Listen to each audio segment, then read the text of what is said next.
Hello and welcome to ZaranTech. Did you know that over 70% of real estate firms rely on SAP REFX for efficient property management?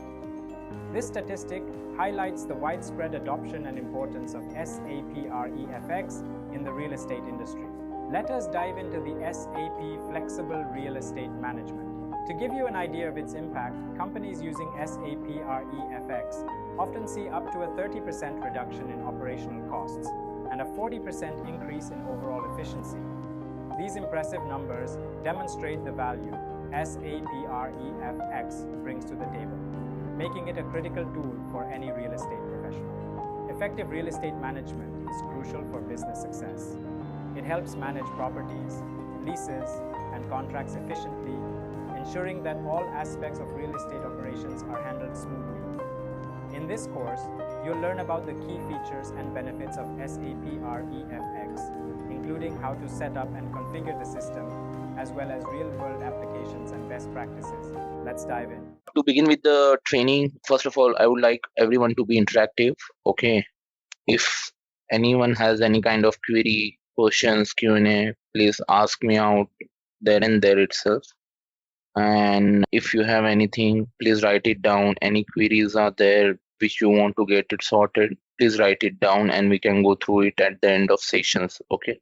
We are going to cover all the REFX related aspect, that is what is the master data, what is the transactional data, how exactly the REFX organizational structure flows.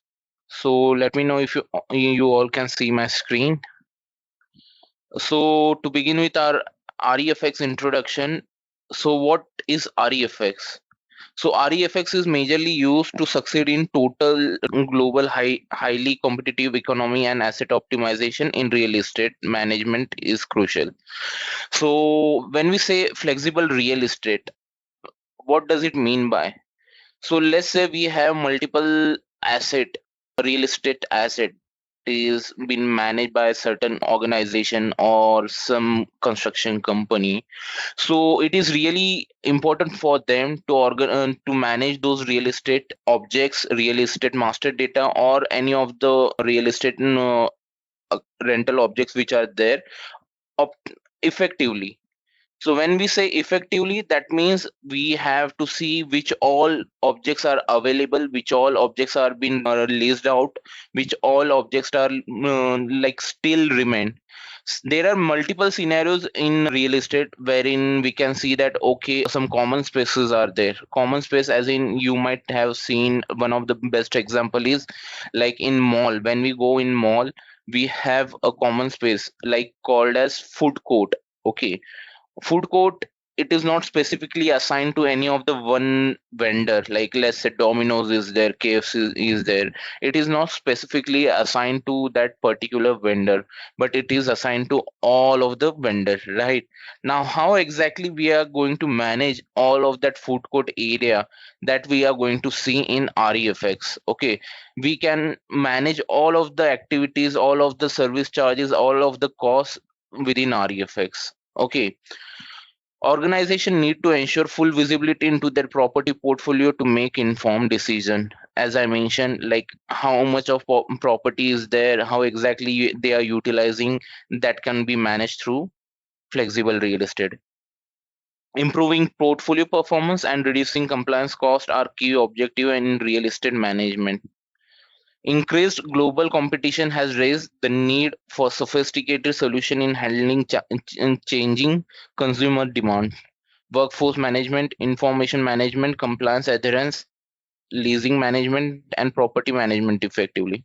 So when we say workforce management, it is not just an area. Okay, as I have given an example of food court, it is not just an area that we are managing through flexible real estate. We are also managing the costs, that like electricity is there, maintenance costs are there, water is there, any of the cleaning activities are there, or even in mall, if when we go, parking is also there, right?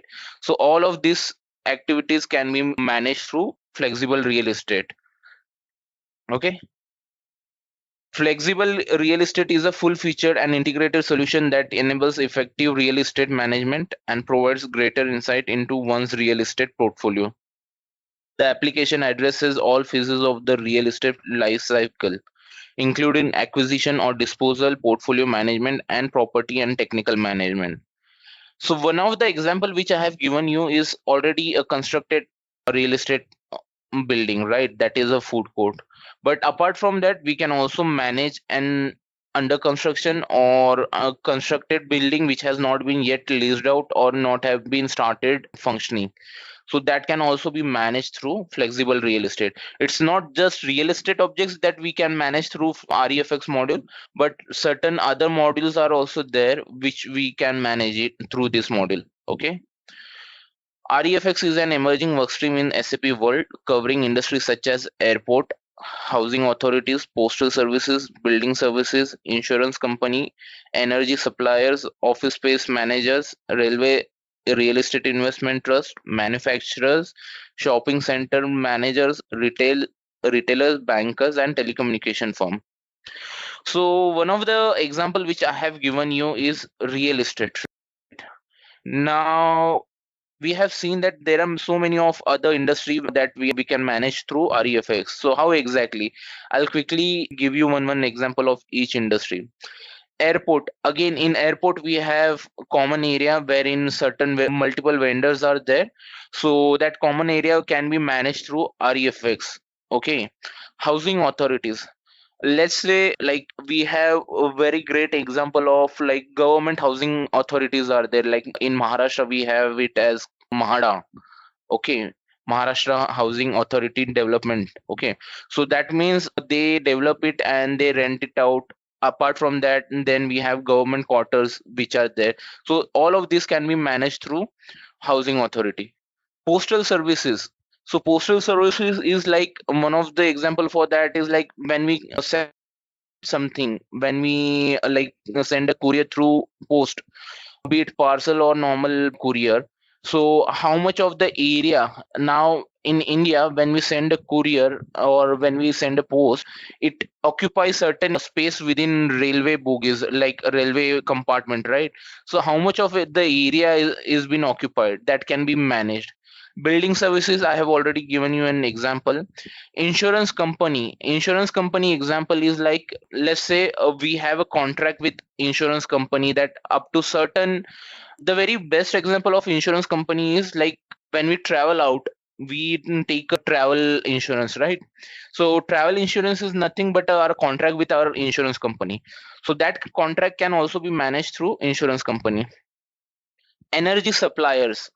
So energy supplies, this comes under ISU, that is utilities. Okay. So REFX module has an integration with a FICA module as well, that is contract accounting. So we can have a contract accounting integration with REFX as well. Office space managers, like as I have given you an example of food court, the same example can be of office space managers, like we have WeWork and all. So that is a common space that has been managed by WeWork. But if certain spaces within WeWork have been leased out to some organization on a long term basis, that can be managed through REFX. Railways, again, like if you are aware, we have goods container, like goods railway, right? So within goods railway, we do transport our goods.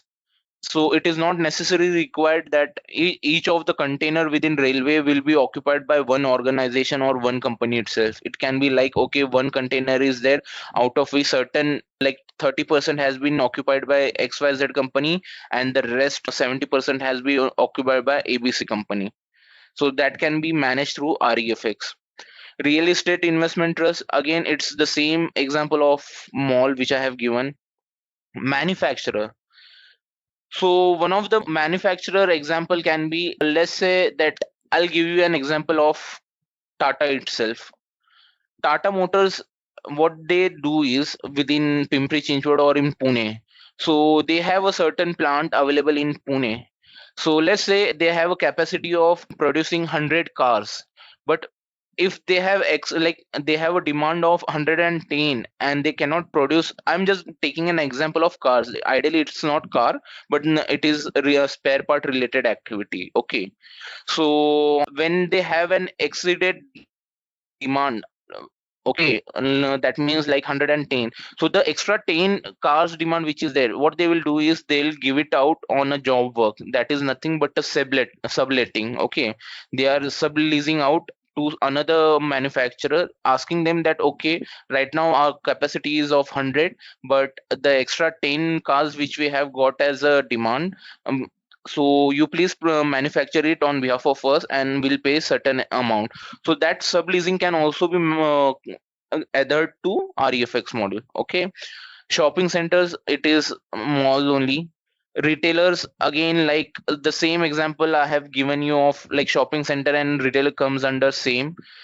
Banks is like they have certain contracts, okay, hedging contracts and all, then fund management contracts. Again, like as I mentioned over here, we like REFX has integration with FICA module. It also has integration with FM module, that is funds management. Okay, telecommunication firms. So in telecommunication, how exactly REFX comes into picture? So let's say XYZ, like Vodafone organization is there. It is not necessary that Vodafone will own all the towers in the country by themselves, right? So half of the towers will be owned by them, half of the towers will be owned by some other telecommunication industry. But that doesn't mean that wherever Vodafone is not there, Vodafone tower is not there, they won't have their reach like availability, right? So what they do is they have a contract or they have like lease with other telecommunication industry organization, that okay, whenever our user will enter into your area or your tower range, and if they utilize some of the data within from your tower, so we are going to pay you XYZ amount. So those kind of contract can also be managed through SAP X module. So in this, SAP REFX is not just for real estate, it is for like it is a contract and lease management module. Okay, what is flexible real estate management? This component fulfills the requirement of real estate management by providing a comprehensive view of all business transactions related to it. Applications, management of real estate, contract management, space management, leasing, control of business processes relevant to real estate. So as I mentioned, it is not just related to real estate, but also contract management, space management, leasing. Space management is nothing, one of the example which I have given you of airport and mall, like wherein 1,000 square feet of area is there, out of which certain spaces will be occupied by multiple vendors or multiple outlets. So that is called space management. Okay, management of real estate. So we have to understand that within real estate we have two type of view, that is two type of organization structure. When we say view, it is nothing but an organizational structure of REFX. One is architectural view and second is usage view. So what do you mean by architecture view? So architectural view is like it will be an exact replication of the blueprint of the construction site. Let's say, again I'll take the same example of mall. We have a mall called Phoenix. In that mall, on the ground floor, we at the center of west side of the mall, we have a fountain.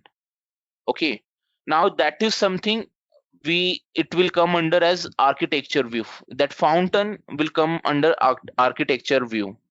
What will be usage view? Again same, that Phoenix mall has 3 floors. On each floor there are around like 100 shops. So if I have to utilize like on ground floor from left, if I have to go first,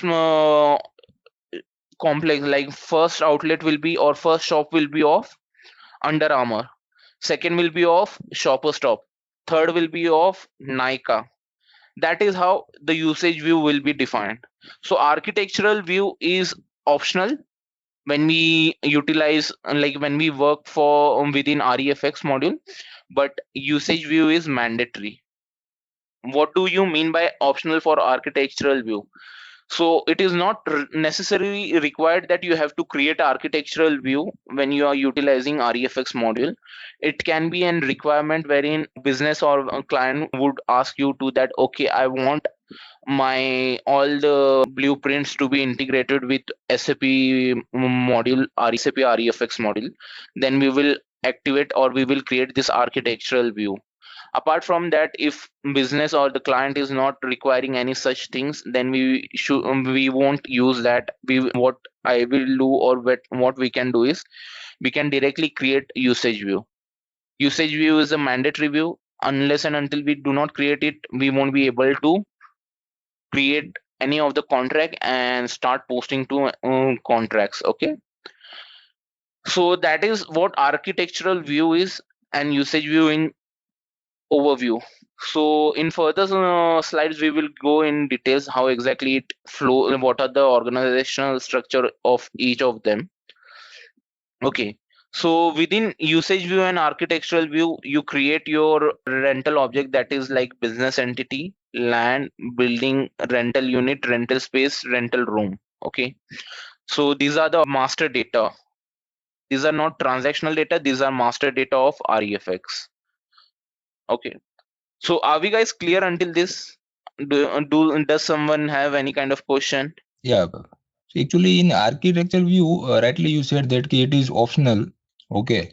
But it is possible that in business to business, maybe it will be mandatory. That depends how Yeah. exactly. Okay. Yeah. That See, depends how like exactly you want to integrate or activate this architectural view. So architectural view is, as I mentioned, that it will be, we are just replicating that, okay, this XYZ architecture is there, like fountain is there, or some statue is there, or some extremely like some kind of construction has been created which is not of use, but it is just an architecture. Or apart from that, you can also define how exactly the architecture of the mall is there, like it is in oval shape or round shape or square shape. On each floor, how many how many rental objects floors? are. Okay, offices. Yeah, but again, that will be required only if the client asks, and that is not of much of use, because ideally it flows back to usage view itself. Because when we click on either of the architectural view objects, it will again take you back to the usage view rental object only. Okay. So your architecture view are assigned to rental objects which are created from usage view. Okay. Okay, fair enough. Thank you. Yeah, one question over here. See, this calculations and everything, it happens based on the usage view, right? Architectural view does not have a say in that, calculation of the lease amount and all those things, right? Correct. That is why usage view is mandatory. And again, it depends how exactly you are configuring your calculations. It is not necessarily required that you like, majority of the time the calculation happens through contract, not through this master data. Okay. Okay. Based on the inputs or the criteria which you have entered in your contract, based on that only your calculation will happen. So when we will go through the contract related so over here we have contract management. So that is when we'll cover how exactly the calculation happens in contract. Majorly we provide our conditions, that is like condition types is nothing. Through condition types in our GL accounting, like GL posting triggers. Okay. Although we can assign a condition to be rental object and all as well, but the standard practice is we assign it to contract. Yeah. Can you please go to that industry examples which you were showing in that slide? Yeah. See, over here, banking is something which is not clear, because hedging and all those things, how that will help in REFX? I'm just trying to understand. Not hedging, funds management integration is there. So FM module which is there in SAP, it has an integration with banks as well. So in majorly in Saudi Arabian region, like Qatar, UAE and all, in those country, these are public sector countries, right? Like majorly it is been owned by like some of the local authorities. It is not like all the banks and all constructions will be done by as per the missions. So I'll give you an example. Let's say we have a organization called Ministry of Foreign Affairs, okay, within UAE. So Ministry of Foreign Affairs, what exactly they do is they construct their embassies in multiple countries, and that construction of their embassy is based upon how exactly, like let's say in public sector, like companies or public sector, whatever projects you have completed, like projects or mission is like phases you have completed. Let's say you have completed your foundation of the construction, then the bank will release a certain amount. Then after that you have completed certain base construction of the building, then again it will release the next amount. So all of those phases or projects are being created under REFX with integration with FM module, funds management module. So how exactly it gets released, that is being managed through REFX. Okay, so these like requisition goes to bank through FM and REFX. Okay. Because what we were thinking is that, it might be possible that bank may have branches, okay, across the world. And it might be possible that that would be a leasing type of a scenario for banks.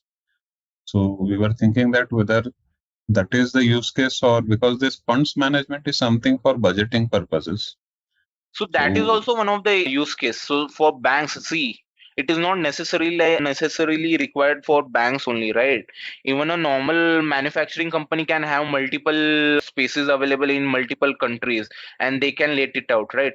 If you talk about that scenario, it can be for any of the industry, even railway. Let's say for railway also. On the railway, you have platform, right? On those yes, platform also multiple vendors are there. Again, then you can club this railway and space management together, correct? yes, okay. So it can be a club of anything, like a mix and match of that. Again, like for telecommunication also, in telecommunication, let's say you have a normal cafeteria, like whichever offices are there. I'll take an example of Vodafone office is there in Pune. Okay, now they have a shared service center, just like TCS will also give like for their cafeteria, they won't have their own vendors, right? Like they won't create like cook their food by themselves. They will give like give out a lease to someone else, some other vendor, and that vendor will come into TCS cafeteria and start serving the meals, right? That is also one of the example. So it is not just for banks or the real estate. You just have to think in that perspective. Wherever real estate, contract management or lease comes into picture, you can utilize REFX over there.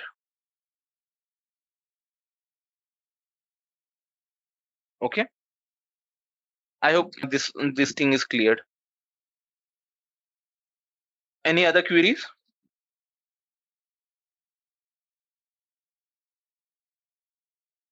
Okay, so moving on to contract management. The real estate contract lets you manage all contract related to your real estate portfolio. Real estate contract of lease in and lease out category. So as I mentioned, it can be either lease in, it can be either lease out. What is lease in? So I have given you an example like, okay, TCS have the cafeteria, but they have like identified certain vendors to serve the meals and food. So that will be a lease in. Now, what will be lease out scenario? TCS has a building of 10 floor, but they only utilize 7 floor out of those 10 floor, and the 3 floor are being utilized by XYZ organization. Now that will be called as lease out. So both lease in and lease out can be managed through REFX model. It is not just lease in scenario which we manage. Any of the leases or contracts can be managed through it. General customer contract, service contract with the tenant, as I mentioned. A general vendor contract, maintenance contract with service provider. Service provider is your like cafeteria provider. GL account contract posting reserve for service charges, security deposit agreement. Service charges are like, if you remember in the start, I have given you an example of mall wherein food court is there and the common expenses are incurred, and those expenses can be settled between all of the vendors who are utilizing those food court area. Okay, that can be managed through contract management. Space management. Space and room management takes account of unusual architectural structure, usage consideration, technical amenities, and feature. You can define spaces flexibly and rent them, extracting them from larger available space.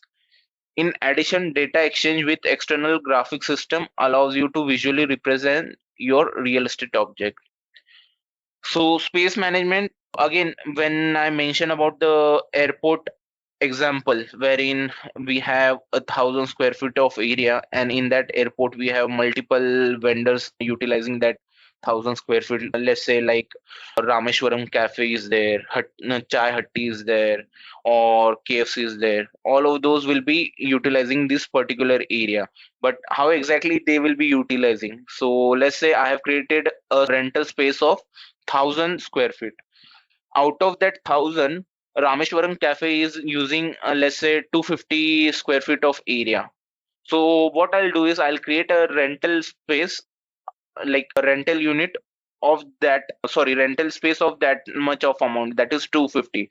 So out of the pooled space of 1,000 square feet, that particular 250 will get deducted, and now the pooled space will remain of 750. Okay, so it is nothing but a consolidation, or you can say a bucket, out of which whenever we are taking out some square feet or some spaces, it will be remained of that much of area. Again, if say that we Rameshwaram cafe has decided that okay, they do not want to continue on any of the airport and they want to like terminate the contract, then once the contract is terminated, again that particular space will get added to pooled space area. So ideally when it was 750 and the contract got terminated, and when we add it back again, it will become of 1,000. So that is how the space management comes into picture. And as I mentioned, architectural view is just for representation purpose, or you can say it is for view purpose. Okay. Coming to control of business processes relevant to real estate. What are the business processes? What all business processes we can manage through REFX module? The following important processes in the management of real estate are integrated into component: asset management, posting, and reports. So through contract management, we can create asset, or we can assign asset to a contract, and we can also post asset acquisition and liabilities accordingly. So we will cover in our one of the session when we have for IFRS 16. In that session we will cover how exactly the asset management comes into picture, what all entries get posted, how does the IFRS 16 get impacted. So when we say asset management, it is purely IFRS 16 for REFX. If we are assigning asset to a contract, then that means IFRS 16 is implicated. Okay, just make a note of this, that whenever we are assigning any of the asset to a REFX contract, that means IFRS 16 has been implicated, and that particular organization is managing IFRS 16 through REFX model. Real estate controlling, cost planning, intercompany activity assignment, cost settlement, profit center accounting. So cost planning, as in within contract we have called as cash flow. So through that cash flow, we can identify in leasing scenario how much of payment has to be done in coming future. Let's say if any of the organization needs to plan that next month how much of payment I'll be making to a certain contract. So through those cash flow, we can identify that XYZ amount of payment has to be done against this contract. Intercompany activity, there can be a scenario that one asset has been owned by one company, and that company has leased out that particular asset to another one of their subsidiaries company. So that is one of the scenario. Okay, just a second, guys. Okay, so that is what intercompany activity can be. Cost settlement, as I mentioned, service charge. If we are incurring any of the service charge related active like cost, then how exactly we can settle those costs. Profit center accounting, based on the profit center we can identify. Planning and controlling new building development, maintenance and modernization project. Like if we are planning like any of the real estate related objects are there, and if we are planning any of the construction, as I mentioned, phase wise phase can be managed through REFX model. Purchase order processing and commitments management for the operation and maintenance of real estate. So again, like we can have a purchase order integration with REFX. So as and when each purchase order has been released, we can have that purchase order assigned to contract management. The SAP Flexible Real Estate Management module, also known as REFX, is included in your course SAP installation. This module provides a triple view of master data, land usage management or the legal view, architectural view or geographical view, and usage view or the financial view. The different view allows for collecting various data and facilitate the easy creation and management of all type of real estate objects. SAP REFX become relevant when property is constructed and ready for commercial use. So as I mentioned, like whenever the property is constructed and we are using it like just like a mall, if we have started using or started leasing out malls, then how exactly we are leasing it out to whom and which area of the mall or which unit of the mall we are leasing it out, that also can be managed through REFX. So these are the activities. Like one is post construction, again like FICA, FM, we also have project system integration with REFX. So FICA is one of the like cross module integration. PS is one of the cross module integration. FM funds management is one of the cross module integration. Asset accounting is another one. Then we have CO also. So these all modules we can have an integration with. Okay. Also with P2P, that is MM. Okay.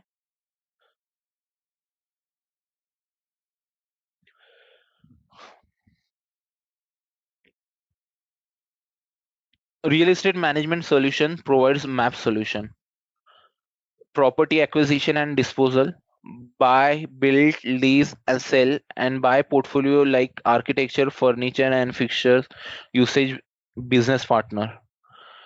Commercial management, contract management, condition adjustment, sales based rents, service charge settlement, third parties management and monitoring critical dates. Technical management, lease event, building operations, maintenance, repair and management, refurbishment and supplying, supplies and disposal. Infrastructure facility management, like cleaning and other services, move management, room reservation, catering and equipment, safety and services. So these all activities, like if you are thinking that okay, real estate related activities only can be managed through REFX, no. As I mentioned, there are multiple scenarios that can be managed through REFX, and these are one of the cases, like or you can say business processes wherein you can utilize your REFX module. Now if you'll ask how exactly catering and equipment can be managed, so catering is also like we have a contract with third party. Let's say third party will come and manage the event, catering and all for certain banquet hall. So that is also one of the contract or lease, not lease, I would say it will be a contract with that third party. So that contract can also be managed through REFX. So you need to think in multiple ways, that if you have contract management, then REFX. If you have lease management, then REFX. If you have like real estate management, then again REFX. So these all things can be managed through REFX, not just real estate. Okay.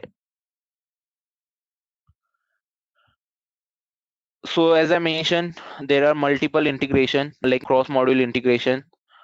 FI is there. Obviously, FI has to be there because if any posting has to be done, then it will happen through REFX and FI integration only. Controlling is there, fixed asset, project system, plant maintenance, service management. CRM is also one of them. Business warehouse, any external system such as ESRI or geospatial information system, AutoCAD or drawing system and document management or DMS. So these geospatial information system, AutoCAD, all of these will be coming into picture when we utilize architectural view. So ideally, when we use architectural view, the like the architectural blueprint will get integrated with REFX, and that is how the whole design or the whole blueprint will be coming into SAP module. Okay. Any question until now? Guys, are we clear? Not clear? Okay, I'll assume it as clear. SAP S/4HANA, master data, lands and building, space management. So these are all the activities which we can perform. Like if we see master data, what all master data we can create? That is land and building, business entities, spaces and rental unit. Then come under master data, we can search for, like, it is our real estate search is nothing like, as I have given you, like housing authorities example. If any of the organization want to see, okay, out of 100 unit, how many units have been utilized, or if some person comes in and that person asks that, okay, my requirement is I want a house of 1000 square feet carpet area and two balconies and two bedrooms, we can also configure those kind of attributes in REFX. So through search, our real estate search, we can identify that, okay, like real estate manager can search that, okay, that 1000 square foot of carpet area, two balcony and two bedroom apartment, where exactly I'll be having that kind of property. So when a real estate manager in a search for that kind of property, it will get to know that, okay, in certain area or certain city we have this particular requirement available. Space management, space management again, as I have mentioned, like for the airport example which I have given. Lease management is nothing but your lease in and lease out. Move management, is again like, if out of space management, if someone has moved out, that is called as move management. Room reservations, room reservation, it will come majorly under like any of the like accommodation or hotel based industry. Rent calculation methods, so this is where how exactly your calculation happens. Cost recovery, okay, again integration with Visual Enterprise, AutoCAD, GIS. This will be your architectural view. Workflows are like how exactly how many approval processes are there, like if certain contract has been created, how exactly it will get approved. It's a normal workflow. CRM, again CRM, customer relationship management. Okay, coming to usage view. Now this is what our usage view looks like. So this is the organizational structure of our usage view. Okay, so the very first organizational structure under usage view will be your company code. So company code comes from your financial organizational structure. Okay, then comes your business entity. So business entity, again, it is like, let's take an example of, one of the example can be Phoenix Mall. Okay, we'll take that example throughout usage view. Phoenix Mall have multiple malls in India. Okay, they have their mall in Pune, they have their mall in Mumbai, they have their mall in Bangalore, Chennai, Delhi, Kolkata. Okay, now within each city they also have multiple malls. Like in Bangalore, they might be having one mall in Brookfield or Whitefield and another mall in Electronic City. So this can be scenario. But for Phoenix Market City, the company code will be India, right? In India, they have multiple business entity. How exactly you can create your business entity? I'm just giving you as an example. This business entity can be different as well, but for your understanding purpose, I am creating business entity as each city. Bangalore, Pune, Mumbai, Delhi, Bangalore, Chennai, Kolkata, each of these city will be created as individual business entity. Okay, now under business entity we have to create land and building. Land and building is nothing, property and building. So it is not necessarily required that a building can also a building has to be created. It can be your land as well, right? So you can create land as your master data, and under that also you can create assign like rental objects and contract. But in our case what we are going to create is building.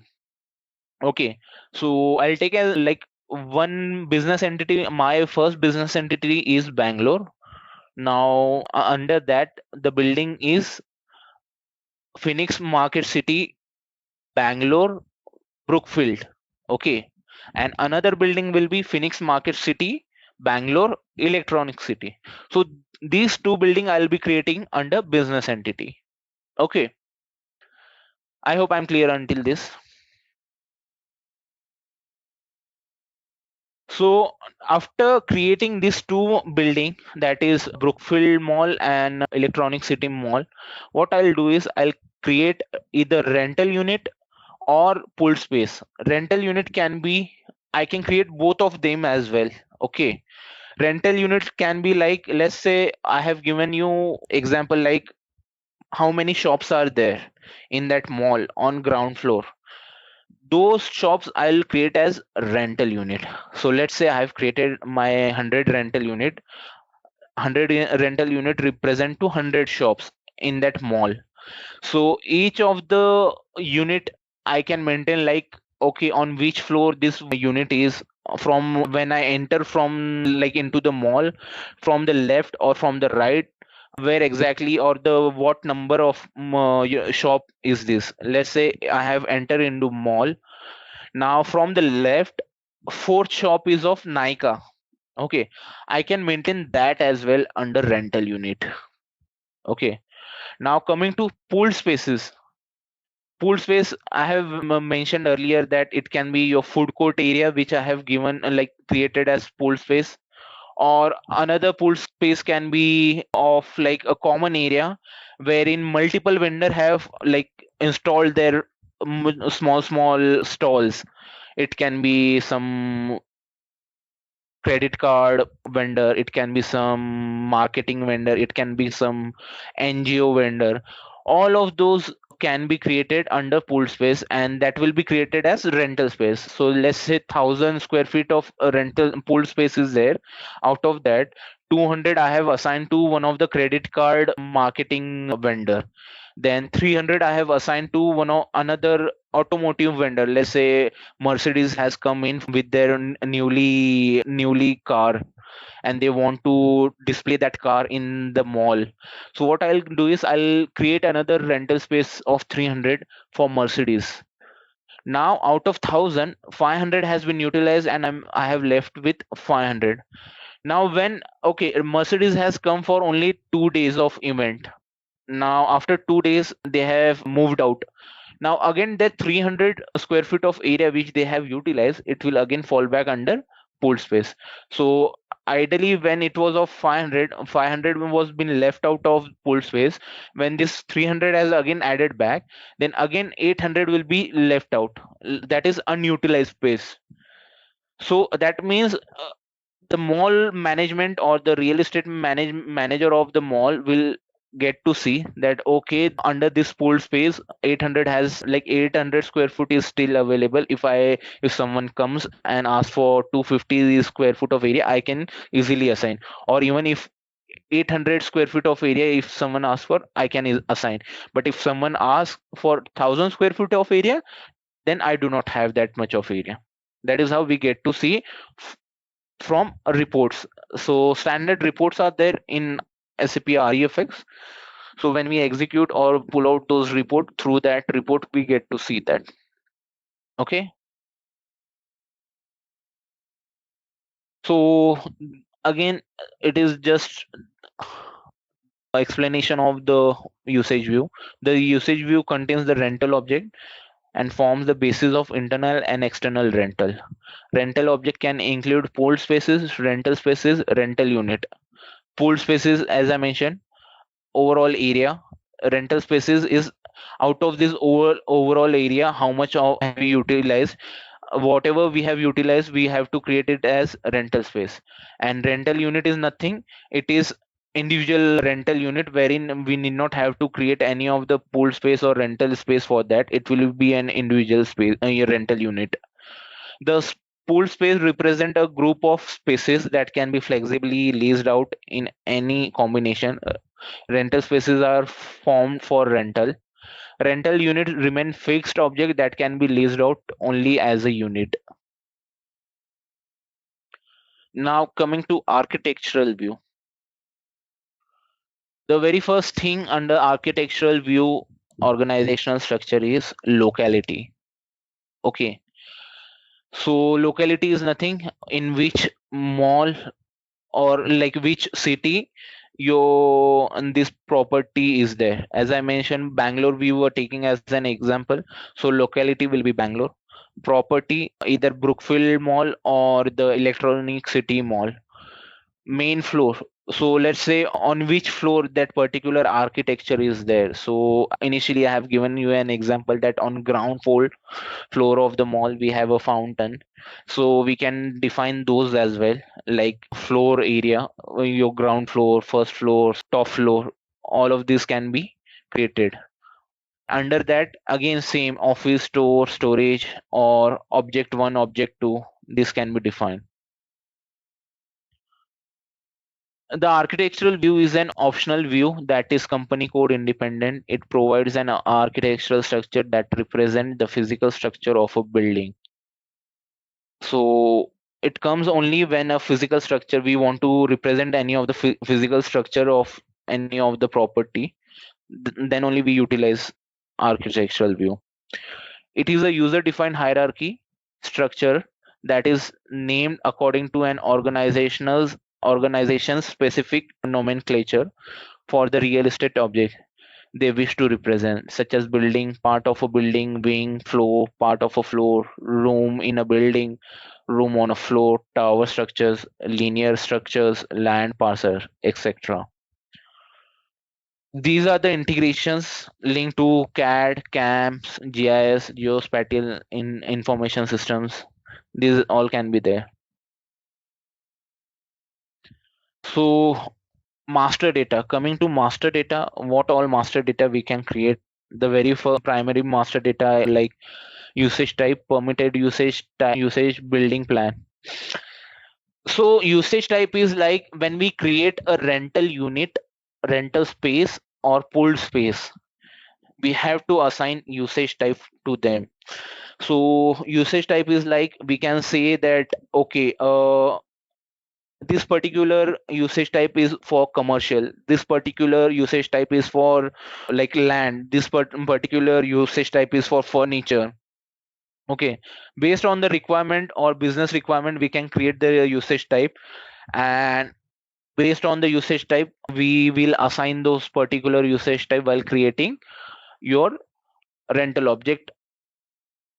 So what is the relevance of using usage type? So usage type and your contract, when we create a contract, it has a sync. So that usage type, let's say I have a contract type of building, land, vehicle, furniture. Okay, based on those contract type, I want that okay, whenever I create a contract for furniture, I only have to utilize rental object from furniture itself. So how do I configure that? So while creating rental object, I have to specifically use usage type as furniture itself. If I'll use building, and if I'll try to assign that particular building rental object to that particular contract which has furniture, then it will give you an error. So the reason why we use usage type is for the sync of your rental object and contract, wherein it helps us to for the reporting purpose. Currency, length unit, surface unit, volume unit, unit of measurement. These are the unit of measurement. We have multiple unit of measurement which we can configure. It's not just currency, length, unit, surface, volume. We also have like number of people, packs. So if you can, for one of the example I can give you is aviation industry. Let's say XYZ aviation organization is there, and they are also using REFX. So how exactly they can utilize REFX? So let's say one of the flight has come in and they want to understand that how much of that flight can be utilized, and how many like how exactly that flight has been utilized. So how they can configure is number of people allowed in one flight and number of people already booked for that particular flight. I'll give you an example of, we have Vistara has a flight from Bangalore to Mumbai, and they have a capacity of around like 140 passengers to be allowed in one flight. So each flight will be having a maximum capacity of 140, and out of 140, let's say that okay, 132 or 133 has already been booked. So those unit can be configured over here. So how exactly that can be configured? The number of people have booked can be configured as number of packs. That will be our unit of measurement. Partners. So again, REFX can be activated on S4 HANA as well as on ECC as well, but on certain versions of ECC, not on ECC EHP6. So for that, the very first thing is we have to convert in, if we are on ECC, we have to like convert our customer and vendor master data into business partner data. And if we are on S4 HANA, then any which ways we have created our business partners, like our partners are like either customers, vendor, and those will be created. So coming to the calculation, we can configure multiple condition type within REFX. It can be your basic rent, advance payment, flat rates, service charges, heating expenses, surcharges. Okay. Default unit of measurement, tenancy law. So we can also default this value. Let's say if any of the I have multiple company codes for one of the organization, India, UAE, Australia, and for each company code I want to default certain values, like tenancy law is there, unit of measurement is there. I can default that, so that I can default this value at the company code level itself. I need not have to give those input again and again. Building value, option rates. So building value is again like if we are creating any of the buildings or business entity, we can give that value, or like we can input a certain amount at the building itself. So when we create contract, it will pull up through the building. If you remember our organizational structure, it comes through there. Double glazing, elevator, hot water, central heating, these are the characteristic, like how exactly we can configure. Office area, source area, guest house. Okay, so this is what the master data is as of now. So business entity, what do you mean by business entity? A means of forming coherent groupings of individual rent object depending on their purpose or geographical locations.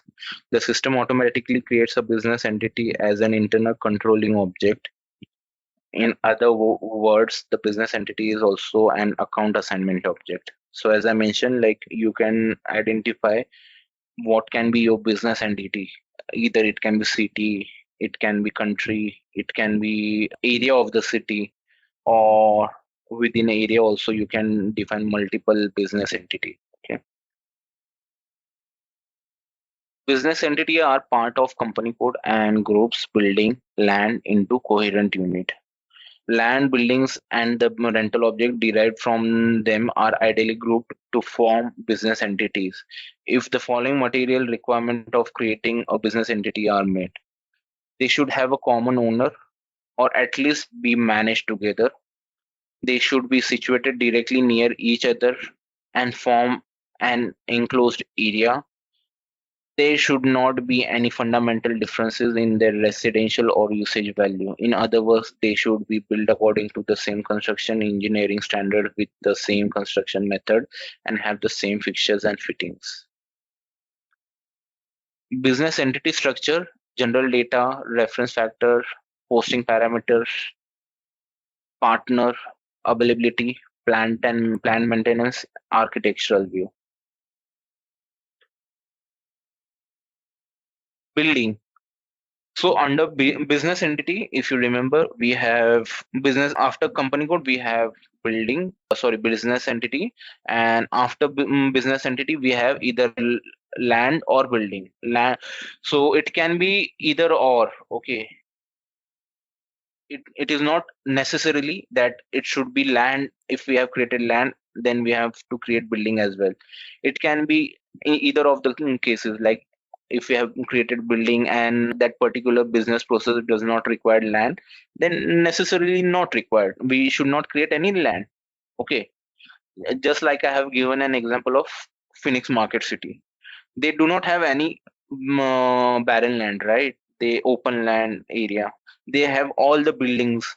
So instead of creating land, what we will do is create building, so that further when we create our rental objects, we will be able to identify that particular rental object easily, that under Brookfield Mall or under Electronic City Mall, this particular rental object has been created. Again, an object based on which rooms or area, for instance apartment, warehouse, stores, are rented. A building is a part of business entity. The system automatically creates a building as an internal controlling object. In other words, buildings are account assignment objects. Same as business entity, like when we assign any of the rental object or contract to rental object, then it flows back to building, then business entity. It is kind of reverse engineering. Structure, general data, dates, additional data, fixtures and fitting, characteristics, posting parameter. You categorize the building according to its type and condition. Describe it fixtures and fitting, characteristics and area usage, and enter important dates such as construction year, start and end of construction, date of modernization, etc. You can also make assignment to a profit center or a business area. So at building level also you can assign either profit center or business area to that particular building or land. So what's the purpose of assigning profit center or business area? So ideally I'll give you an example. Let's say I have assigned XYZ profit center, and under that XYZ there are 5 cost center created. So when I'll create that rental object and contract, I'll have to a system will mandatorily advise that you have to only use those 5 cost center which are being created under this profit center. So if I'll use some other cost center which has been created under some other profit center, system will automatically throw an error stating that profit center cost center cannot be assigned in sync with profit center. Okay, so that is the main agenda of assigning profit center. You can assign it at the business, building or land level, or rental object level as well. Parameters, the parameter of calculating deductible input tax option rate in the rental processes are ownership structure, partner, availability, plant maintenance, architectural view. Okay, there can be a scenario that a certain building or certain rental object, let's say one shop is there which we have created as a unit. For that particular rental unit, it is not necessarily required that only one business partner, like one customer will be there. It can be a scenario that there are multiple customer, like in contract we have a condition that okay, three customer are there who have entered into that contract.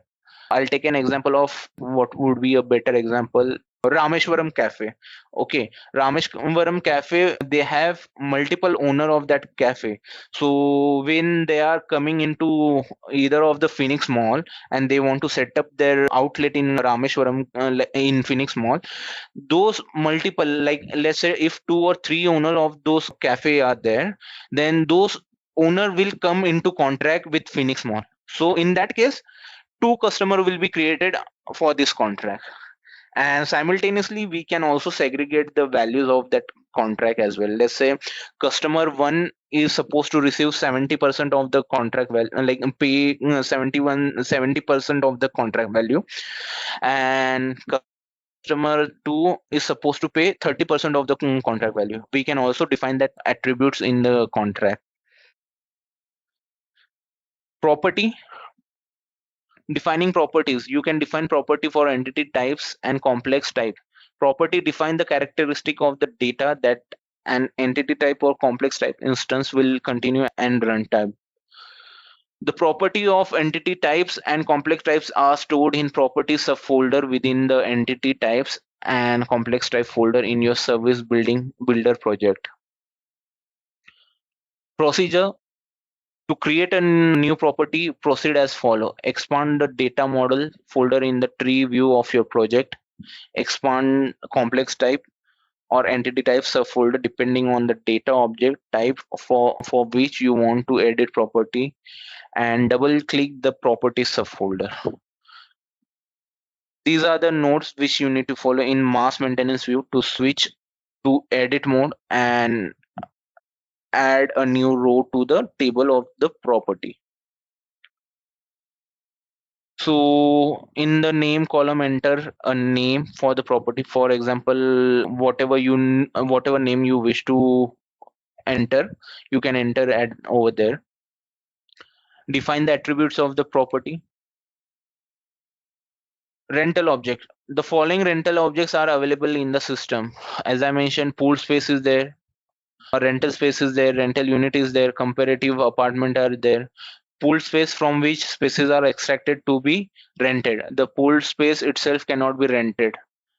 The very basic thing, space itself cannot be rented out. If we are creating a pool space, it has to be necessary that we have to create a rental space of that pool space. Even if you have created a pool space of 1000 square feet and you want to let out the 1000 square feet itself, then also you have to create a rental space of that 1000 square feet. You cannot rent out a pool space. Okay, part of a pool space that can be rented. Rental unit only rented as a whole. Comparative apartment, external rental object for adjustment using comparison. So an external rental object is nothing like, if something has been, if we are creating any of the, without creating any of the hierarchy, we want to create a rental object, then that can be created as a comparative apartment. Usually it does not come in either of the business processes, this one. It is just a functionality which is available, but whatever I've seen, 99% of the business processes does not have these scenarios. Use. If you are using architecture view, a rental object can consist of one or more architectural room, one or more architectural spaces, a combination of architectural room and spaces.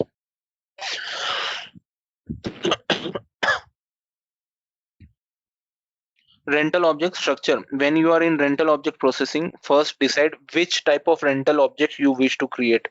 Which type of rental object, as in a rental space, pool space, rental unit. Okay, choose with the quick info to tracks to create, like rental units such as apartment. pool space, rental space such as storage or advertising space, which is subject to frequent change. You can see the flow over here. So again, these are all master data, which we are explaining over here. Rental object topics, processing pool space, extracting rental spaces, processing rental unit, entering data for representative list of rents on rental unit, creating comparative group of apartment, reason for vacancy. Okay, one of the other things which you can also configure is vacancy.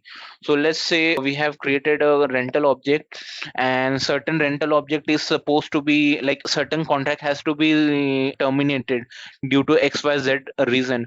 So we can also configure the vacancy reason. Let's say if any of the object contract is there which has got naturally terminated, like when I say naturally, that means the tenure of the contract has got over. It was supposed to be for 2 years, and the 2 years have been completed. So we can configure that vacancy reason as well. If say like the contract was supposed to be of 2 years, and due to certain some circumstances, like the customer using XYZ rental unit, and there is some leakage or there is some maintenance and the property is not very well defined, or customer is having any issues with that property structure, then customer can like choose to vacant or move out of that property. And then we can also configure that reason that okay, due to this certain reason, like the property is not well fixed or well structured, due to which customer is moving out. So multiple vacancy reasons can also be configured over here. So these are the process flow, like how exactly it flows. Pool space, as I mentioned, pool space is you extract rental spaces from leased out, cannot be leased out as a whole, but you have to create a rental space out of pool space, and then only you can create a contract of it. Same a rental unit, when you once you create a rental unit, and then you can directly assign that rental unit to your contract.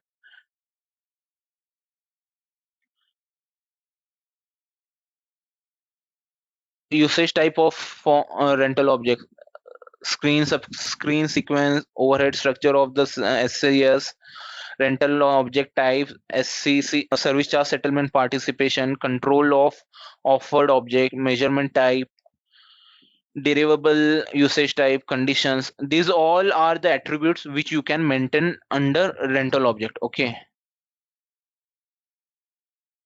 So this is a SAP screen. These are the measurement type which you can configure. When we will go through the SAP screen, I'll take you through like either end of the session or on Monday, I'll take you through the SAP screen. I hope you guys have SAP REF like sandbox system access. Do you guys have access to the system? We have given them the access. It has to be activated, so it will be done since we started the training. Everybody will be having the access to that. Okay, sure. So measurement types, these are the measurement types, as I mentioned, which we can configure based on the requirement of business. Again, we also have validity of measurement. Okay, so let's say from certain date to certain date you want to configure in that measurement, you can also assign. If you see over here, validity of the measurement is also configured. Measurement are used to determine the measurable characteristic of objects. Measurement replace the area and apportionment units that we used in classic RE. You can also specify measurement of the real estate contract. So if you want to specify how much of area you have utilized in that contract, you can also specify that. As I mentioned, like measurement usually come into picture wherein like the best example was for aviation, wherein one contract was there of one flight under which certain cost was incurred by that flight. So how many passengers were there? Like I mentioned, 132 passengers were there for Vistara Bangalore to Mumbai flight. Now that particular Kempagoda Airport Authority will have a contract with Vistara that okay, when a certain flight Vistara flight lands on Bangalore airport, there are certain expenses incurred by the airport authority for an each individual flight. So that has to be bared by the aviation company, like landing of the flight, refueling, providing the whole tarmac, all the other amenities to the flight and crew. All of these amenities and other services which are being provided by airport authority can be covered under one contract. And based on the number of packs, or number of packs is nothing but your measurement, certain like contract value can also be determined. Like even if the Bangalore authority airport authority has a contract that okay, each individual passenger you have onboarded from Bangalore, XYZ amount has to be paid to Bangalore airport authority, that can also be maintained in the contract. And that is where the measurement comes into picture. Measurement use, again, as I mentioned, architectural usage object measurement can be assigned at business entity, building, property, rental object. Settlement unit, participation group, and participation group is like settlement unit is majorly used for service charge settlement. Okay, when a service charge settlement related contract is there, then only it comes into picture.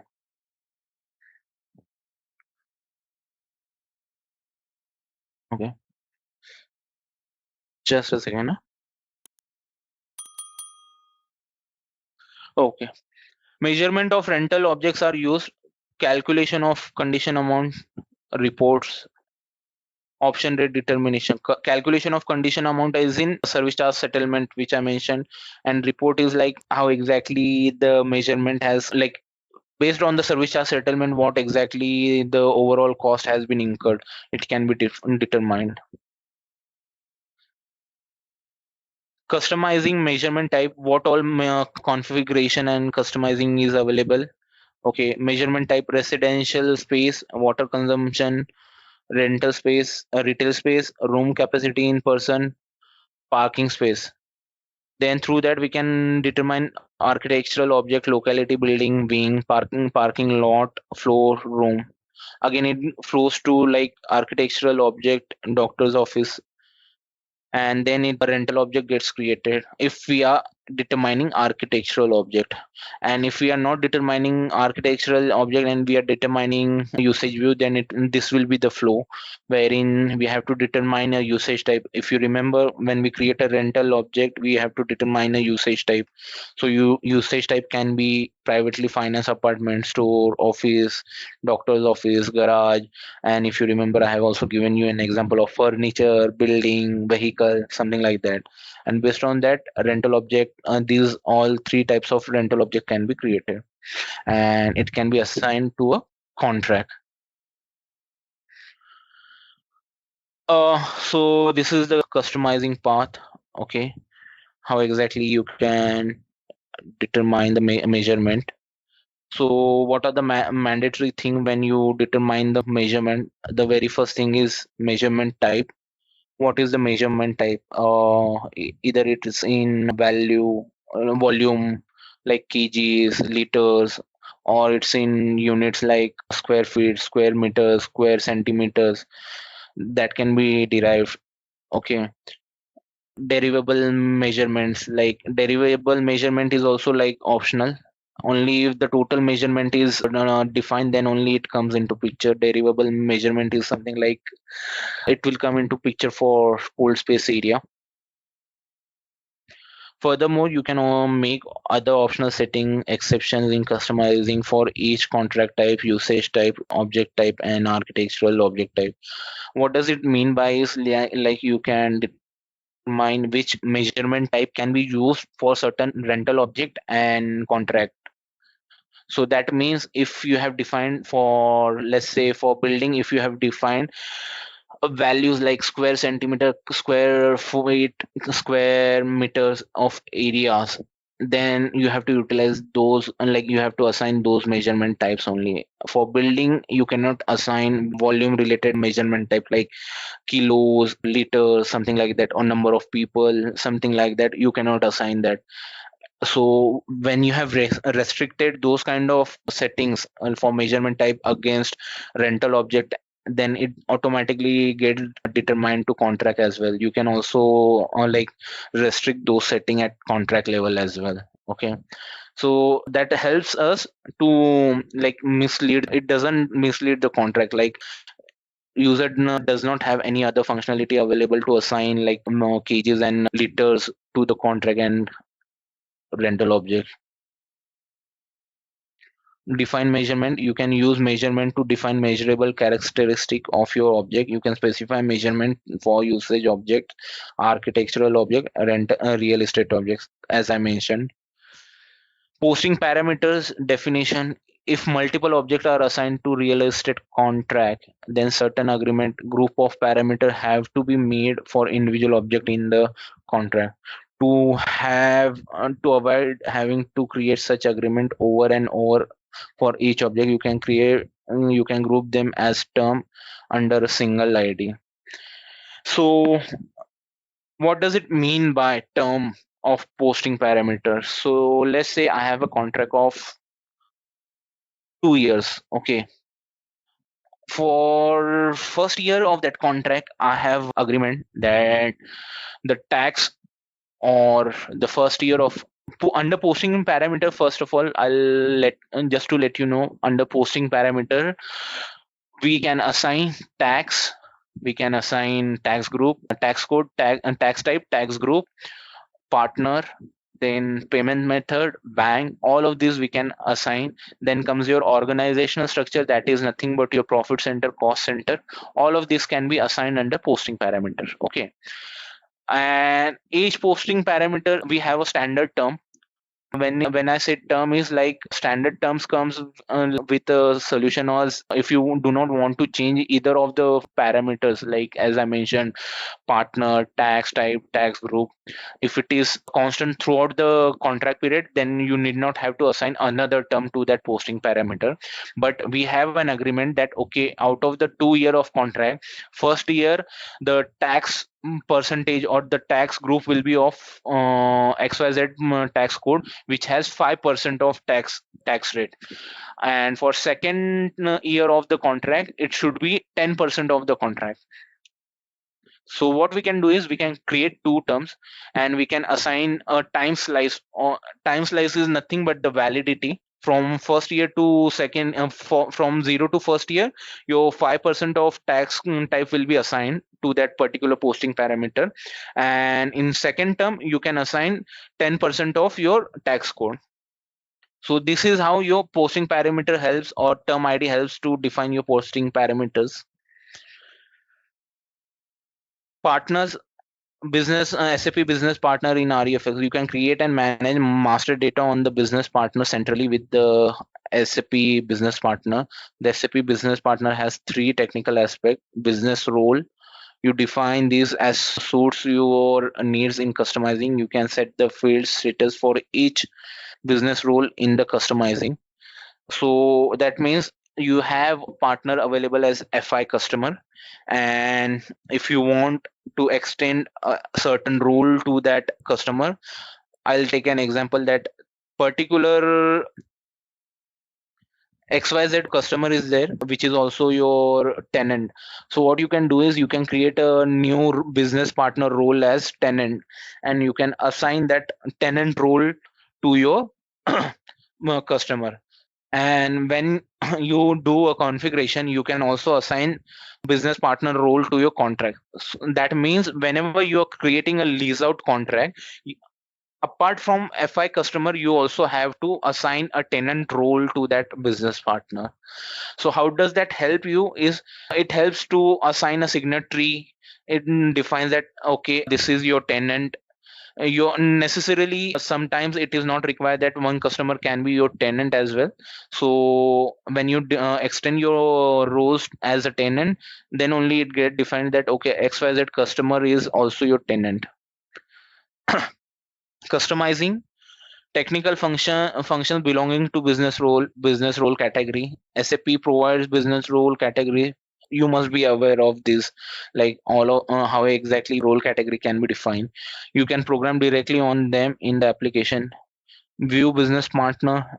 The business partner view defines how the processing dialogue is structured in this role. Structure of the view, screens and sequence. Partner management. A business partner is commercially entity with which another commercially entity has some form of alliance. The relationship may be a contractual exclusive bond in which both entities commit not to ally with third parties. Alternatively, it may be a very loose arrangement designed largely to impress customer and competitors with the size of the network the business partner belongs to. Business partner can be organization or person. Again, this is a basic configuration of your business partner. Many of you must be aware of it. As I mentioned, tenant, landlord, prospect can be.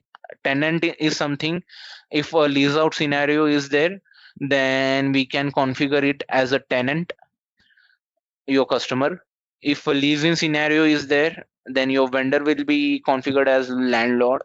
Prospect is something when customer comes in and inquire something with you, then you can also create that particular customer as prospect, and then once the prospect has turned into customer, then it will be assigned as tenant. A business partner role is used to classify business partner in business term. The role you assign to a business partner reflects the function it has and the business transaction in which it is likely to be involved. A business partner role is used to classification purposes during data exchange in SAP ERP.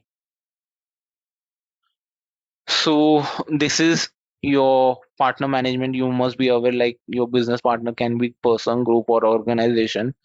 How exactly you can assign it? You can just have a look of it.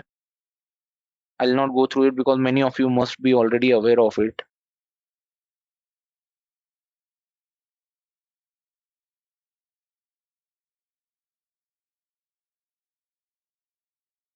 Okay.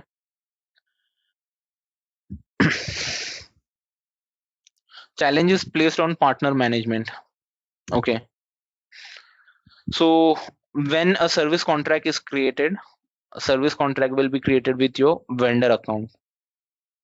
As I mentioned, service contract is nothing but leasing contract. When leasing contract is created, your partner will be vendor. Okay. And when a lease out contract is created, it can be your tenant and customer. So why we are saying vendor and customer? Because landlord can be your second role, but to make the posting happen or to make any kind of posting to the business partner, you also have to assign the FI vendor or FI customer, because ideally the financial posting will happen on customer and vendor only, right? You cannot do any posting to tenant role. And that is how the business partners are configured. Okay.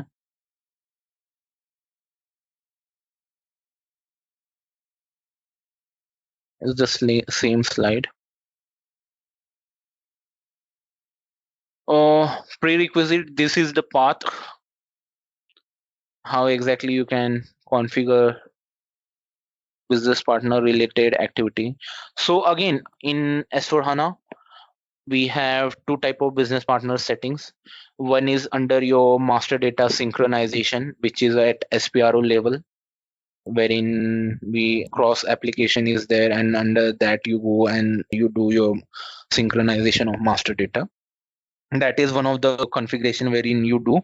And apart from that, the another business partner configuration which you also do is under flexible real estate management node as well. It's not like once you have done your business partner configuration under master data or cross application, it is done.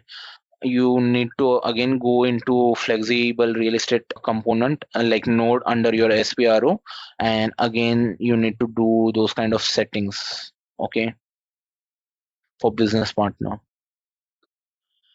There you can also define which business partner roles are permitted for which objects and contract types, you can make the settings for architectural object for each object type, rental object for each usage type, real estate contract for each contract type. As I mentioned, like we can also permit like or restrict our business partner role based on the usage type, contract type, and rental object type as well. Okay, it's not like if we have created a lease out contract, that is a customer contract.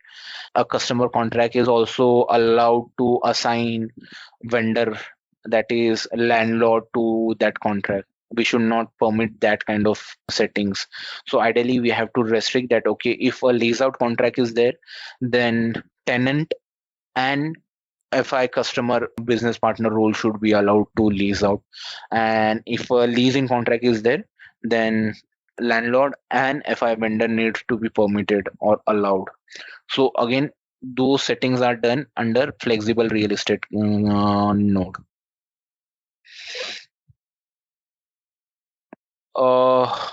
These are the navigators, how exactly you can navigate through. Okay, once you have the access to your sandbox system, you can go through it. I'll also show it. I'll just walk you through the system so that you'll have a gist, and once you have the access available with you, then probably you can just start exploring it. Okay,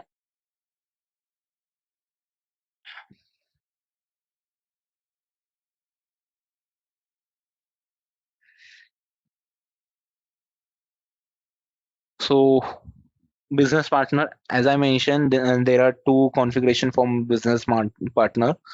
Once you create it at central level, that is nothing at your cross component level, and then you extend it and assign it to your, let's say if I created FI customer, then I can assign a tenant role to that.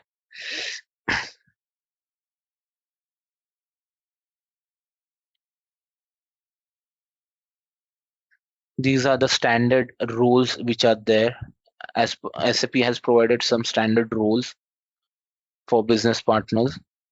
You can assign the standard role itself, or else if any of your client has any specific requirement, you can accordingly configure those business partner role and assign it. But again, that depends how exactly it is.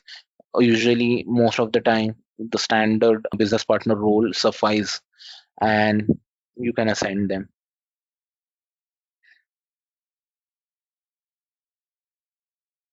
Different real estate management processes require different business partner. You must maintain certain business partner data depending on the type of business process.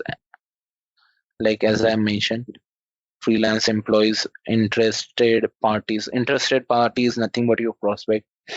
Contact person is nothing but individual. Service providers, it can be organization, individual, and tenants. So standard SAP business partner roles are there, as I mentioned above. Applicant TR0640, for administrator TR0806, technology TR0807. Apart from tenants and landlord, these are the other standard business partner role. Caretaker TR0808, these all also can be assigned. Resubmission, now this is another topic. Use and prerequisite of resubmission. You use this function to define resubmission date on which real estate objects are checked and submitted for continued processing. SAP delivers commonly used resubmission rules. However, you can also define your own rules in customizing and implement using the business add-in Reka_resubmission. Okay. So what does resubmission mean?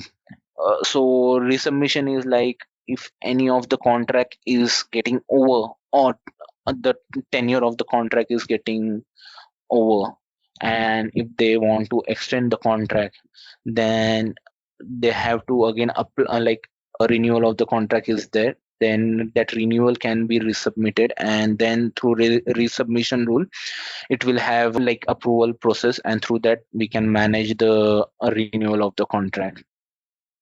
So what all things can be managed under resubmission? So define resubmission reason, define resubmission rules, making settings for object type. Again, what kind of resubmission rules can be permitted each rental object or contract object. Okay, so this can also be managed through permitted object types. The function is available in the RE navigator for the following object, for which all objects: contract, real estate, REFX contract, business entity, land, building, rental object, architectural object, participation group, settlement unit, comparative groups of apartment. All of these object can be, these all object comes under resubmission. So you can assign resubmission rule to all of these objects. Creating business partner, there are two new functions for mass processing of resubmission date available outside of the RE navigator. This function, which you can call from SAP Easy Access screen, that is SPRO, allow you to process dates for all object types and only for contracts. Due to their special selection criteria, these functions allow you to process many resubmission date at once. In addition, you can subsequently generate date for a periodic submission rule as well. Okay, so what we have covered is master data and business partner. So under master data, we know that there are two type of organizational structure. One is usage view, second is architectural view. And under architectural view, we have locality, then we have our property, main floor, and our object. And under usage, we have business entity, property, then under property or building, we have our rental object. And your rental object can be your pool space, rental space, or rental unit. Okay, and those like we cannot assign pool space to a contract. The permitted rental object that are allowed to assign to a contract are rental unit and rental space. Okay, now I'll take you through the system just to give you a gist of how exactly it looks like.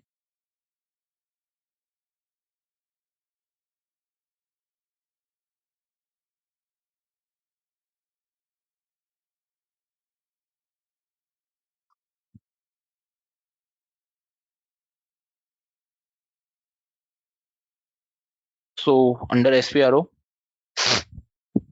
this is your flexible real estate management node. Okay, another T code rather than going through SPRO is also your Reka cust. So when you execute Reka cust, it directly takes you to the flexible real estate management node. So the very first thing is basic settings. In basic setting, what all things we do is the very first thing is activate business function, sub business function, as in which all business function we want to have an integration with. If you remember, we have a cross module integration available with REFX, that is with finance, asset accounting, FM, public project system. So we can activate those business function over here. Okay, and another one more thing is to activate your REFX module, you also need to activate a business transaction event, that is EA fin. Okay, so just a second. EA fin is for flexible real estate. Yeah, so EA fin is for flexible real estate. So once we activate the EA fin, that means we have activated flexible real estate again with finance. And after it has been activated, we can also, based on our requirement, we can also activate certain business processes under this, like service settlement, service charge settlement. All of this submodel under REFX can also be activated. Once this has been activated, then the very first thing which we do under REFX is make company code relevant settings. Okay, so the company code which we are going to use for our training purpose is 1710. Okay, so ideally there are some standard provided company code. Okay, if you see over here, this is your company code configuration look like. Standard company code, manager company code, reference company code, mandate company code, condominium owner company code. So standard company code come as in when we have to post any of the financial entry, it will be your standard company code. And manager company code will be when we need not have to post any of the entry, we are just only managing your real estate, that is we are just managing our properties, as in we need to understand how many properties have been utilized. That can be done through manager company code. Okay, after company code type, we have account system, that is FI settings. Under account system, we also have some other FICA. If we have activated FICA, that is like if you want to activate a FICA integration, we can assign FC2. Pranav, We just can one thing. also What are the other company code types apart from standard and the other one? There are total 5 company code types, right? So yeah. reference, mandate, and condominium. So reference company code is nothing. It is like a company code which we have created for, you can see, equivalent to manager. So other 3 company codes which are there, reference, mandate company code, and condominium owner company code, these are equivalent to manager company code. It's just that mandate company code and condominium owner company code have privileged, like let's say manager company code has an access to see or manage rental object. Okay, I'll say that okay, I have created a certain organizational structure wherein business entity, land, building, rental object, and contract is there. A contract won't come because a contract can be created, but no financial contract can be created under this. But for mandate and condominium company code is something like that.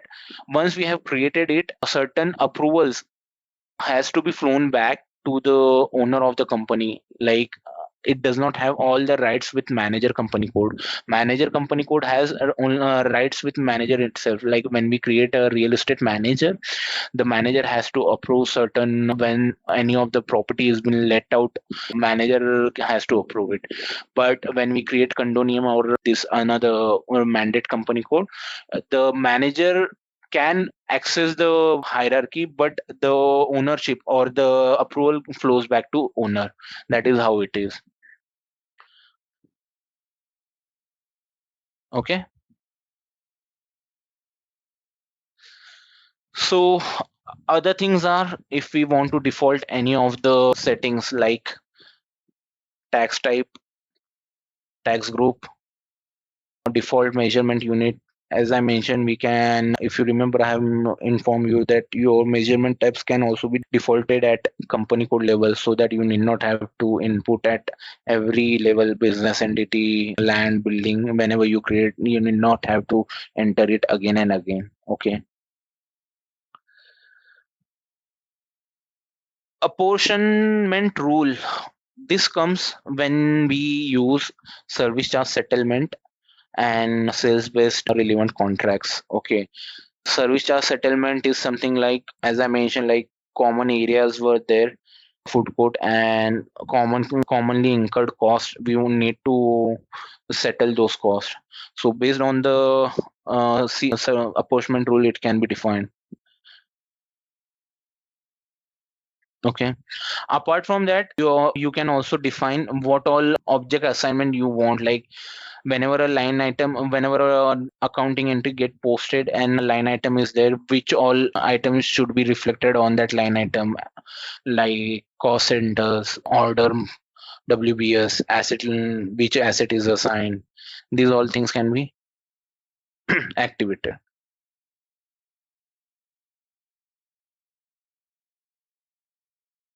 Now, real estate management in controlling area.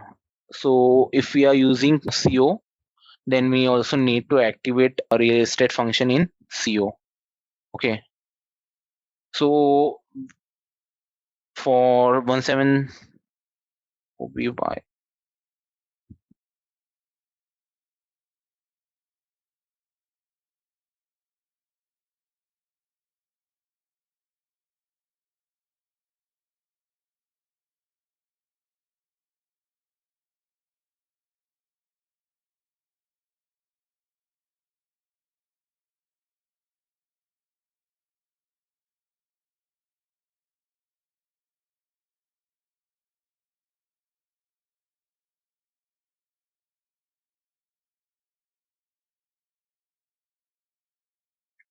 So when we select any of the controlling area, we can define what all component can be activated, like for cost center component active or not, projects, which all at what all level it can be settled, what all controlling cost element can be activated, like cost object, sales order, projects, all of this can be activated.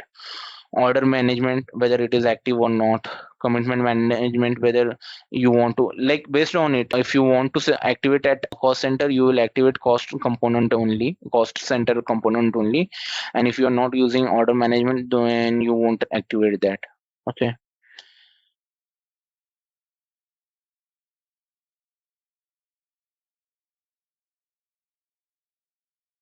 So if you remember, I have mentioned that we have another node for business partner under REFX. So this is the node. These are the relevant settings which we do for business partner.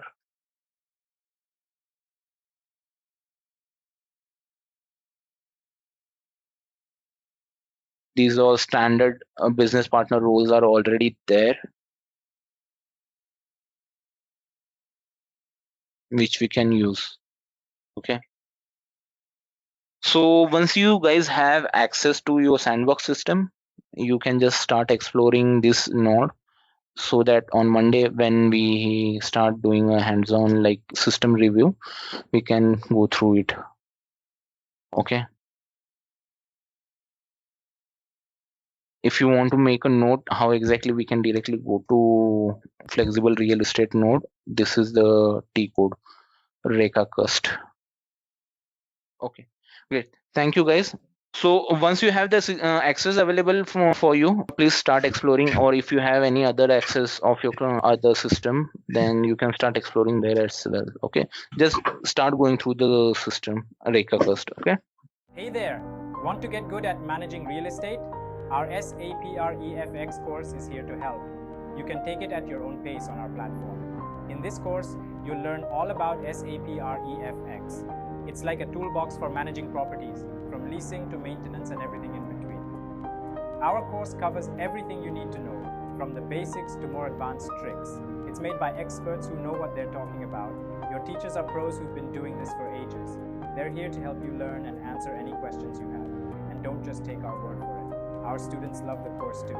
People just like you have found our course super helpful. Best part, it won't break the bank. This awesome opportunity to learn is affordable. Ready to become a SAP REFX Pro? Sign up on our page now. For more info, check out ZaranTech's website. So to begin with our session, I am going to cover I'm just going to walk you through what we have covered on Friday. Okay, and after that, I would like to ask someone of you to share your screen, and whatever activities we have discussed, that is setting of company code, then master data, like organizational structure of REFX, usage view REFX.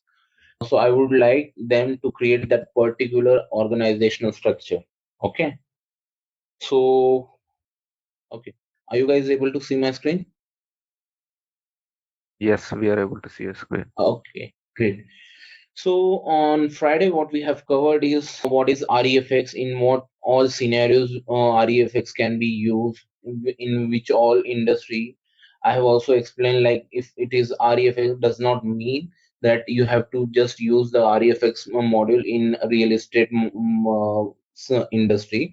It can be used in other industries as well. Like the example which I have given you were of like banking, aviation industry. Then there was some around like telecommunication industry. All of these industry can also be they can also implement FX module to segregate or to make sure that their contract and lease management is happening through REFX module, and then they are not doing any kind of calculation out of SAP. So it helps them to post their periodic activity through REFX. Now coming to the master data or organizational structure of REFX, we know that there are two type of organizational structure. One is usage view, second one is architectural view. Usage view is a mandatory view. If when we are creating any of the contract and we want to post any of the financial entries through REFX contract, then usage view, master data, and hierarchy is mandatory. Wherein the in architectural view, it is not a mandatory one; it is a optional one.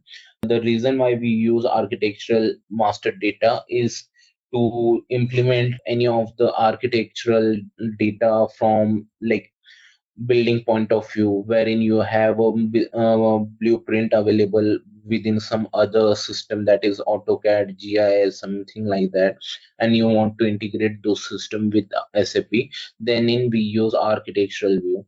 Also through architectural view, no data post, like no financial posting happens. It is just for a reporting purpose. Okay. Apart from that, we also saw that what all rental objects are there. When we say rental object, that is something which is created, that is the last step of master data hierarchy within REFX. Once the rental object is created, then it is assigned to your contract.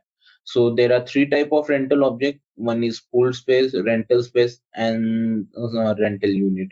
So pool space is something which is a group of areas clubbed together, and whenever we are utilizing any amount or any space out of that pool space, we have to create a rental space of that amount or the area which we are utilizing, and we have to assign rental spaces to our contract.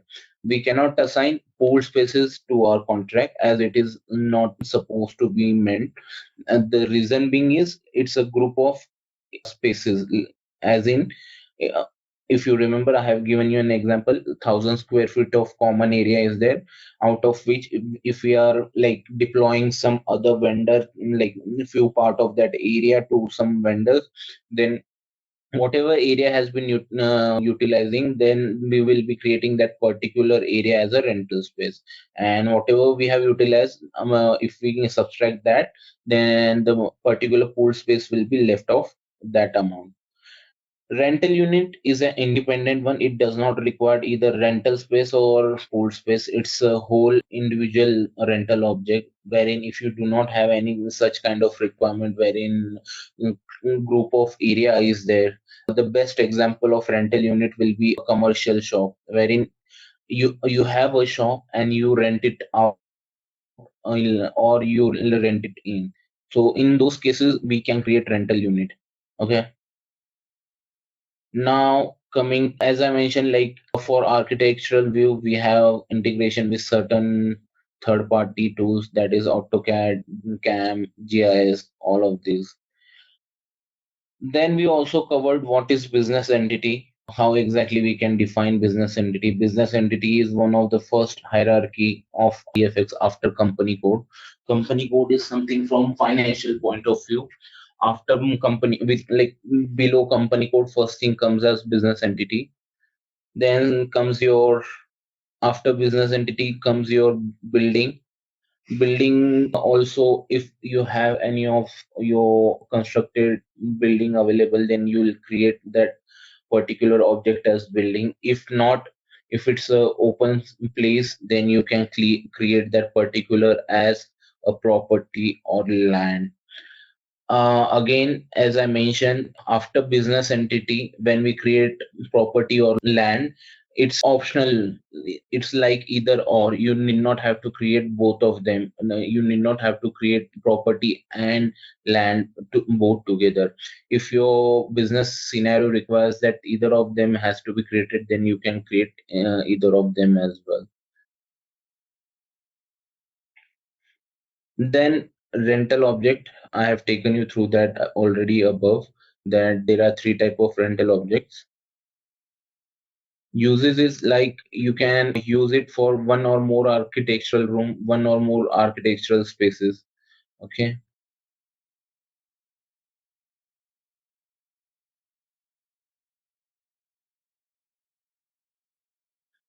So this is how it should be. As I mentioned, space cannot be assigned to a contract. Contract can have a rental space or rental unit as a object. Apart from rental space, rental unit, there are a few allowed objects for contract that we are going to cover when we will go through contract management. So once the rental space is created out of pool space, then only it can be assigned. As a rental unit is an individual entity, individual object, you can assign it as well. So measurement, if you remember, I have also mentioned that you do have measurement types available. Measurement types can be either in volume, value, or any of it, or number of people. Based on the scenario which are available, you can make the configuration. So it will appear in your rental object. You can assign the measurement in your master data as well. Usually we assign the standard scenario wherein we assign the measurement is in rental object.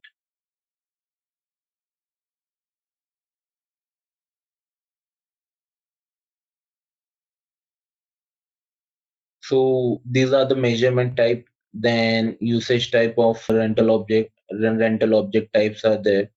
And we once the rental object is created, then we assign it to contract. That is how the flow is. And this is for architectural view flow.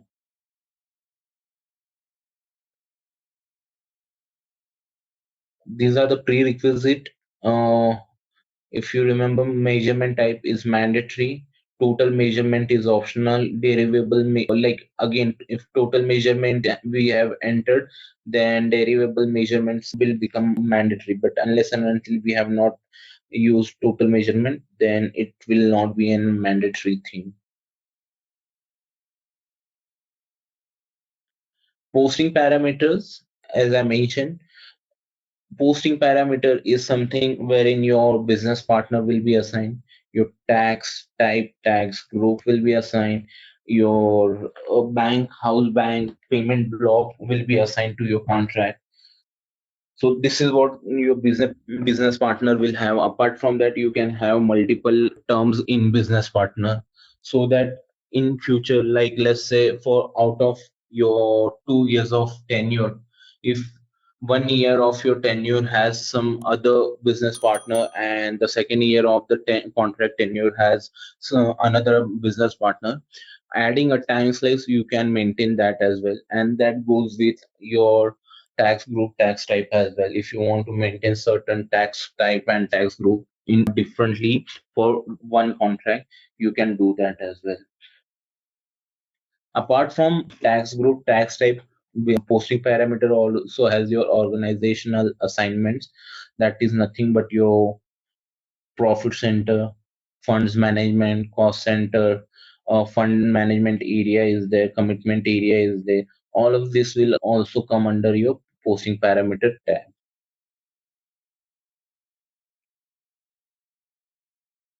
Business partner, again, apart from your standard business partner, that is your FI customer and FI vendor, there are certain standard business role are being provided by SAP. So if you are having a lease out scenario, you will be creating two roles for your business partner. One will be your FI customer, and second will be your tenant to the same business partner. So at least these two business partner roles should be assigned to your lease out scenario business partner. And if your lease in scenario is there wherein you're having a contract with your vendor, then your business partner will have two roles, that is your FI vendor and landlord. So these two business partner roles should be assigned to your BP. Okay. Apart from that, if any other requirement is there, like authorized signatory or real estate manager review, if you want to assign those role, that is totally based on the workflow and business process requirement. But at least these two should be there when we are like using any of the business partner within REFX contract. Okay. As I mentioned, tenant, landlord. Apart from landlord, we also have something called as prospect. So prospect is something when a customer comes in and makes an inquiry. Let's say if one of the industries there which is into real estate, and they have made an inquiry of certain requirement, like they are looking for a 2 BHK apartment which is having two balconies and face towards east. So whenever that particular request will be searched within the system, it will be searched against business partner which will be having business role as prospect. So as I mentioned, at least two should be there, because once the prospect has converted into customer, then that particular business partner will be having customer as well as tenant business partner role assigned. And initially when it was a prospect and customer had made an inquiry, it will be having a business partner role of prospect. So these are the general terms which those who have already worked in S/4HANA or who have worked on business partner, they should know. A business partner can be person, group, or organization. Customer, vendor account. These are the BP roles which can be created. Prospects, surveyor, broker, owner, tenant, landlord. So surveyor is something when a surveyor comes for any kind of survey to be done on property, that property can have a business partner assigned with a surveyor role. And broker is something like, let's say if any of the property has been either sold out through broker, to manage that requirement, to manage the brokerage of the broker can also be happen through SAP REFX contract. Okay.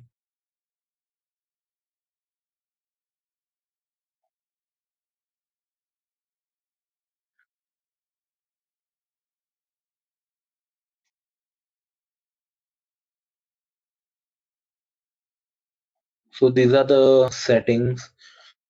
Again, one more point which I mentioned in our last session. Apart from your business partner configuration, which we do under cross client node, we also do certain configuration within SAP Flexible this node, which is Flexible Real Estate Management node. So not just one configuration has to be done, but there are 2-3 more configuration up like within SAP Real Estate Management. Okay.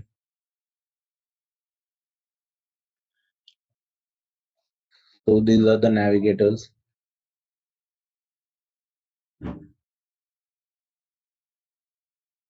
So you can go through this quickly. As I mentioned, some standard business partner roles are already available from SAP. So if it is a master tenant, then it will be TR0600. If it is a tenant, then it will be TR0601. For landlord with vendor account, it will be TR0602. Contracting partner with customer account, then it will be TR0603. What is the difference between tenant and customer? Contracting partner. Contracting partner whose customer account is used to pay receivable resulting from the contract. Example, for customer services. And tenant who is assigned to a contract, for example, husband or wife, there is no customer account for this tenant. You use the data defined for corresponding and reporting only. So one more thing, when we are creating any of the business partner, like let's give an example. In an contract, let's say one couple has entered into a contract, and out of that contract only one person has to be paid, but both of those person as being part of the contract will be assigned as tenant to those contract, but one person will be having tenant plus customer business partner role available. So to define which person is supposed to be paying the rent or the monthly amount which is supposed to receive. Okay.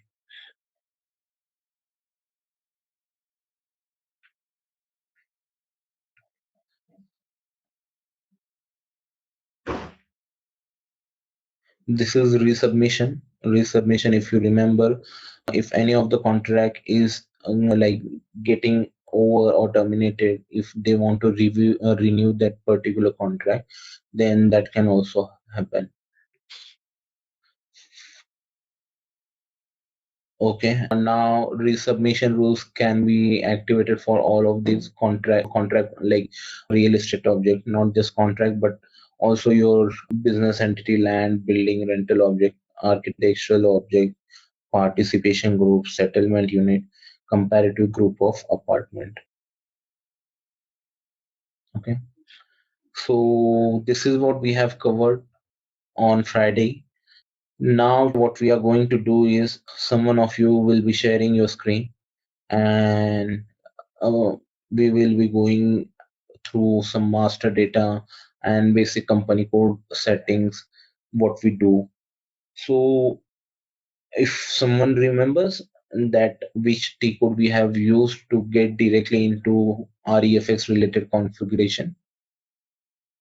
Recast. Yeah, Rekacast, right? Great.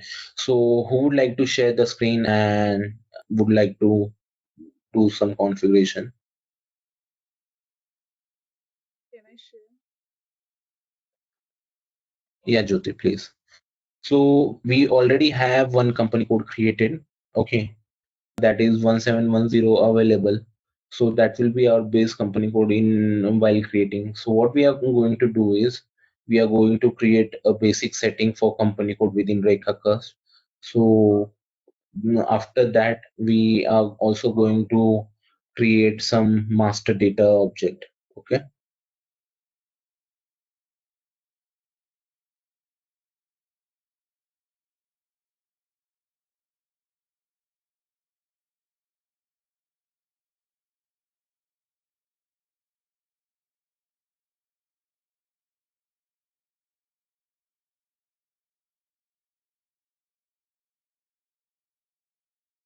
Yeah, in this we go to basic setting.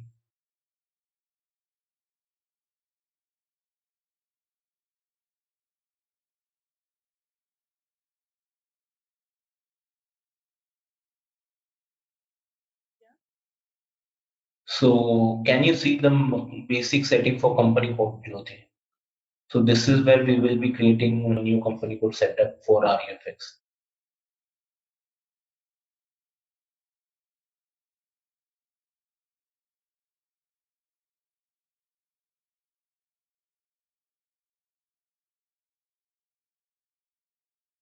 Logged by someone. Okay, can you check who is the user? 15. Yeah, I was there. I logged out. Please check. Okay. So you can use 1710 as your reference company code. Okay, and you can copy it to 1010.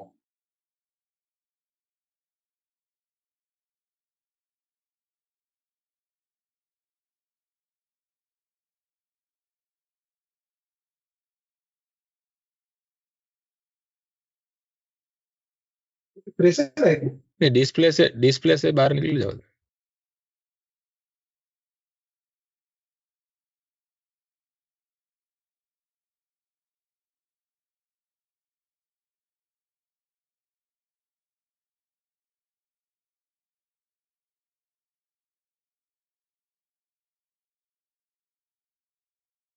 It is logged by someone. 09.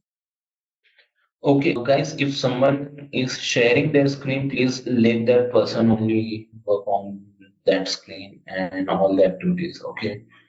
Because what we are doing right now is we are going through the configuration hands-on. If everyone will have their own day, okay? Jyoti has shared her screen. Tomorrow, if someone else would like to share, they can share.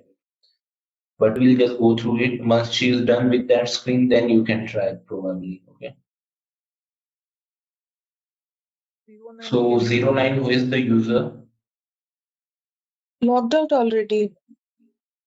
Okay, Jyoti, can you please try it again? Sure. Still it is logged.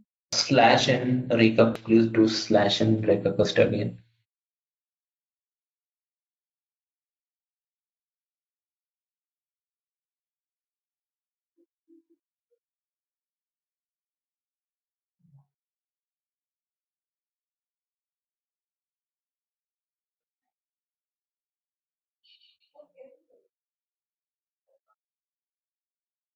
So this is a standard company code which is there, like not standard, but this is one of the company code which I have created. But what you can do is you can use this as a reference. So you can go back, yeah, you can copy as do it, yeah. And the new company code should be 1010.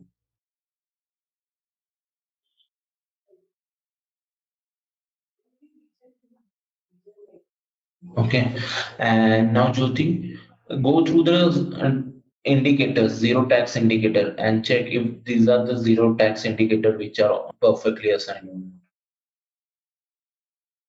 You can do F4 over there, zero tax indicator, it was above only.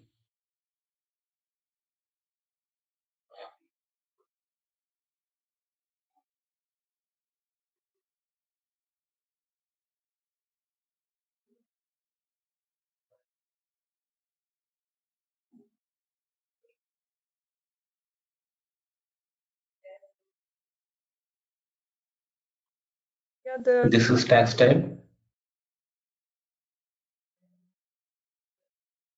What is tax group?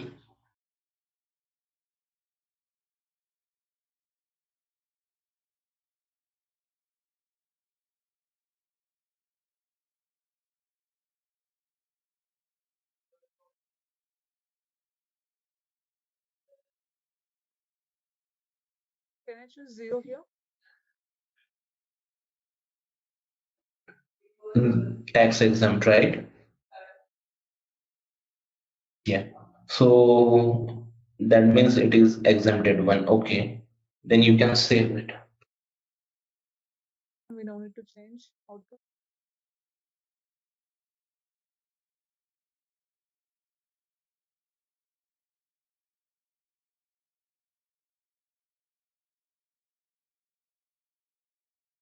An entry already exists.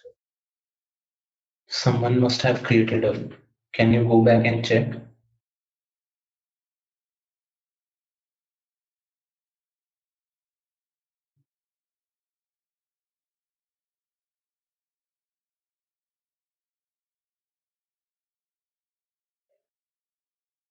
Yeah, it's there 1010. Someone has already created it. Okay, fine. So the first thing it is already done, right? Now you can go back one step, and what we will do is we are going to create. We are going to create in master data. If you expand master data view,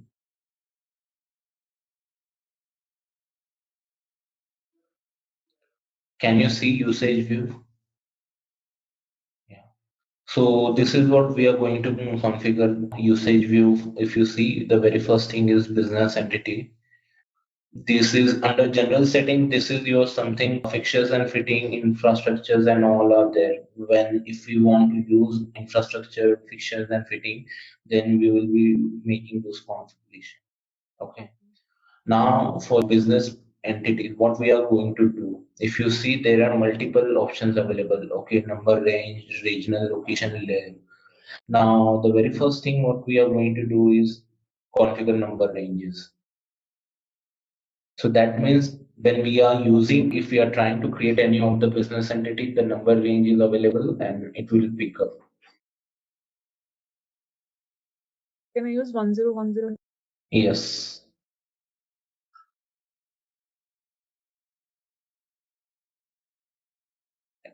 Not display. Edit. Okay, edit. Yeah, 01. Number range should be 01 and enter a range that you would like to have. So make sure at least more than hundreds are there because everyone will be using the same. Not thousand, 0001 to 9999, something like that.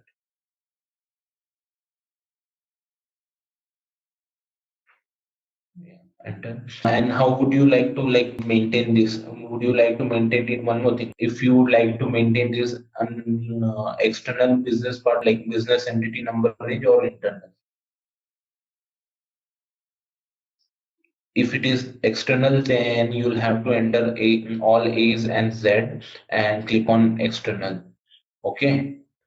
So for now, what we can do is we can use internal only and save it.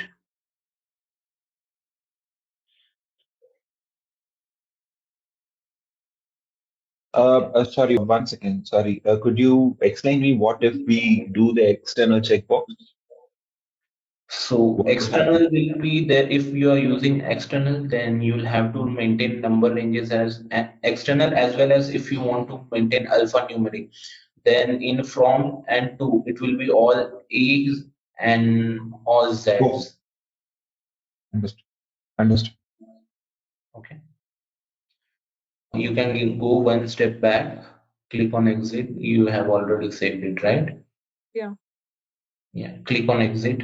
At the end, if you see exit is there. Menu bar above, if you see menu bar. Yeah. Okay. Now, if you want to configure any of the regional location, just click on that. I'll just take you through that. So these are the regional location which are available. Okay. Let's say if you want to define your business entity, in which area of the region it is. Let's say if it is Maharashtra, within Maharashtra, which area it is. Is it something West Maharashtra, East Maharashtra? If you want to have a segregation of that, then you can configure those regional location as well over here. These are the standard which are already been done. But apart from this one, if you like to configure anything, you can do that as well. So the requirement of the regional location is just for reporting purpose. It does not have any kind of financial posting implications. Okay. So now, Jyoti, when you have created number ranges for business entity, now what you can do is simultaneously you can create one business entity. Okay. So to create a business entity, your D code will be REBDBE. REBDBE. Pranav, can you please put it in the chat box? We can also note it down. I'm trying to, but the chat window is not activated for me. Just a second, let me check. Okay, for Raipur, E for elephant, B for Bangalore, D for Delhi, B for Bangalore, E for elephant. So just a second, Jyoti, over here. So these for business entity, land, building, and the object. So the starting four initials will be same. At the end, just you need to change instead of BE. If you are entering building, then it will be BU. If you are entering any of the property, then it will be REBDPR. If you are entering any of the rental object, then it will be REBDRO. Okay, RO is for rental object, BE for business entity, BU for building, and PR for property. Okay. Yeah. So over here, you can try to create a new business entity. No, you will have to click on create then only. Yes.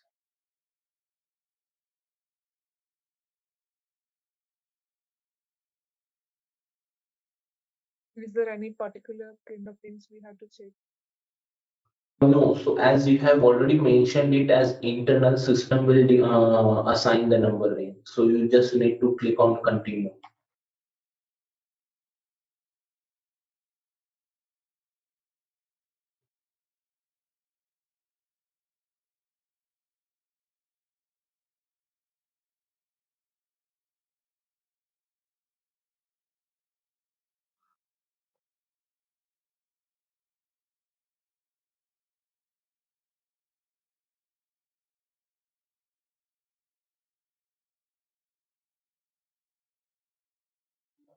So in front of that, you can give your initial like a hyphen Jyoti so that you will be able to identify this was been created by you. Because all of the other folks will also be creating there.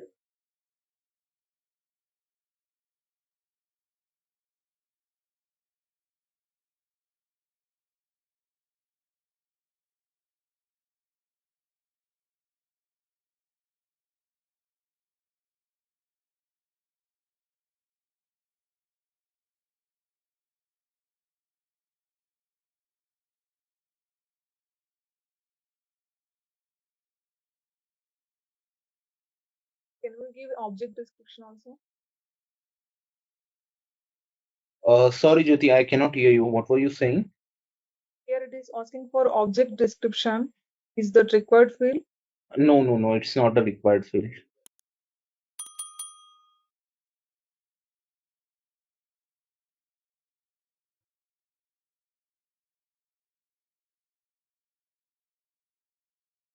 Okay, and also, yeah, valid from and valid to date.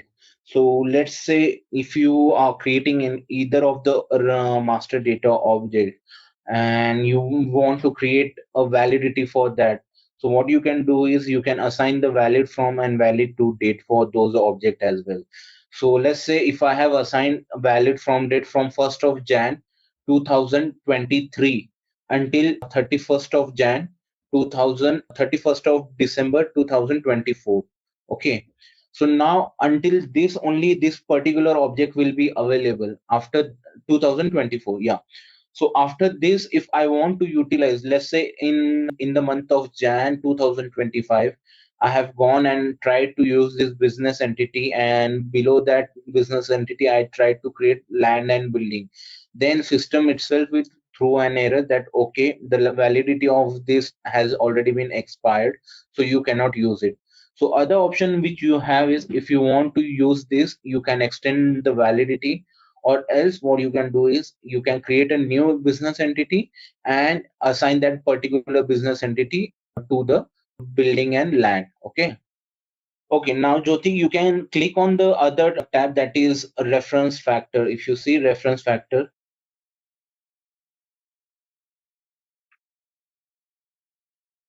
I think it's valid from taking from today.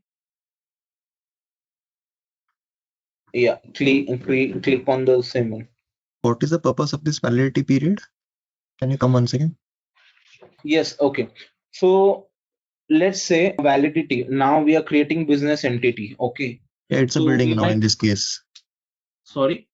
It's a building in this case, right? So we have a validity period for that building, you mean to say? Yes. So for creating a building, we'll have to create a business entity, correct? Now that building has been leased in for let's say 1 year. So ideally, what we are going to do is to create this building, we'll have to create a business entity. So we'll keep the business entity validity date as well, same which is there for building also, right? No, my business entity itself is a building, right? It's a project. It's a land or it's a building. No. That is my business So, entity. so under business entity, you have land and building. Not under business entity itself is not a building. Okay. So under business entity, like if you have gone through that sheet or not, we have a hierarchy that is organizational structure of REFX. So first hierarchy will be your company code. Second will be your business entity. third will be your either land or building, Yeah. and then will be your rental object. Okay. Okay. So for building, if you want to create a building, you'll need to have a business entity. And that is what Jyoti is creating right now, business entity. Okay. So under a business entity, we can have multiple properties, right? Like building or lands. Yes, yes. So one to it is, multiple assignments can happen. yes, you can have multiple object under one business entity. And same goes for rental object. Under one building or property, you can have multiple rental object. Okay. So this validity period, it is restricted to only to the business entity then, not the property. No, you can assign validity at each level. If you want to assign at business entity, you can do that. Land, building, you can assign it at that level. Rental object as well as your contract will also have a validity period. So it depends where exactly you want to restrict. The reason why we are assigning it from business entity itself is because, let's say, if in going further, when we are creating building, and in building, if we have assigned wrong date, then at building level itself, system will throw an error that the validity of your business entity is from this to this date. Okay.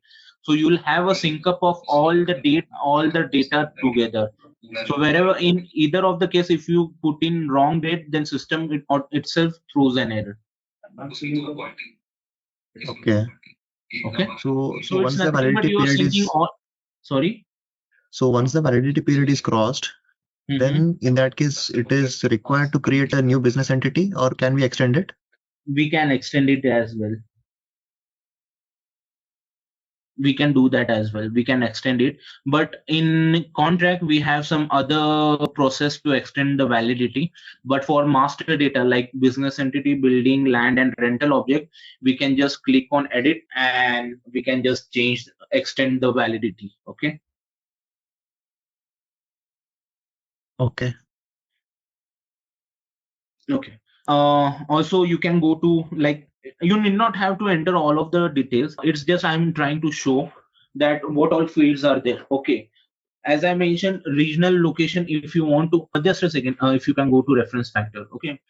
A regional location, if you want to maintain that data, you can maintain that as well. Neighborhood, like under regional location, you can see transfer connection location, then maintenance distribution is there, then your neighborhood is also there. So neighborhood is like, if you want to specify, if you remember, if you have, like, while mentioning our address, we do say that beside this hospital, beside that hospital, in front of this theater, right? So if you want to maintain that kind of identical neighborhood, then you can maintain it over here as well. Okay. Now if you can go to infrastructure. Yeah, over here, if you want to maintain any infrastructure, ideally what we recommend as a SAP best practice is we maintain it at a rental object level, so we need not have to do it until land and building. Now if you go to measurements, so over here you can maintain the measurement. If you can do F4 on measurement type, Jyoti. So these are the measurement areas which are there. If you remember, at company code level, we have maintained default measurement type M2, M3. So that's why it is picking up. And PC and TSR for parking spaces and co-ownership. So we can, what we'll do is we'll maintain this measurement type at rental object again. The reason being, I'll have to display, I'll have to show you how exactly the pool spaces work. Okay. Now, if you go to posting parameters,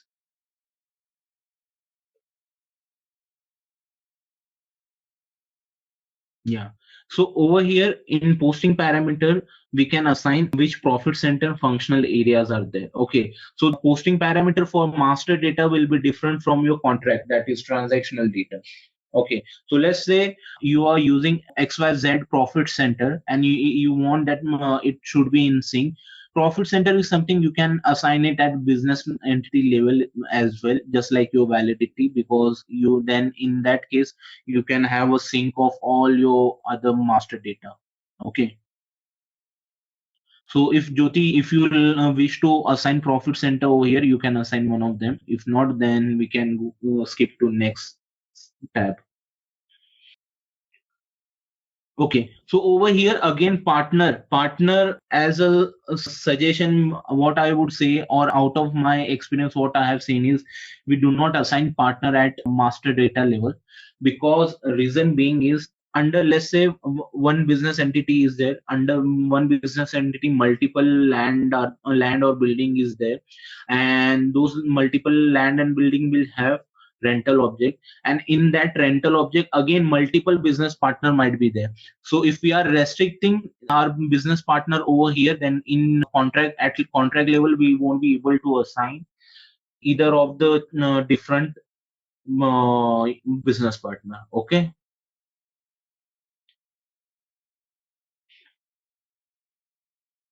So over here, you can assign if any of the functional locations are there.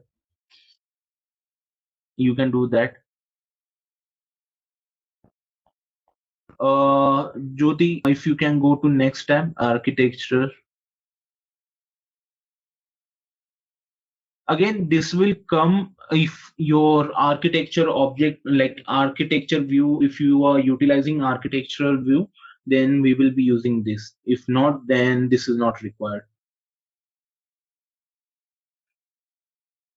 Resubmission rules, as I mentioned, like if you want to, if you click on add Jyoti over here, yeah, that one, correct, the plus sign, very first, yes, if you click on that, yeah, one time occurrence, before one time occurrence, as of date, every month. These are the options which are available. Okay, if you click on one time occurrence,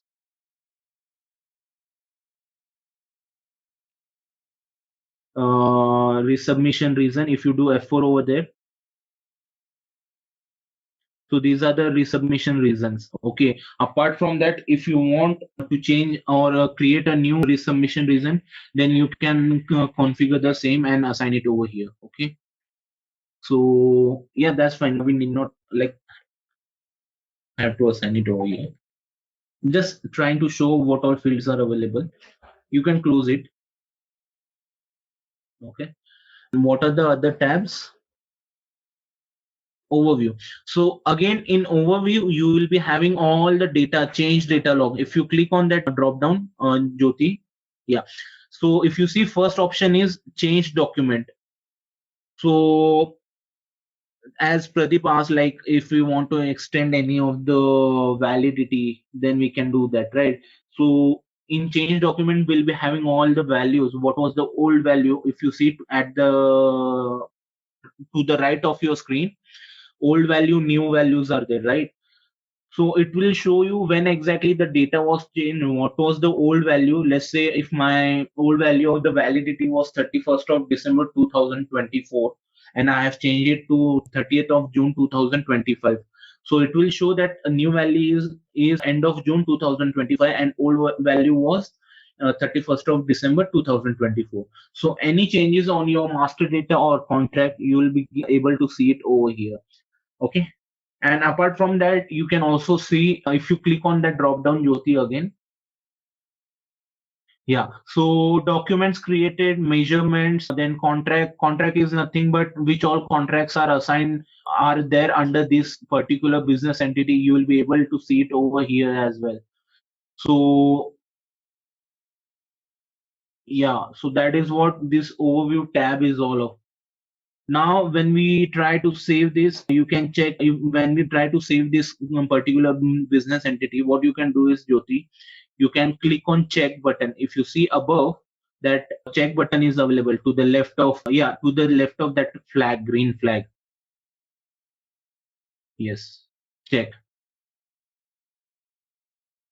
Okay, now it says tenancy law is not assigned. So in general data tab, if you go, so one more thing, tenancy law is something, it is specific to your country.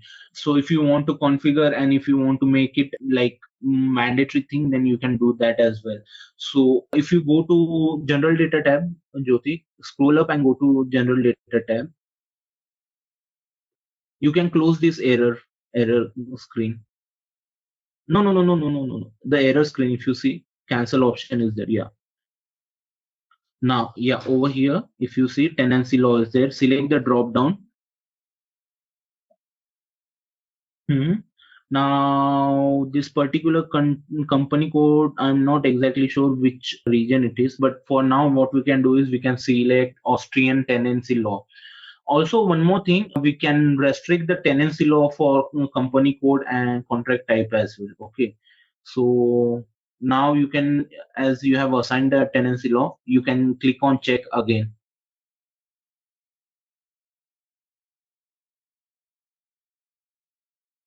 Yeah, now it is error free. So you can save the business entity. Okay. So your business entity number is 1. Okay. So you can, whenever in future, Jyoti, now when we will create building, land and rental object, so make sure your business entity 1 you are using. Okay. So as of now, we have seen how exactly we can create business entity. So now let's go further and Jyoti, you can share your screen. Yes, yes, I'm Now, if you see after business entity, the next master data object or the hierarchical object under REFX is your business entity and land. Okay. So now we have created business entity. Now we'll go and create land and building both. So for land, again, you can maintain the number range for land.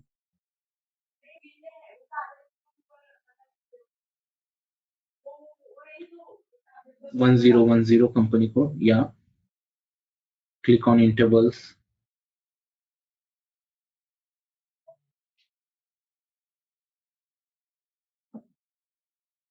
If you wish to assign same number range, you can use same, or if you want to change anything else, you can do that.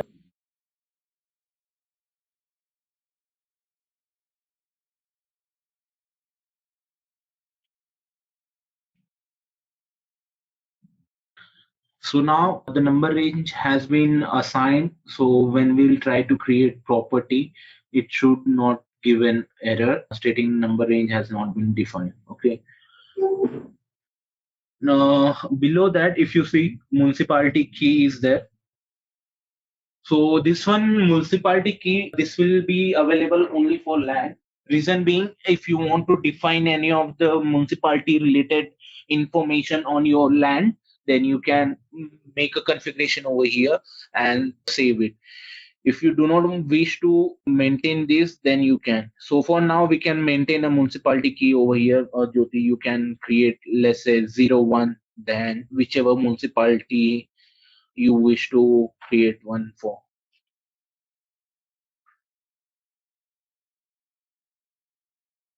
You can choose your yeah, Hyderabad, or if any specific municipality comes under Hyderabad, then you can assign that as well.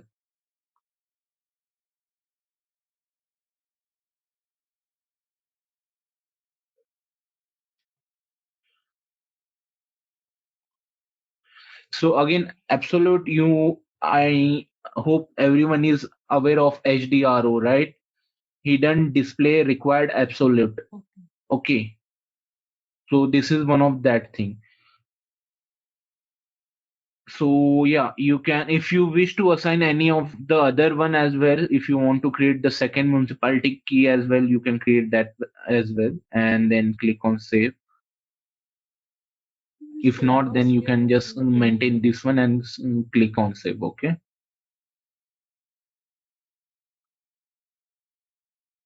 Create.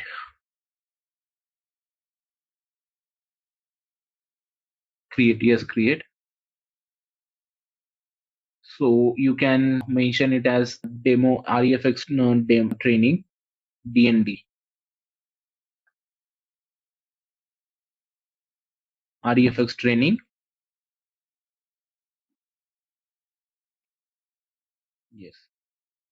So few things are there for which transport will be required. So before this we were maintaining number ranges. So if you guys are aware, for number ranges no transport is required. It is an independent client activity. So for that is why it has not asked us for any of the TR number. Now this is the configuration which we are doing. So for this it will require a TR. So you can click on save, Jyoti. Yeah. Okay. Now we have captured all this in under one tier. Okay. Now click on exit and let's go to other option, which is local sub district. Okay. Again, same thing. If you wish to maintain a sub district within REFX module, like sub district is nothing but your taluka, as we call it taluka. So if you want to mention taluka level details as well, or out of India, there are some sub district details are also there. So based on that, you can maintain it over here. So Jyoti, would you like to maintain this, or you would like to skip this? It's on you. If you will have to, if you like to maintain it, you can do that as well.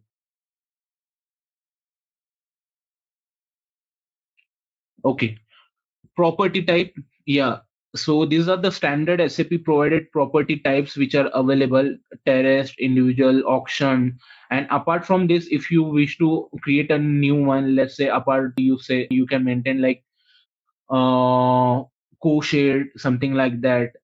Any other suggestion you would have, Jyoti, if you would like to create any other type of, or you can also create like non-agriculture property or agriculture property. Yes, you can create agriculture property as well.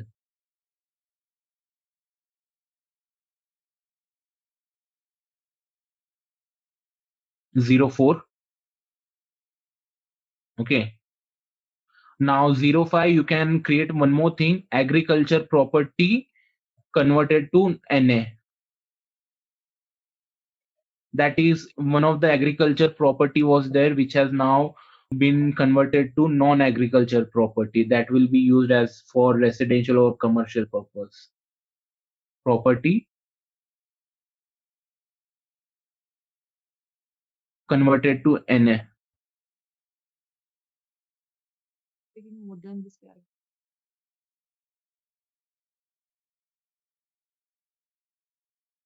Space.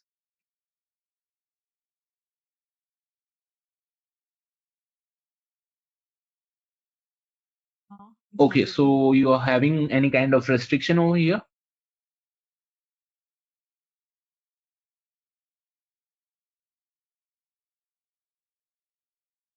You're not able to maintain text after that? Yeah, extra text I am not able. Okay, so what you can do is maintain the initial AP property to AP to NA. That means agriculture property to NA, non-agriculture. Yes, NA. Yes. Now you can save this. No, no, under same tier. Need not have to create new one. Just keep saving all the changes under this tier itself. Okay. And one more thing, what you can do is, can you do one thing? Go to SC09 and change the text of that TR and assign your name in front of that, so that in if someone else also try to uh, create any of the thing. No, no, no. Click on enter. Yes. Over here you can see your TR is there. REFX training. Yeah. Double click on that and change the text in front of training. You just add your initials.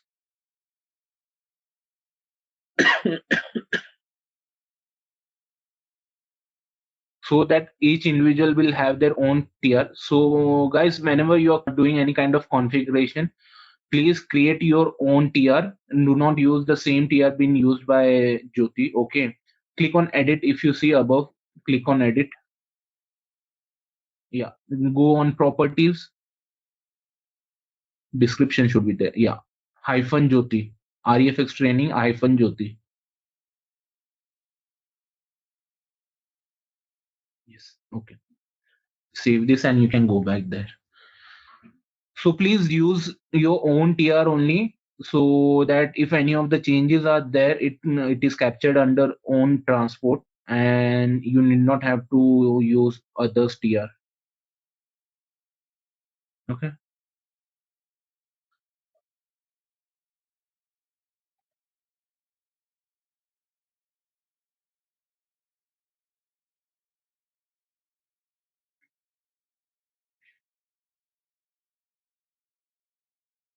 Land, right?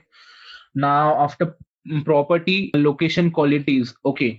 So, what do you mean by location qualities? So, let's say if you want to maintain like beside a river, outside of a city, area-wise, like A1 resident location, or it is behind any of the electricity tower or any of the electricity DP is there. If you like to maintain that, yeah, Lakeview, correct.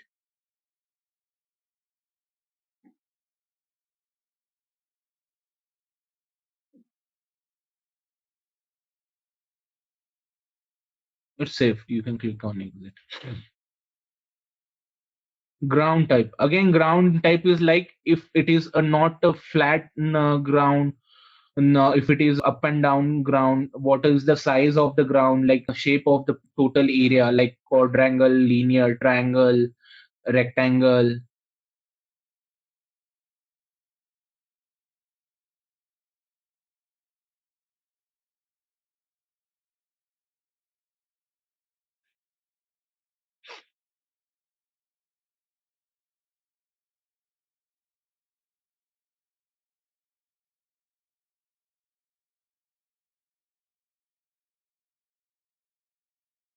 So over here, what is the condition?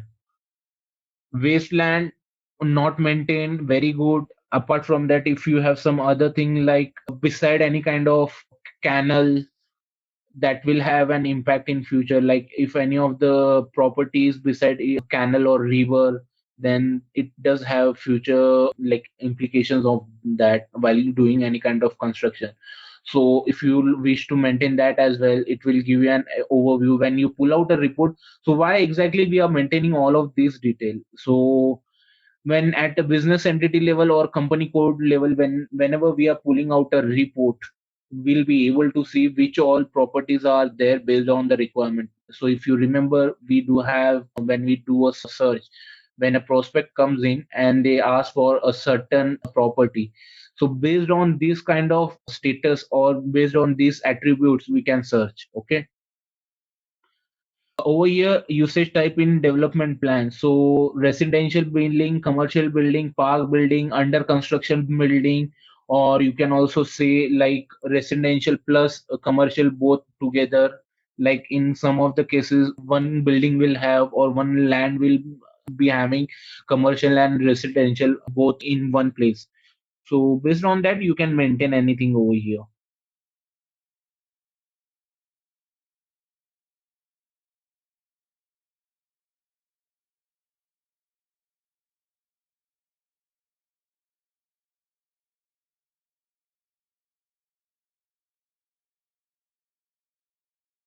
Okay.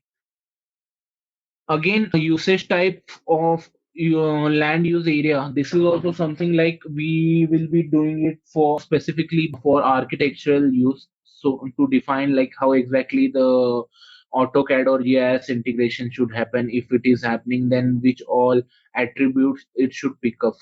Okay. The last one is heritable building rights type. Okay. So again, if we want to maintain, like if it is a charitable trust, if it is been inherited by like HUFs are there, Hindu undivided family buildings are there, and if you want to maintain those kind of attributes over here, if any of the NGO building is there, or if something is there specifically used for any kind of cultural activities, like for cultural region, then we can maintain it.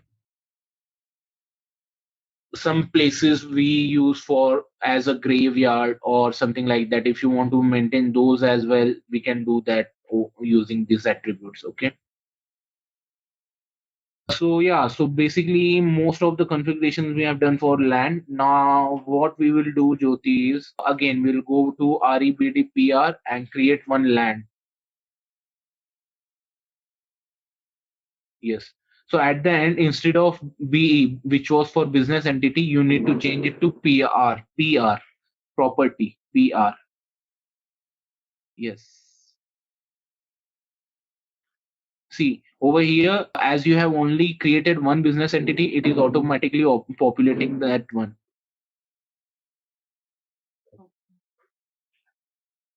No, no, not search. You will have to click on create. You're creating a LAN. Yes. No, we are not using architectural object. So just click on continue. Again, we have assigned the number range as internal. So system itself will create the number for this LAN.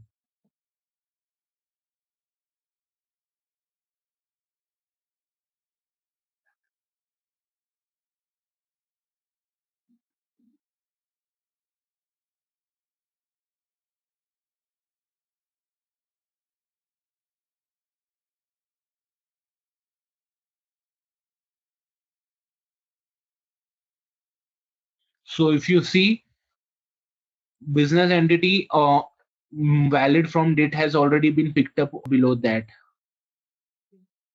So it is giving you a reference that your other object is having this particular validity from date.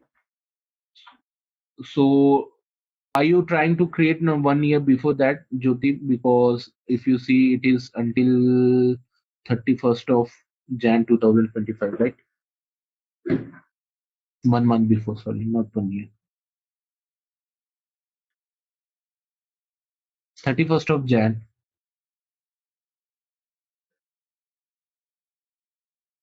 Yeah.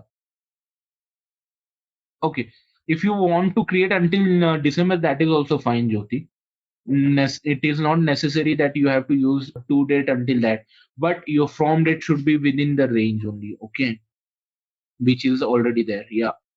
Now you can go to building law and usage tab.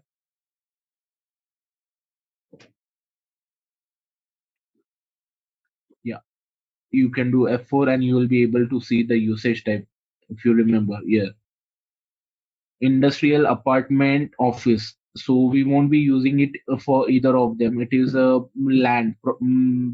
properties there, right? So we need not have to maintain it unless and until we are going to make any kind of development on that. Okay, heritable building rights. If you remember, we have done that as well. If you do F4 and wish to use any of that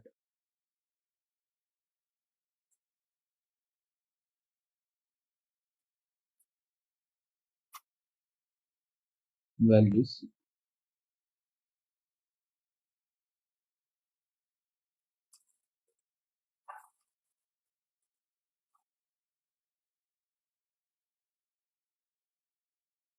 Mhm. If you want to add any of the fixture and fittings, let's say you have bought a land and after that you have done kind of fixtures and fitting. Let's say you have created a compound around your land, and if you want to add that as well, you can do it over here.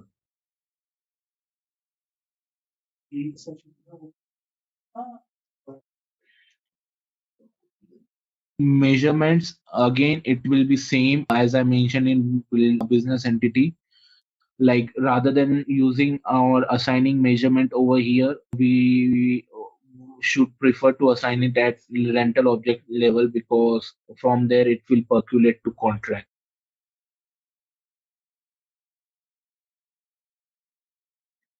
Posting parameters, next will be partner.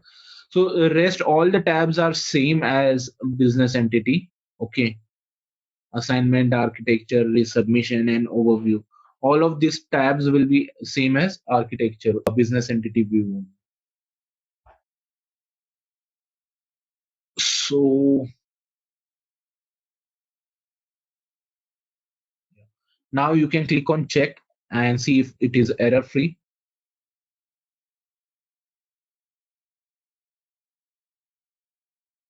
Okay, this is error free. You can click on save.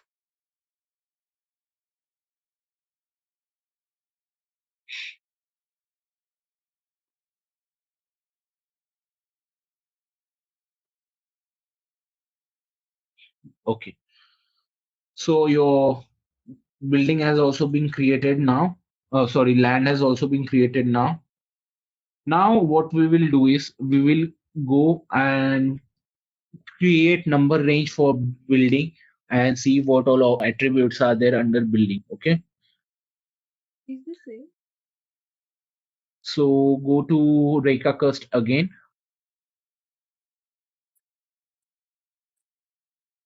Building.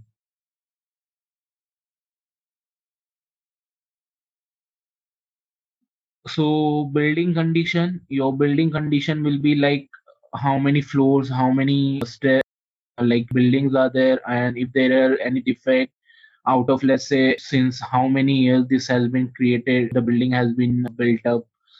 If you want to maintain any kind of other aspect of the building, like if the partial building has been not maintained very well, or out of 10 floors, 2 floors under still under construction, you can maintain all of this aspect over here. Okay.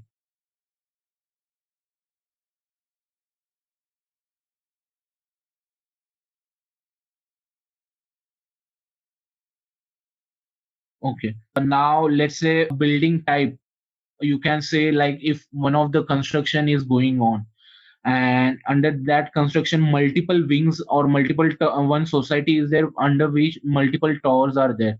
Now one tower will be specifically for 3 BHK flats apartment. Second tower will be specifically for 2 BHK apartment. Third tower will be only specifically for 4 BHK. So like that, you can maintain all of these attributes over here. And if any of the like row houses, family house, something like that are there, like if a row house related apartment buildings are there, you can maintain it over here as well.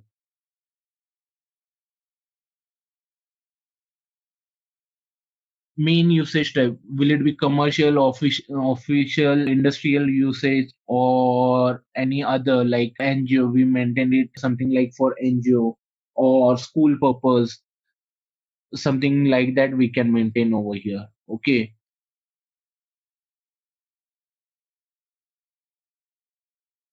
Jyoti, would you like to maintain something, or you would like to use the existing one?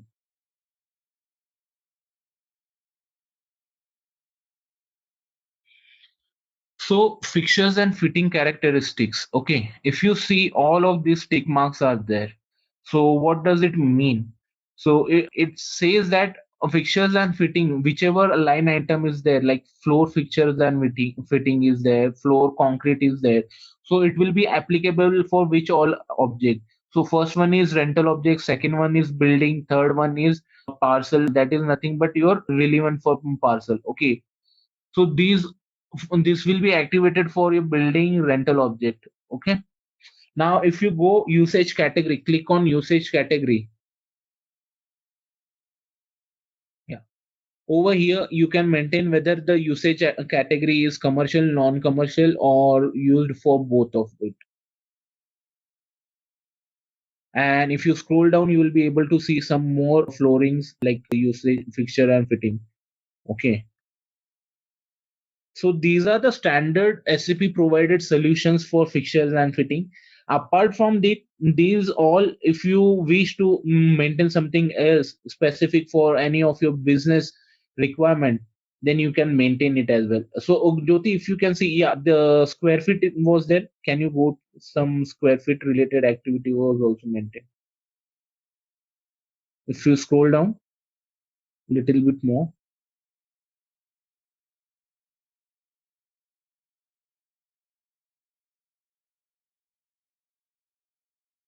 Yeah, over here, if you see size 30 square meters to 34 square meters. So these all attributes are also been maintained over here. Like you are specifying what is the fixture area, like fixture and fitting area, and not necessarily like, let's say if you have a 2 BHK apartment or 3 BHK apartment, it is not necessary the whole apartment has to be fixed or fittings has to be there. a specific room or specific area of the apartment needs any kind of fitting, then you can also maintain it accordingly over here. And if you want to charge based on the area that you have fixed or fitting has been done, then you can maintain it over here as well. So let's say your standard rate will be like one bedroom is of 50 square feet meters. Okay, I'm just giving you an example. One bedroom is of 50 square feet meter of bedroom. Now that whole bedroom need not have to be fixed. Only the 30 square feet meter of area needs to be fixed. Although what you can do is, as a standard fixture and fitting, you will have to at least charge for 50 square feet meters. Okay, that means even if it is 30 square feet meters of fixture, you will be charging at least for 50. So that is how you can maintain it, or you can control the activity through this. Okay.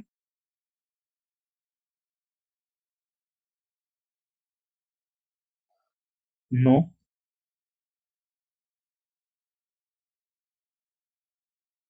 Pranav, Yes. as a master data for a building or a land, if you are creating a property of a building and assuming I want to define how many floors are there or where it is facing upon, what is a square feet area which upon which the building is built upon, where can we define all this as the basic data? So see, that will be your rental object. Okay. So let's say you have created a building. In building basic data, you can maintain that, okay, a commercial building, residential building, and fixture, like after creating a residential building, you'll have to create, let's say 16 floors are there. Now on each floor, if you want to rent out the whole floor itself as a rental object, you can do that. Or else if you have on each floor 4 apartments are there, then you can maintain like in rental object, floor number is there, corner is there, like which area, or like once you enter the floor to the left or to the right, if it is facing, if you also want to define like which side it is facing, like east, west, south, north, you can define that as well. You can maintain that as well under rental object. So that is why I have been asking, if you want to maintain any of these attributes like measurement also, we should prefer to maintain it at rental object. Getting into the renting and the contract part would be the next stage, right? But before getting into that next, when I'm defining a property or a land, what is the square feet area of the entire land which I'm owning right now, or what is the number of floors which the building is having, which I'll be renting it out in the next phase. So that would become the prerequisite activity or a data for the renting or contractual activities, right? Yes. So if you remember, on land we had a measurement area available, but we didn't maintain it. Jyoti, if you that can was open that was the measuring units, right? Whether we are measuring it in square feet or something else, those kind of unit of that is measuring what you those will kind be of things. maintaining. That is what you will be maintaining. Let's say if your land is of 4,000 square feet. Okay. If you can open in the property which you have created. REBDPR.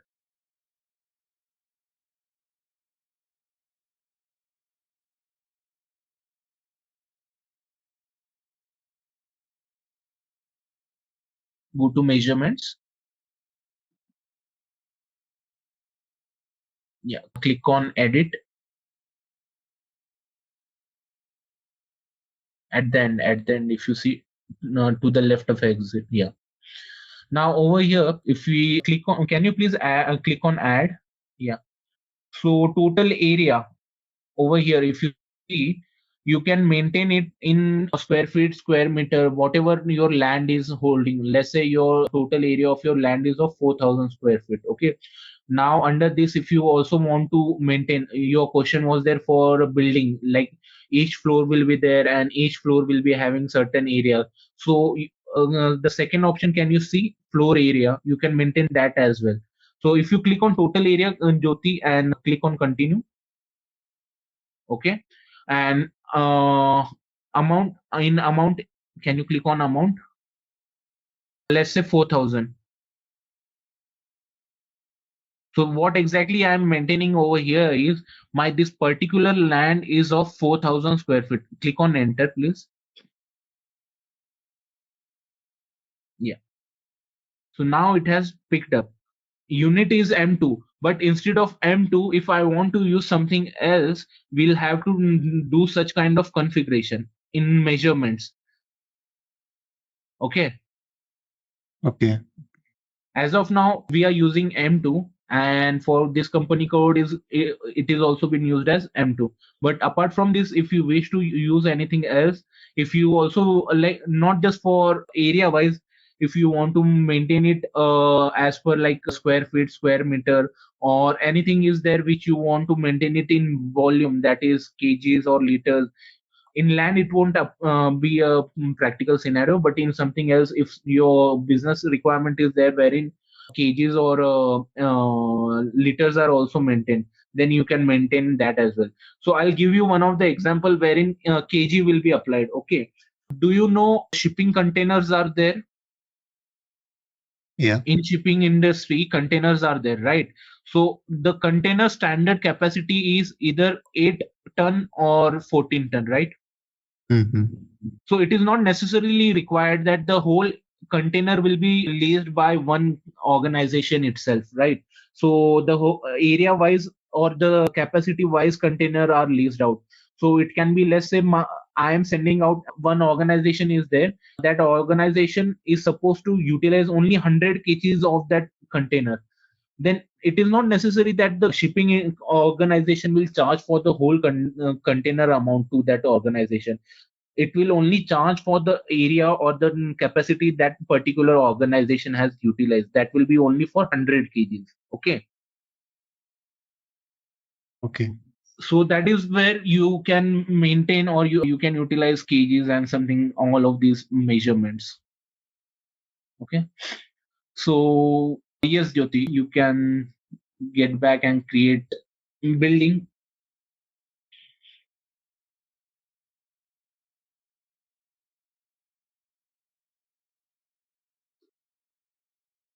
No, this is for properties.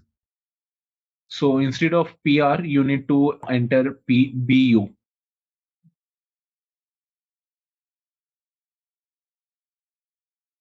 Yes. Correct. This one is building. If you see at the heading, it's written as building. Now click on create and you can start creating your building.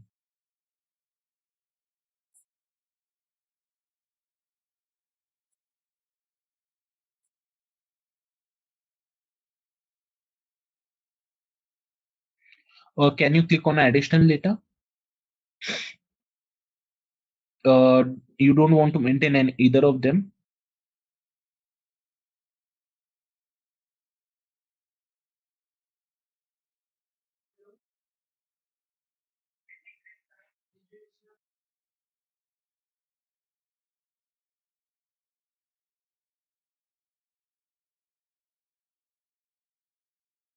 So you can see where house is also there below. If you scroll down, parking garage, warehouse, yeah, two family house, single family house, shopping mall, row, middle house. So this kind of building type can also be maintained.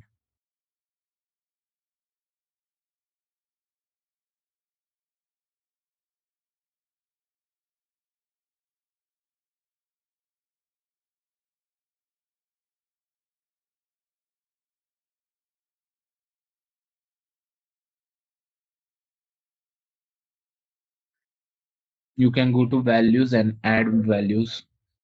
So over here, if you see amount per value, that is volume, that is we have maintained M3, right?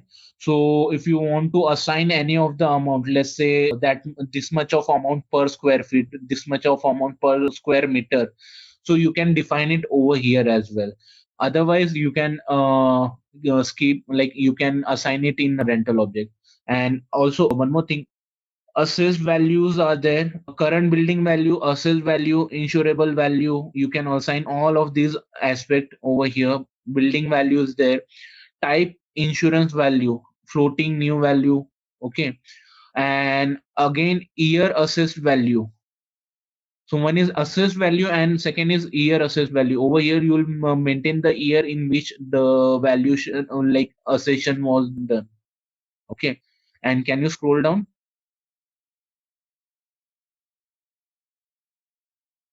Can you scroll up?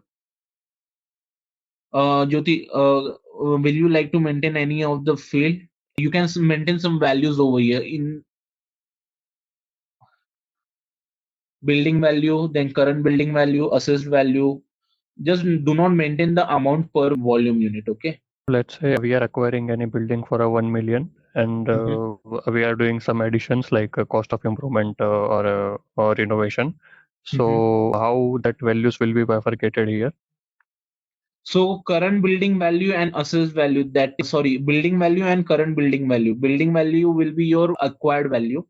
And after all the renovation and all the fixture, you'll add your total building value in your current building value. Okay. Okay. And So this whatever improvements during the year, we need to add in the current building value, right? correct. And just make sure, like, just make a note that this is for information purpose. This won't have any kind of financial implication, like while doing any of kind of financial posting, it won't have any implication over there. It is just for informational purpose, so that in future if you want to pull out a report that how much did this building cost us or how much of fixture has been done, based on the report you'll be able to get the data. Okay. And the first thing which was there, amount per volume unit, it will, why the reason why I have not asked to maintain that is because when we will create a rental object, it will give us some difficulties or it will create some hindrance. It is just for for your knowledge that you can maintain it over here as well if your business is required. But while we create rental object and contract in further sessions, I do not want that we should go back and change it again. So that is why I have not asked Jyoti to maintain. Okay. Yep. Assessed value, let's say you have maintained like 2 lakh, 20, yeah, it is 2 lakh, right? Current building value is 20 lakh. Your building acquisition value is 1 lakh. Now, assessed value. After us doing assessment, you got to know that, okay, your assessed value is of 1 lakh of 60,000. So that will be your assessed value, because market value and assessed value are not the same one, because market always runs in premium. Okay. Let's say insurable value, again that depends. It can be 2 lakhs also, and it can be 1 lakh 60,000 or somewhere between that also.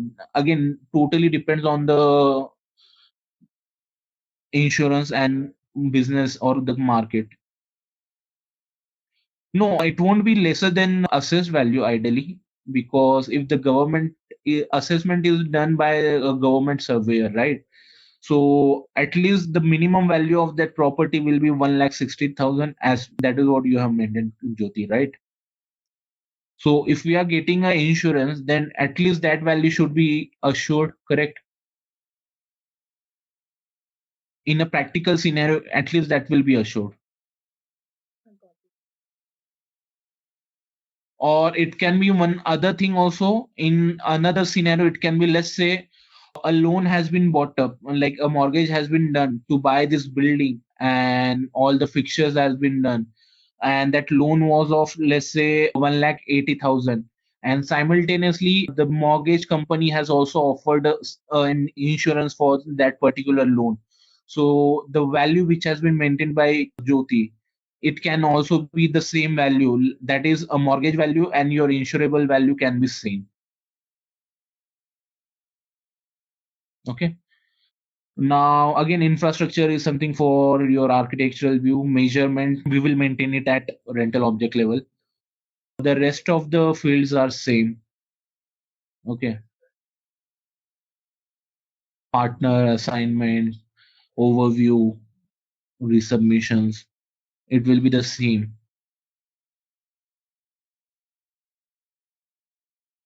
Now, what you can do is, Jyoti, you can just click on check and see if it is an error free.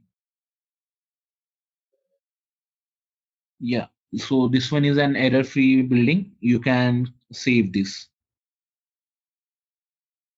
Yeah. So your building number 1 has been created. Okay. If you go to general data, and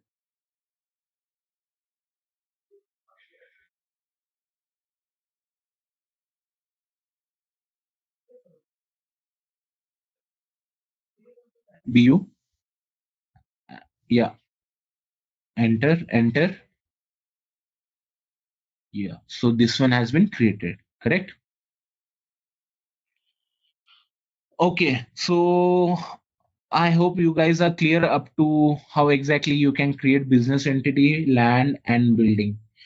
Now, what we'll do is we'll cover rental object and the further sessions. Okay. Hey there! Want to get good at managing real estate? Our SAP REFX course is here to help. You can take it at your own pace on our platform. In this course, you'll learn all about SAP REFX. It's like a toolbox for managing properties, from leasing to maintenance and everything in between. Our course covers everything you need to know, from the basics to more advanced tricks. It's made by experts who know what they're talking about. Your teachers are pros who've been doing this for ages. They're here to help you learn and answer any questions you have. And don't just take our word for it. Our students love the course too. People just like you have found our course super helpful. Best part, it won't break the bank. This awesome opportunity to learn is affordable. Ready to become a SAP REFX Pro? Sign up on our page now. For more info, check out ZaranTech's website. So what we have covered is how exactly the hierarchy, usage view hierarchy is covered within REFX. That is how exactly we create business entity, then land and building. Rental object, we are yet to left with the rental object. We will be going through rental object creation. But before that, what we are going to do is we are going to just have a glance or understanding of how exactly architectural view works. Okay. So as mentioned, we are going to cover architectural object. So what all things need to be maintained in architectural object? What all parameters are there in architectural object? Okay. So tell me something, if anyone can help me understand what is architectural object and what is usage view. I need to check for the architectural object. Basically, whatever the building plan is there and how a building is going to be constructed. So those objects are we are creating, and after that object, we are assigning to this particular building or particular entity. Okay. And is it a mandatory or optional one? I think it's architectural view. When we create an architectural view within SAP REFX, it has to be a mandatory view or optional one? Optional. Great. It's optional. Yes, right. Optional, because the financial posting is going to happen through usage view and not through architectural view. So as it is just an optional one and it is used for like blueprint design related activity wherein it determines what architecture has been created in what way. It has a sync with third party systems like GIS, AutoCAD. So that is why it is an optional. If your business does not require this view, then it is fine not to activate this view. Okay. Now coming to architectural view. The architectural view allows you to create an optional architecture structure that augments the master data of the usage view. This lets to depict your real estate structure at all hierarchical level, regardless of company. So as I mentioned, it is an optional view. It does not has to be a mandatory one, and it is just once it has been used, then it will be linked to your usage view. So it is not an independent one. Even after creating architectural view, it has to be linked to usage view. If anybody of you remember when we were doing an hands-on session, while creating business entity, land and building, we had an option of architectural view, right? So if we activate, like if we take on that checkbox, then it will be activated over there. Use case of architectural view. Using the architectural view is recommended in following cases. You wish to enter detailed information about the architectural structure of your real estate in the system, especially if you have detailed measurements such as rooms or floors in a building and you wish to access this data in the usage view. One more thing, apart from any of the specific architecture, statues or something, if you want to take any kind of measurement, let's say rather than putting manual measurement in rental object, if you have a blueprint of your architecture, And if you want to fetch that measurement from your blueprint, then also you can utilize, so that once the architecture view is activated or it has been used, all the measurements from blueprint will be flown from architectural view to usage view. Okay. The usage of the object changes frequently. In this case, the architectural view remains constant and you can create new usage object as needed. So as it is a blueprint, replication of a blueprint, there are hardly any chances that it will get changed in near future, because once the construction has been completed and the blueprint has been created, it has to remain constant for at least for some tenure.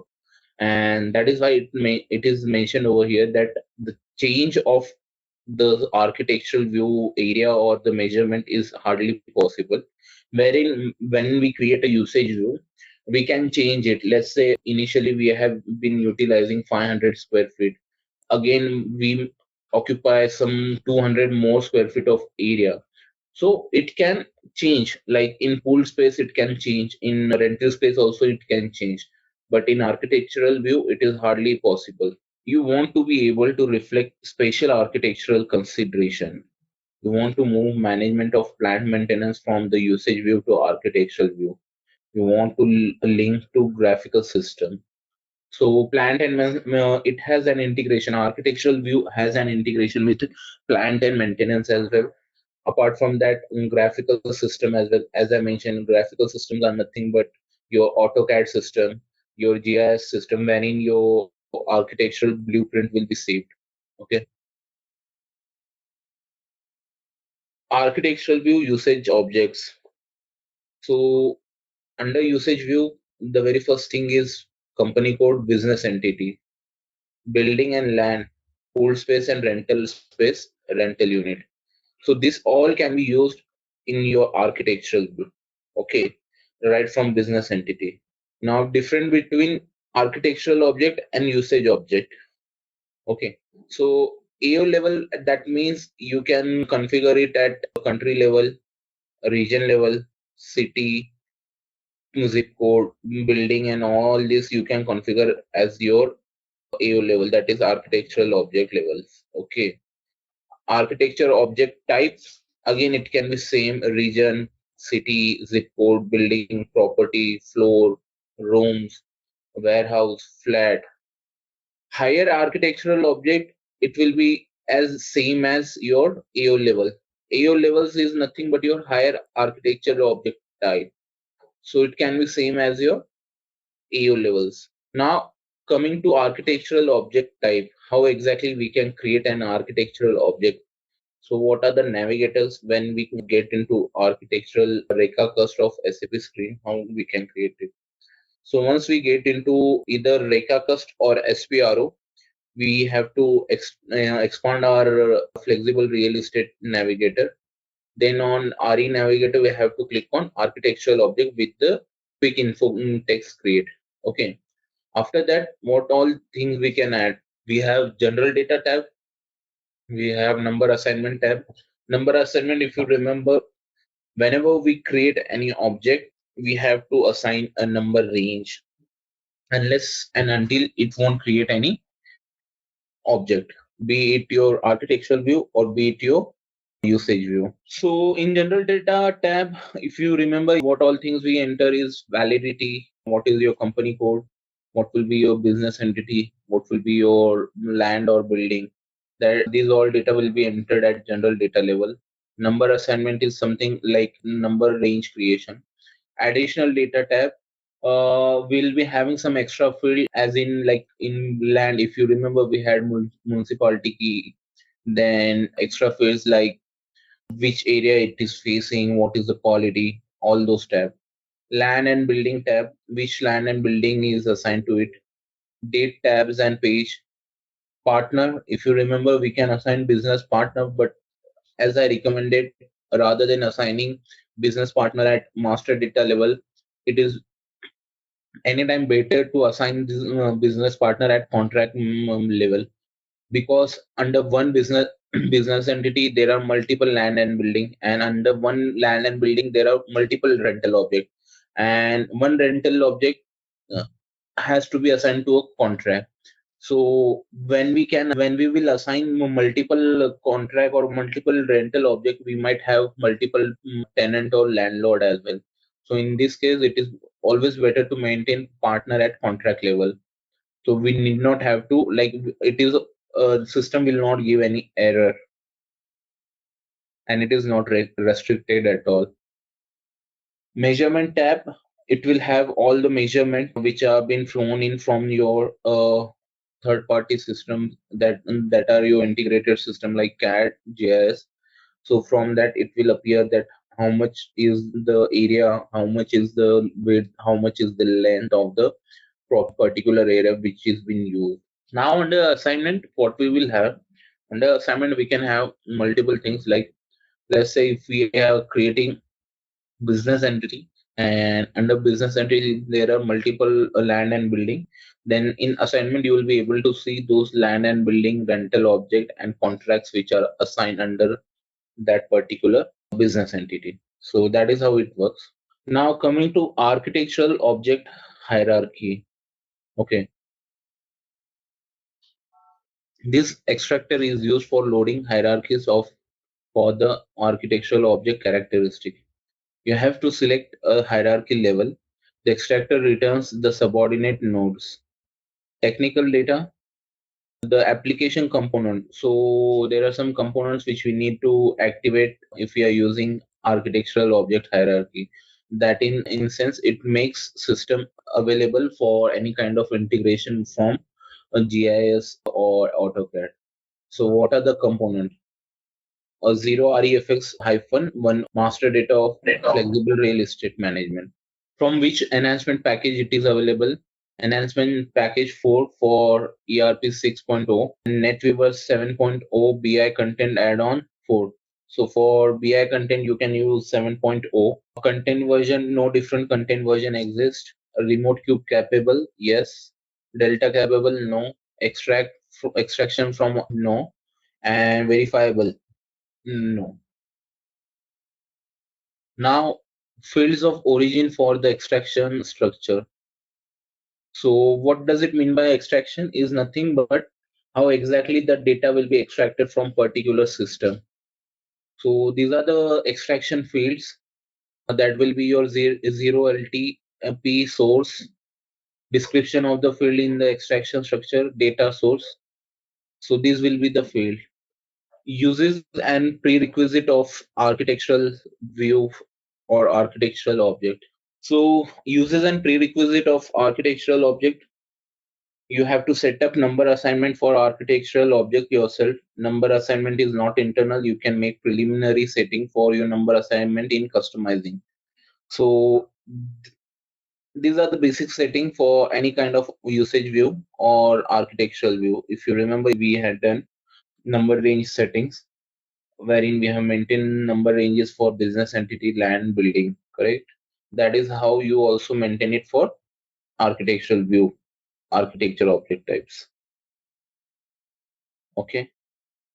Procedure, in the application, you specify how numbering takes place for architectural objects. You make this specification on the object type designated as the top level in the hierarchy.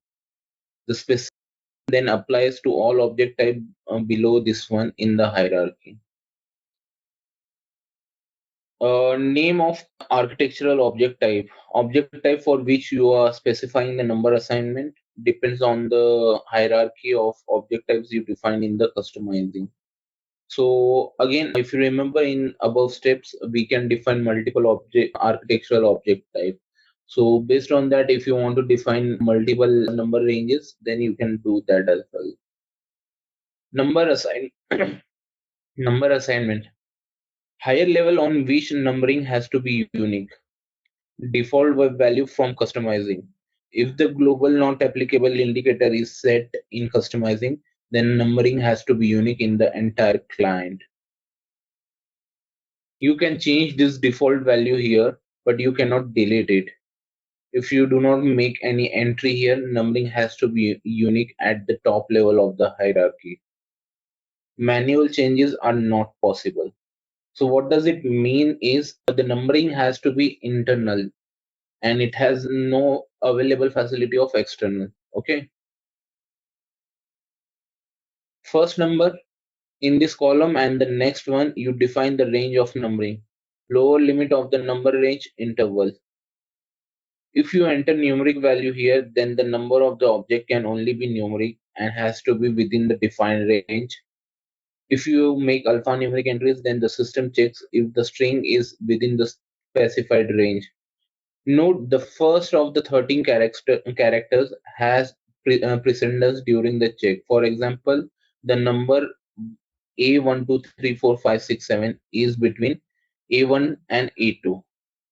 So it is nothing but we are defining how exactly we are going to maintain alphanumeric numbers and numeric number. So if you remember, I mentioned you that if you want to maintain a alphanumeric number, so what you can do is you can maintain all A's to all Z's. That means you are activating your system to be for to allow alphanumeric number.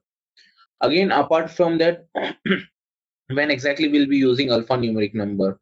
So mostly in most of the cases, if we are assigning an external number ranges, then only. But over here it is like alphanumeric number is within a range.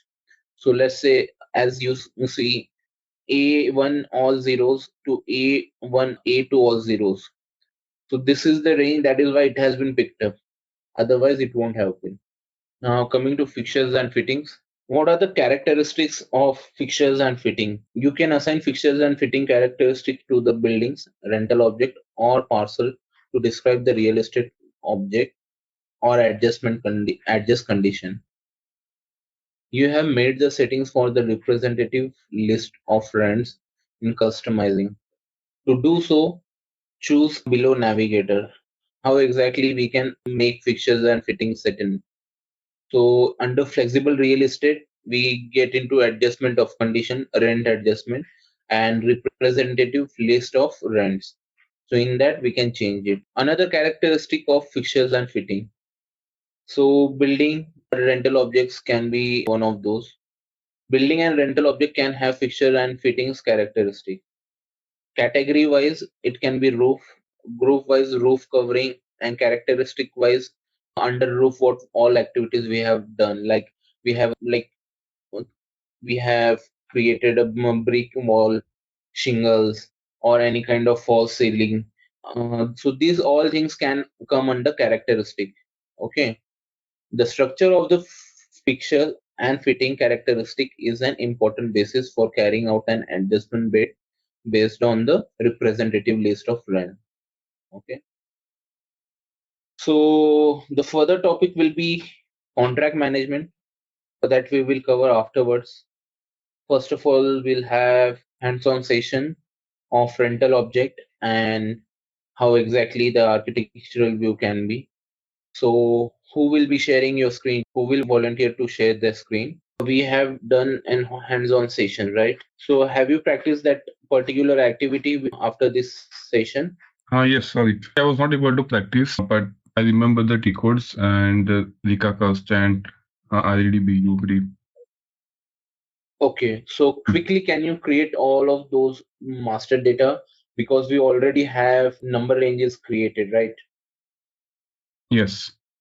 So you can quickly create your business entity, your building, and then we can go ahead. And you need not have to create any of the land, because land you can create it after your session. But as of now, we'll just need a one building, so that should be fine. And please, guys, everyone, it is for everyone.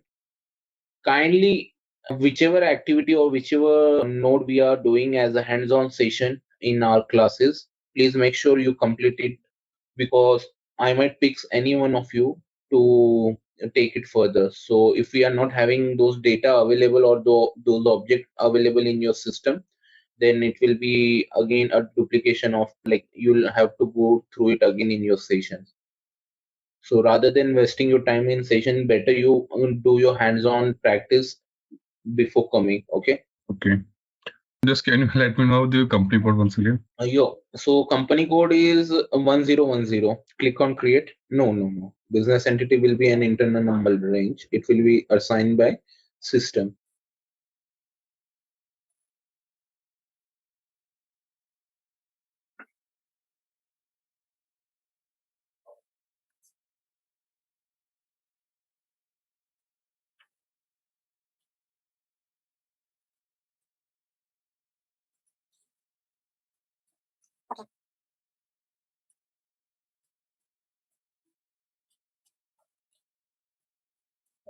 And you can scroll down and select your tenancy law over here. Yeah, in reference factor field. Above, if you see the reference factor tab is there, and if you scroll down, yeah, tenancy law. So if you remember, we had selected Austrian tenancy law for this. Yes. Now you can click on check and check if whether it is an error free to the left of that flag.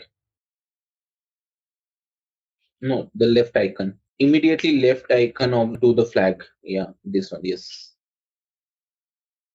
Okay. So it is an error free, right? Yes. So now you can create, like save this, so it will get created.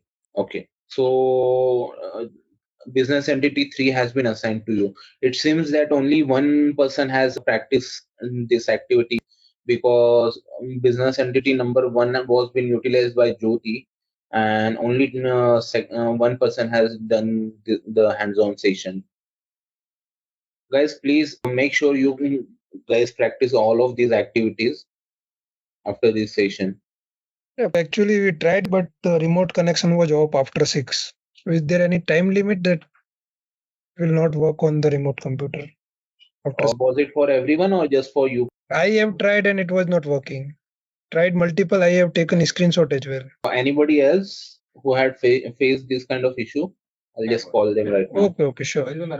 Yeah, it was working till the 5 or 6 o'clock, 6 p.m. in India. Okay. After that, it was remote connection was open. It is showing error, like remote desktop can't be connected to the remote computer for one of these region, and some region are mentioned in the error. Sir, did you try to sign in now? No, now I haven't tried, but so I was just confirming, is there any time limit or it is 24/7 remote desktop? No, sir. It's a 24/7 remote access, sir. Okay, then I will So try again if face any for issue. the 1 month, so 1 month or the duration what we have provided, right? So you can access anytime you want. Okay, we'll check again and let you know if face any issue. Sure, sir, definitely. So building is created, business entity is created. So shall I go with the creation of property? Yes, you can create that.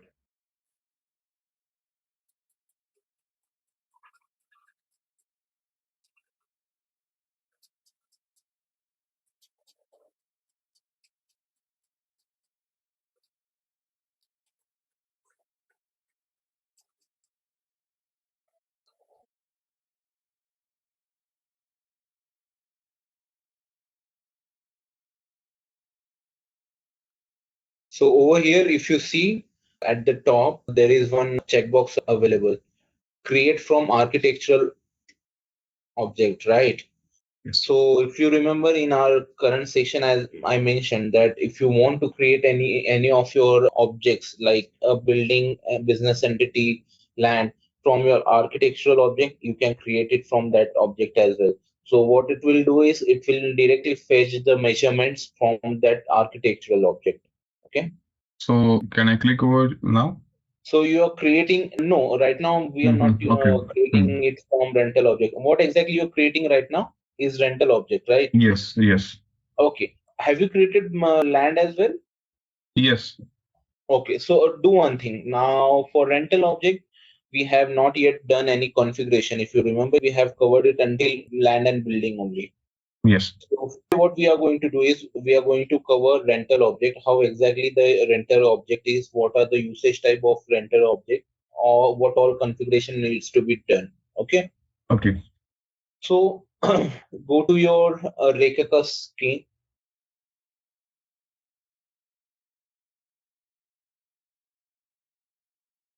Rekha, RECA.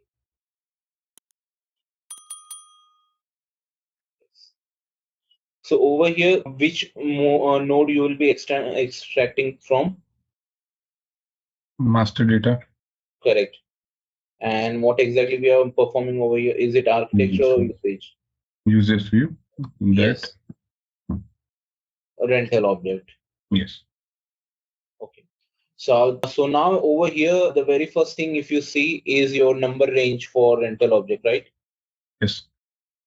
So you need to maintain a number range first.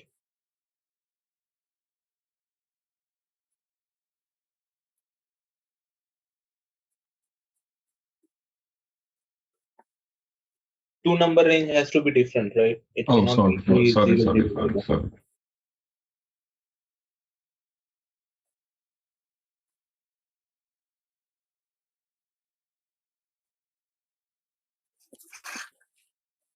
Okay. Now, after this, if you see the second drop down is usage type. If you click on that, you'll have the usage types available. So what is usage type?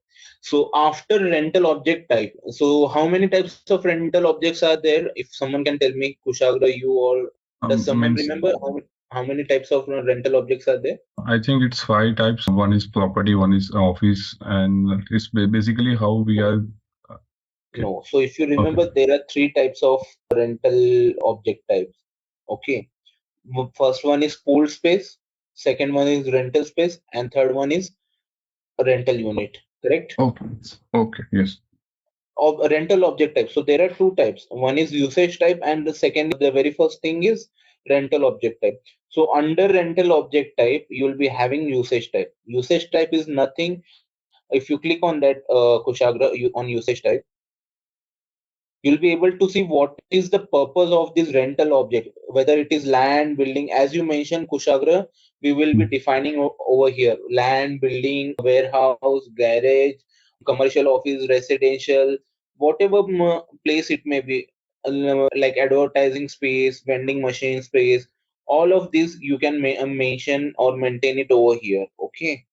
And in front of that, if you see, it is also there's a drop down available, whether it is commercial, non-commercial, or used for both. Okay. Area and room rental, vacant rental unit. Okay.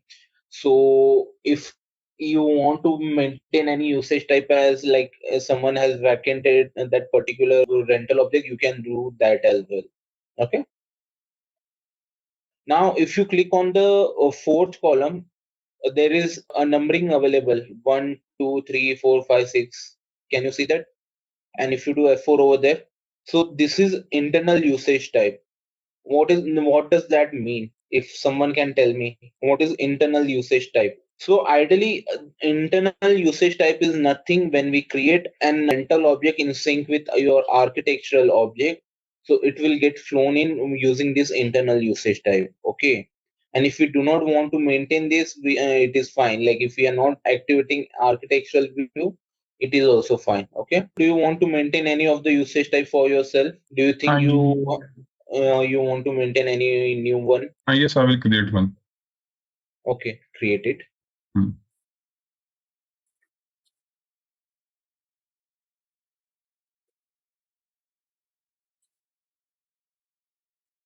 And you're creating it for which object? Space, rental space, or rental unit? I will create it for the rental unit. Okay. So you have to scroll down and at the bottom. So these are the existing usage type of rental object. So what you can do is close this one. Yeah. And over here you can maintain a new number range. Okay. What was the last number usage type number that was available? 43, I think. 43, yes. 43, right? 43 after 12 also it is free. So if you want to utilize 13, you can utilize that as well.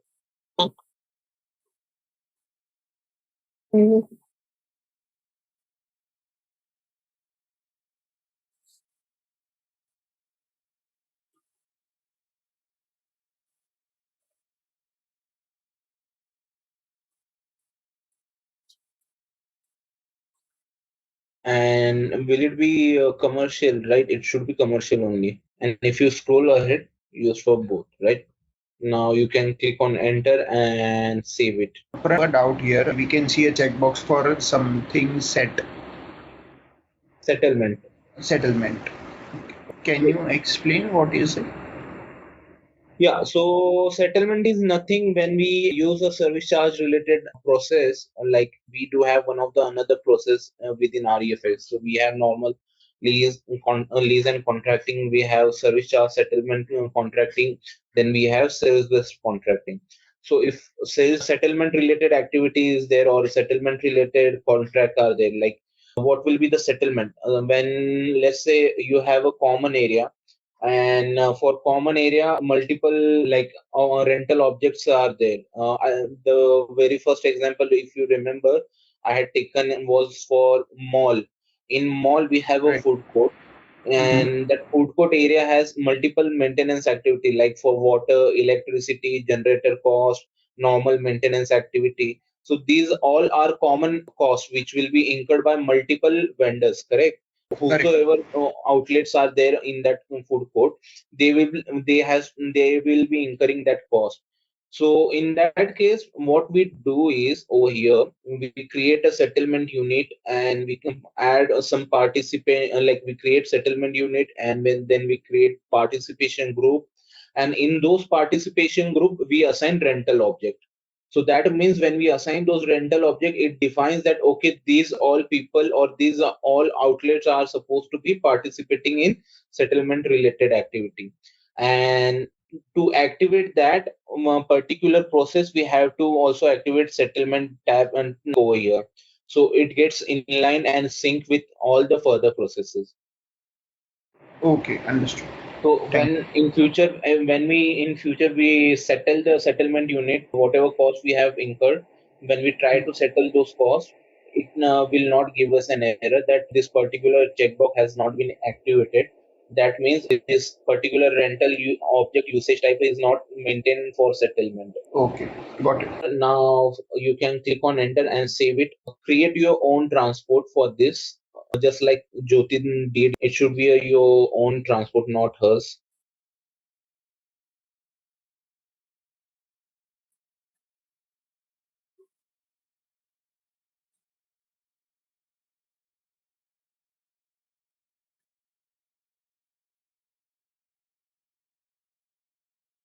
Okay, you can go one step back, one more step.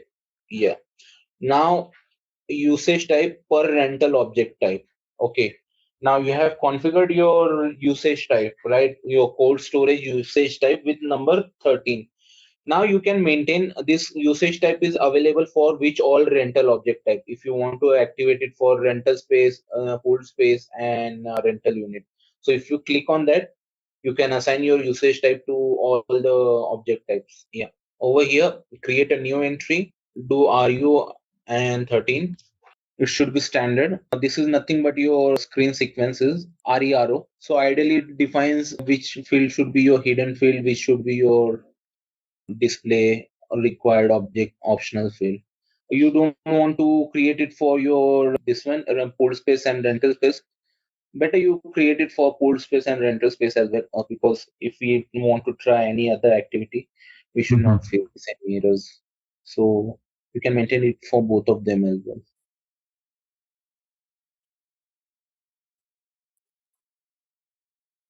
Okay. Now we go to next step, that is your usage type allowed for rental spaces per pool space. If you click on that. Okay. Now tell me something. What do you understand by this? What is your understanding by the configuration done over here? If you can tell me. Okay. What is the exact space that we have allocated for the rent? So ideally, this one is something like if we are creating any pool space. So this is something like if we are creating any of the pool space. Let's say I have created a pool space. So within pool space also I can create multiple usage type. Okay. So one pool space can be for food court. Okay, as I have given you an example. Second pool space can be for parking. In parking also we can have a pool space, and whenever we assign those parking to any of the organizations, like in commercial buildings or any of the commercial complexes, we do assign our parking to few organizations, right? Whosoever is there is leasing in that apartment, we assign a certain parkings to those organizations. So what we can do is we can create a pool space based out of that. And let's say one pool space will be of food court, second pool space will be of your parking, and each pool space which all rental space are allowed. Now for pool space called food court, we cannot allow parking rental space, right? It has to be only food related, like sitting section, sitting area. All of these activities need to be assigned only for food court, right? So that is how we restrict that. Okay, a certain pool space has to be a certain rental space activated, and it should not be a crisscross of that. So that is what we are maintaining over here. So if you do F4 on pool space, so these many of common standards provided pool space are there: store, garage, vending machine, advertisement space, warehouse, store, office, store, medical practice. So these all space area are there. Now if you do rental space F4, so see over here for terminal, against terminal, all activities have been maintained. Check-in terminal is there, terminal lounge is there, terminal stall is there. And what do you think? What should be the another rental space that we can maintain for terminal? We can give duty-free shops. Correct. And then if check-in is there, then departure should also be there, right? Arrival, sorry. Yes. Check-in is nothing but your departure, and arrival also can be maintained over here, right? Yes. Yeah. So these all activities you can maintain against terminal. So simultaneously within office also, if you see in a pool space, we have called office. So in office also we can maintain multiple rental spaces, like what should be your office space? Will it be your common sitting area? Will it be your cubicle area? Will it be your like printing area, stationery area? Will it be your cafeteria area? All of these activities you can maintain as rental space under your office as well, correct? So if you want to maintain anything, if you can, if not, then we can go to next step. I think we can go for the next step, not an issue. Okay, you can click one step back. Measurement types allowed per rental object type. Now over here, it is what we are doing configuration. So if you click on that, you'll be getting to see what are all measurements type we have maintained. So as per standard, we haven't maintained anything. If you do F4 on RO type, so the reason why standard solution is not given over here is if standard solution will be provided, then it will restrict it. Okay.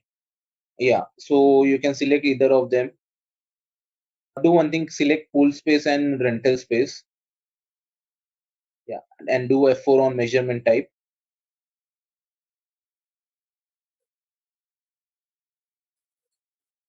Okay. Now over here, what should be your measurement type? What do you think? What should be your measurement type? For first, I think.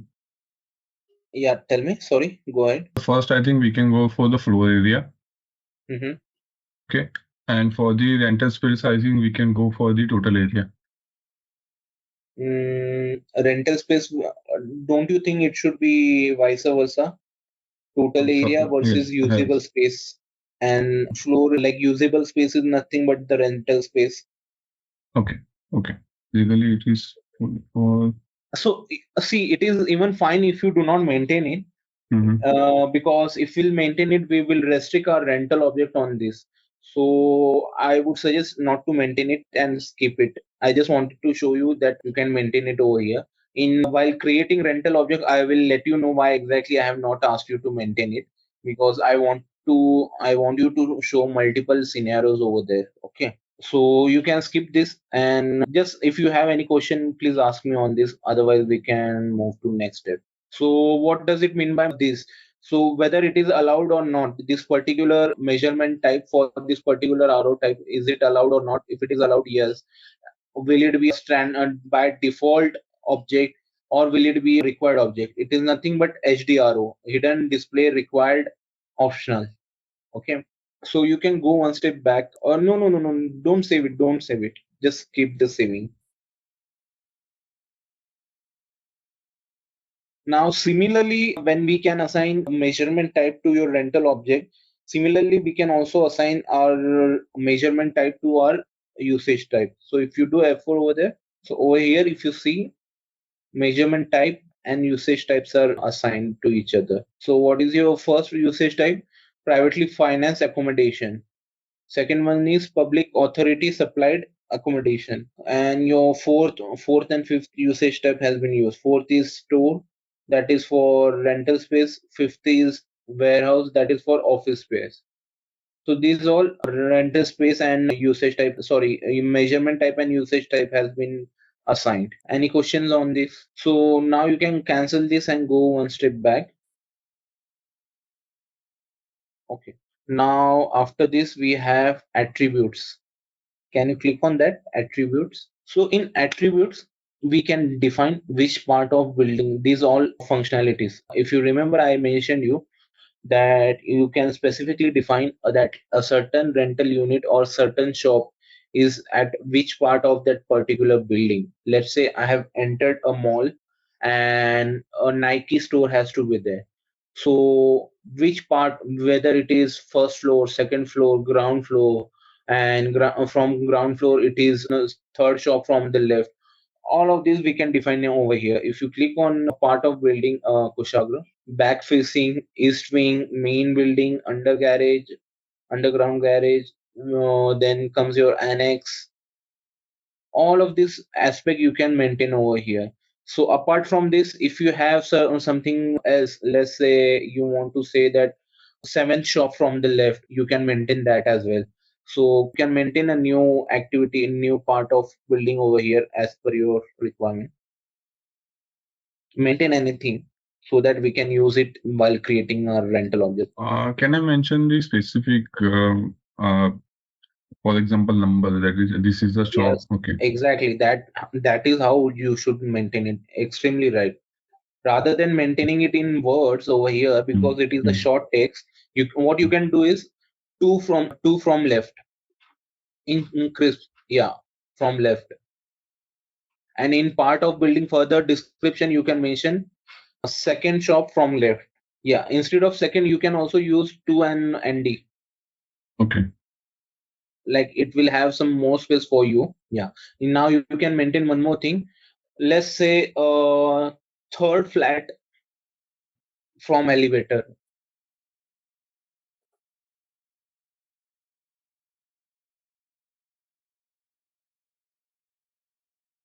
Now you can also over here in the 09 only, you can mention whether from elevator will it be left or right.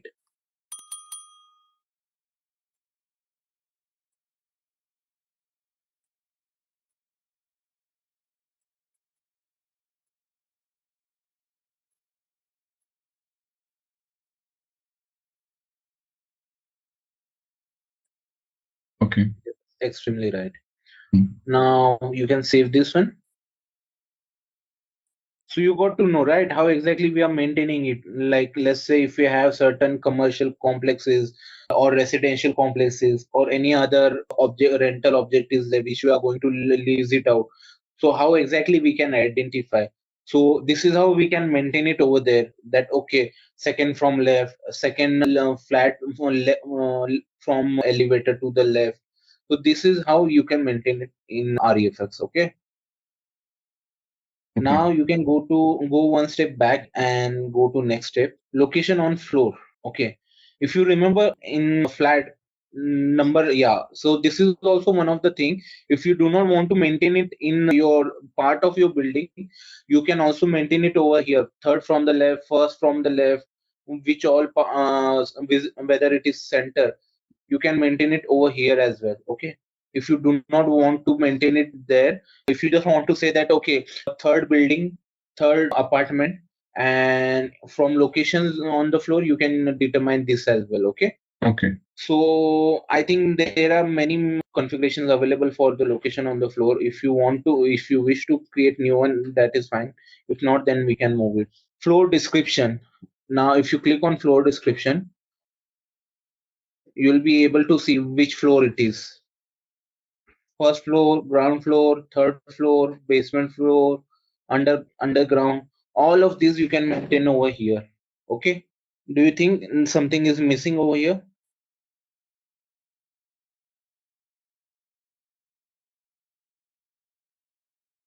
Building details. Like? Means which part of building that we are in the first. Basically, basically a floor can be divided into two parts, left right part or right part. So which part of that? That we did in our first activity, right? Part of building, if you remember, east wing, west wing, which part of the building it is. But if you go one step back, and click on part of buildings, first item. So over here, can you see this is what we can maintain? Which part of building, which area of the building, which unit of the building it is. So east wing, west wing, north wing, south wing, these all we can maintain over here. Okay. Now you can go to next, that is fixture and fitting. What is the meaning of this particular column? Minus. Yeah, so if you place your cursor on that, what does it shows? The number. Exactly. So basement will be minus floors, correct? Okay. And above ground level, it will be normal, like plus numbers, right? Okay. So underground, like after ground level, whatever, like if you are going in basement level, then you can maintain it in minus level. And if you are going above ground level, then you can maintain it on plus, like that is normal nomenclature.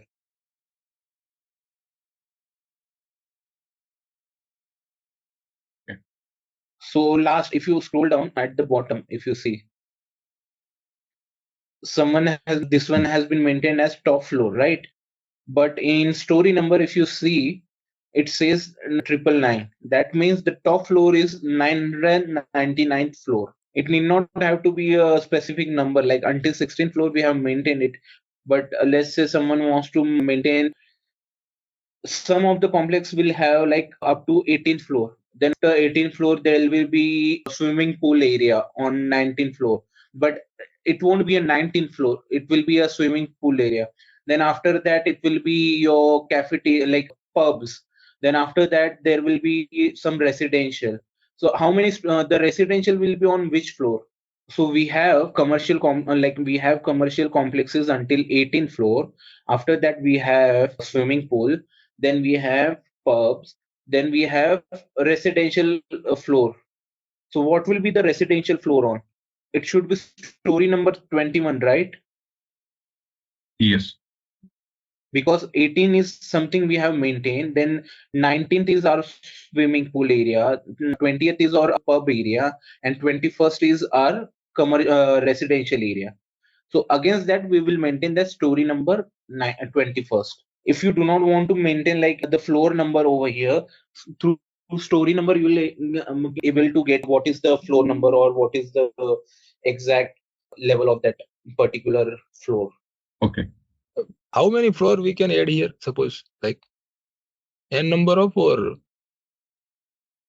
ideally the tallest building in the world has around like 300 floors or 250, right? Burj Khalifa. So that is manageable, right? Here. Yeah. So see, 999 is already added. No, I'm talking about the line item, line wise. Here in above you mentioned that 14, 15, 16. So n number of items you can manage over here. Okay. You mean to say these line items which are there, how many? If I want to maintain all the this floor wise, then is it possible? Suppose 100 floor. If I want to maintain 100 floor line item wise, so it is possible, right? Yes. Okay. Any other question on this part? If not, you can go one step back. Define fixtures and fitting, characteristic of buildings, rental object, and parcel. Click on that. This is the same thing. If you remember, for buildings and land, we had this option available. What should be the characteristic fixture and fitting? Whether it is tile, pine level, what kind of fixtures and fittings are being done. and for which all object it should be activated. So if you scroll down, PVC, if you see wooden baseboard is PVC, tiles, wood, carpet, their interior windows seal is of tile, wood, artificial stone. So these kind of fixture and fitting you can maintain over here, in which you are specifying that, let's say if one of the floor is totally made up of Italian marble, then you can say that flooring covering as Italian marble. You can create it in that way. And then for which all objects, building, rental object, parcel, it can be activated for. Tell me something why it is not activated for, like why exactly we are not able to see land over here. I think land is different and flows is different. Basically, land. These are after post construction. You can see. Correct. So these all activity fixtures and fittings will be done when we do a construction. And if construction has been done, then the land will not be there. It will be a building, right? That is why. So do you think you want to maintain anything apart from this? Do you think you want to maintain any of the new line item over here, or you're good with this and you want to continue with next? Oh, I'm good with one question here. See, whenever we assuming owner of apartment or a mall and I want to deal with its business, how can I give the contract, or how many floors are there, what is the rent, or what is the usage area, all those things I'm managing it through SAP. And I have done the configuration, I have created the architecture, everything I've done. But what is the, when I'm dealing with the business, how much rent I would be getting or how I am be letting it out, I would not be concerned about the fixtures and fittings, right? This building, why would I be concerned what is marble in it, what is the tile in it, what is the covering, what I've done it for my business, what is the requirement of this? I didn't understand. So ideally, what's the requirement? So I'll give you an example of this. Let's say I'm owning an apartment, okay? Initially, that apartment was a naked apartment. That means it didn't had any kind of furniture in that. Now I have created some furniture in that and I have leased out. So when I have leased out this particular apartment, I would like to know what kind of flooring I have given, right? What kind of furniture I have given, whether I have given Italian marble furniture or normal tile furniture, whether I have given any kind of AC in that apartment or not, whether I have given any kind of sofa cupboards or not, right? I would like to know, because that is how I'm also maintaining my inventory. That in all of these, out of 100 apartment, in all of these apartment, let's say 10 apartment, I have given AC, air conditioner. In all of these apartment, I have Italian marble. In all of these 20 or 30 apartment, I have also given fully furnished. That means it has cupboard, it has sofa, it has modular kitchen, it has dining table. All of these things are there in my apartment, correct? And if I'm not maintaining it over here, how exactly I'll be able to track that? Is that anyway impacting my reports or something like TB report or my PNL report? Something, is it getting affected? Yes, this is particularly for your reporting purpose. If you need to extract any kind of report, if you need to know that how which all apartment I have, and out of those apartment, which all apartment has Italian marble. Because if someone comes up, I'll give you another example. One of the prospect comes in and they ask, okay, that I need apartment which has Italian marble flooring, which has fully air conditioner in all the rooms. It also has vinyl flooring in master room. Okay, in master room it has vinyl flooring. Now how will I pull that report, or how will I get to know that which all apartment are catering to this requirement? That will be only when I assign all these attributes to my rental object, correct? When I put a search in the system for my customer, I'll be able to fetch out a report on this basis only. through these fixtures and fitting only I'll get to know that okay, yeah, this particular apartment on this floor has all this kind of requirement, wherein the master room has vinyl flooring, the like common living has Italian marble flooring, all of the rooms has air conditioner. Okay. Got my point? Yeah. And why exactly it is also assigned for building is, can someone tell me why exactly it is activated for building also, apart from, yeah, okay, I understand that, okay, land cannot have it, but for building, if we are already assigning it to rental object, then why it is required to assign for building as well? Maybe common spaces utilize these things. Correct. Like centralized AC. Centralized AC will be a common thing which a whole building will have, right? So that is why it has also been activated for building. Got it? Yes. Any other further questions on this? If someone has any kind of doubts, then you can go one step back. Yeah, specify structure of fixture and fitting characteristic independent of RLRR. So over here, what we are going to do is, this is specific for architectural object. If you do F4 on that, sorry, you'll have to create it.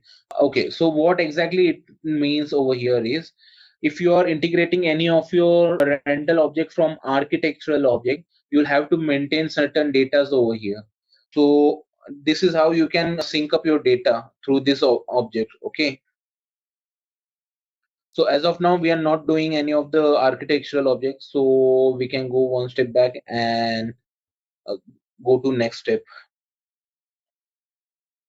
Reason of different rent increase. Okay, double click on that. So see, we can ideally, when we are maintaining any kind of rent in contract, we are doing it through your condition type. We have a condition type in contract, through that we maintain it. Okay, so whenever we increase your unit price, it will get to know that okay, your rent has increased, or if we decrease our unit price, we'll get to know that your rent has decreased. Now after doing that, if you want to specify after a certain activity which you have done, if a rent increase has been done, then you can mention, like you can create activities over here. What all activities are there? See, noise due to railway line, apartment is damp, noise due to large building site, loud traffic noise, or you can also mention like new fixture fittings and have been created, or renovation has been done. So all these activities you can maintain over here and you can assign to your rental object. So you'll get to know that, okay, you have increased your rent due to this reason. Do you like to maintain any activity over here? I think these are okay, not an issue. Can we mention one thing, that at the end of contract, whenever we are renewing the contract, we are gradually increasing the rent by 5%. So that can be maintained over here or not? Yes. So 5% increasing, see, that increase you can maintain it in contract as well. But if you want to maintain the reason over here, you can maintain it. So you can click on new entry, standard 5% increase. So over here you can mention standard 5% of increase in rent, standard 5% increase after 1 year. Simultaneously, you can create next one, 06 standard 10% increase.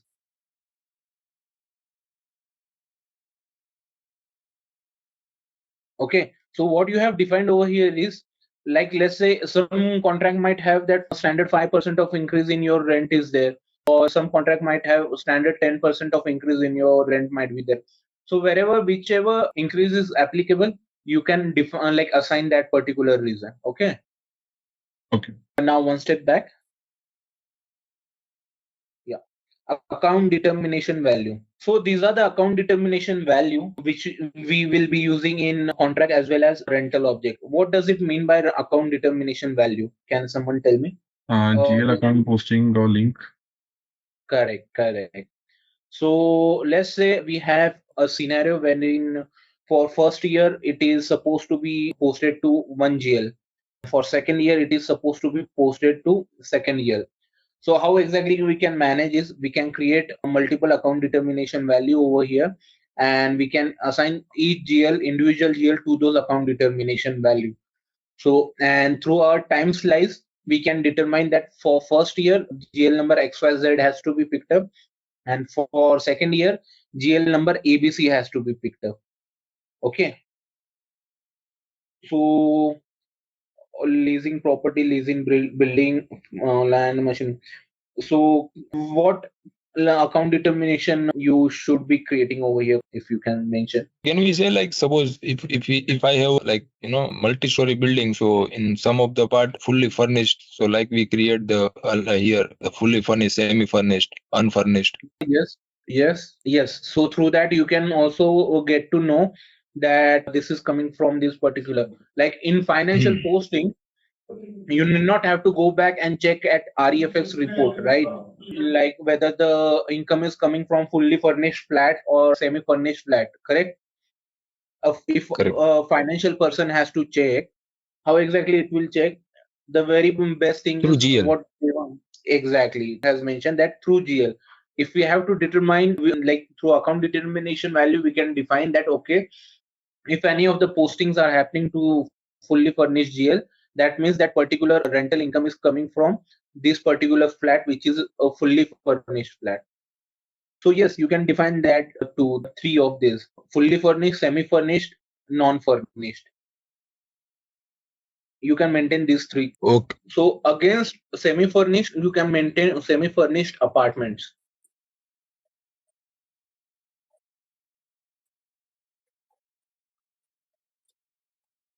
And one you can mention as non, RE underscore non, that is non-furnished apartment. Okay, you can save this one now. Fine. So these are the configuration which we do for rental object. Okay, so now the next thing is, after attributes, we have vacancy. Okay.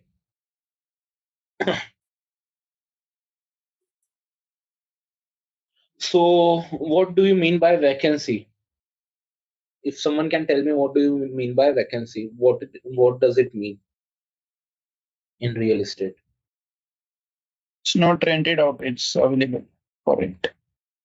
Yes, and you're partially correct.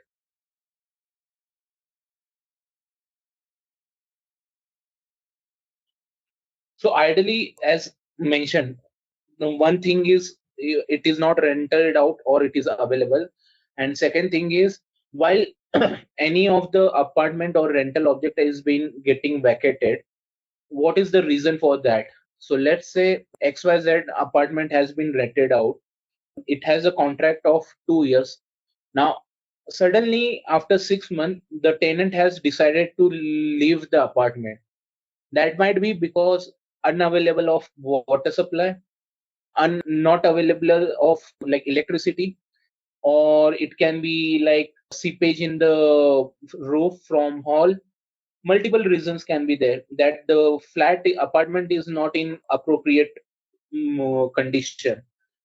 So these all vacancy reason we can maintain over here. So if you click on define vacancy reason, so see, for no particular reason, it may be because normal it is just vacant and contract might have been over, or no tenant must have been assigned to that particular apartment. Second one is contract ended, notice given. Third one is modernization measure, that is nothing but renovation. Fourth one is reservation. Reservation is something like someone has already booked it. Okay. And vacancy account assignment. If you click on vacancy account assignment, so account assignment as usual, other CO account assignment, other account determination value, other CO account assignment. So what is the reason we are assigning account assignment over here? Can someone tell me why exactly we are assigning any of the account over here? Okay, let me give you an example. So you all are working in, okay. Now when you are on project, you will be billable to the project code, right? Correct. And when you are on bench, you will be billable to, that is a bench code, right? Not to a project. Correct. idle, it will be your idle time paid. TCS is not recovering any cost, or TCS is not earning any cost out, earning any revenue out of that, right? So it is paying out of their pocket when you are on bench, and when you are on project, TCS is earning from project for your utilization. So it is the same way. When any of the apartment or any of the rental object is assigned to any of the tenant or landlord, we can use that account assignment as usual. But whenever we are using any of the vacancy reason, let's say contract ended, and after contract ended, it will, the contract, unlike the rental object, will be vacant for almost 2 or 3 months. Now it should go to another account assignment, right? It can be, like it can be a self cost utilization, like self cost. So against that, if you see, account determination value column is also there. In next column, if you see account determination value, yeah, over here. So through this, you'll get to know, you can define which all account determination values you can assign over here. So if a vacancy reason is that a rental object is not assigned or not utilized by any of them, then it should go for non-utilization related account determination value over here. Okay, so that builder will be bearing that cost, for builder or the constructor, whosoever the owner of that property is there, they will be bearing the cost of that particular property for 2 months, until and unless that property has been let out against. Okay, are we clear on this? So do you want to maintain any new activity, new reason over here? I think we are okay. But I have one question. Why this thing a part of a configuration? Basically, there in a particular building there are frequent vacancies and frequent rented spaces are moving on. Okay, so each Correct. time we have to do the configuration, we have to move the certain things, or this is just part of one basic configuration that can be assigned to the particular object later on. Yes. So it is, if you see vacancy reason, first column, there is vacancy reason column, right? So these are the objects that you will be assigning to your rental object. Now tell me something. The reason why we are doing is, now give me an answer to this. When your rental object or your property has been let out, how exactly you will be earning your income, or how exactly the rent revenue will be recognized? Will it be through rental object, or will it be through your contract? By the contract. Correct. Now when the property is vacant, how exactly you will be earning your revenue, like how exactly you will be recognizing your cost?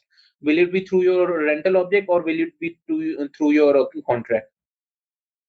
Now from the rental object. Why? Basically, there is no contract now, and we cannot. That's the reason. When there is no contract available, when the property is vacant, then ideally that particular cost has to be recognized, and that will be done on at rental object level itself. Correct? It cannot be done through contract, because there is no contract itself. Okay. Got it? Yes, got it. Yeah. So now you can go one step back. Determine vacancy reason based on vacancy event. Click on that. So can you see all the vacancy event? To the left, the first and second column, RO term extended directly, define default vacancy reason, rental object created new, contract start date shifted backward, contract end date shifted forward. Okay, what are the events that is causing the vacancy? You can also define that okay, we were supposed to start a contract from 1st of Jan 2025, but the tenant has decided that instead of 1st of Jan, the tenant will be starting it from 1st of February. Now it will be contract start date shifted forward. Correct? That is why one more month has been vacated. So if you see the second event, second is there, contract start date shifted backward. So instead of backward, you can also create forward, wherein your start date has been changed from 1st of Jan to 1st of February. Correct? And what will be the vacancy reason for that? No reason, because it has not yet started. And based on your requirement, you can configure what should be your vacancy event against which you should be selecting your vacancy reason.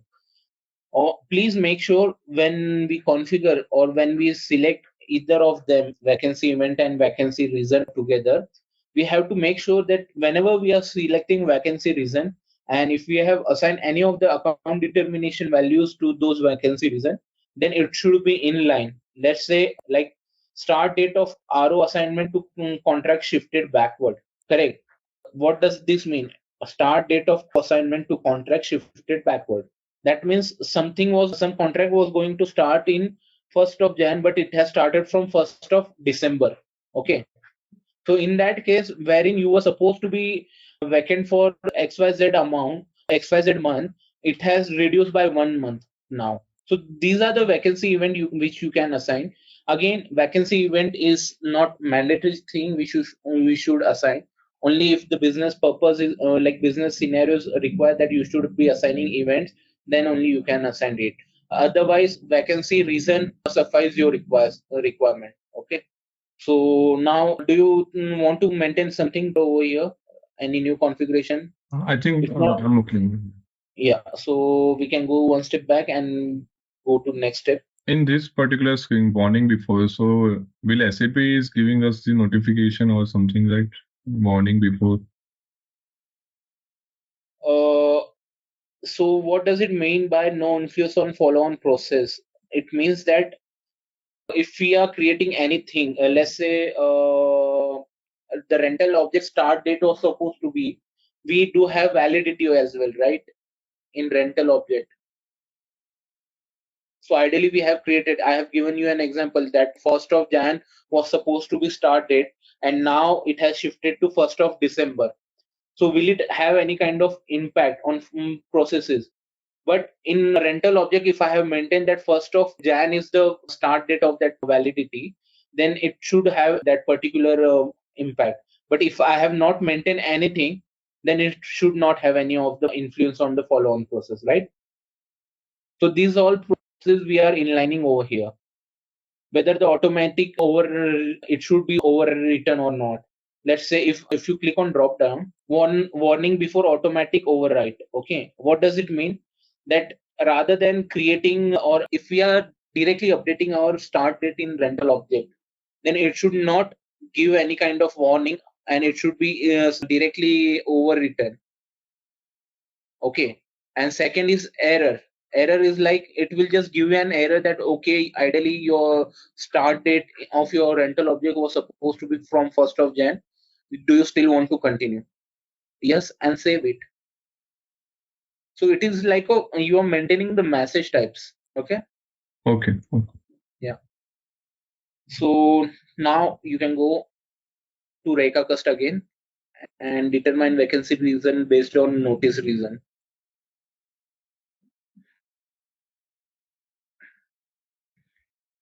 So what do you mean by notice reason over here? Can someone tell how exactly vacancy reason and notice reason are in line, or why exactly it is the notice reason is coming into picture in terms of vacancy? So in another example, again, let's say you're working with TCS, you have got an offer from some other company. What will you do? You will resign, right? And you will start serving your notice period. Correct? While resigning, you have to select some reason. What was the reason you have resigned? Were you not satisfied? Were you not like your role wasn't good enough, or you're not happy with your role? These all reasons are notice reason. So why exactly the contract is getting terminated?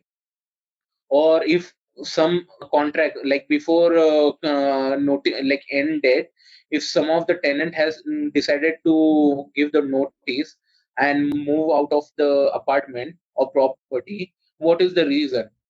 Let's say rent has been increased and the tenant thinks that okay, the increase in the rent was not appropriate and right now it was not required at all, so it's better to leave the property and search for something else.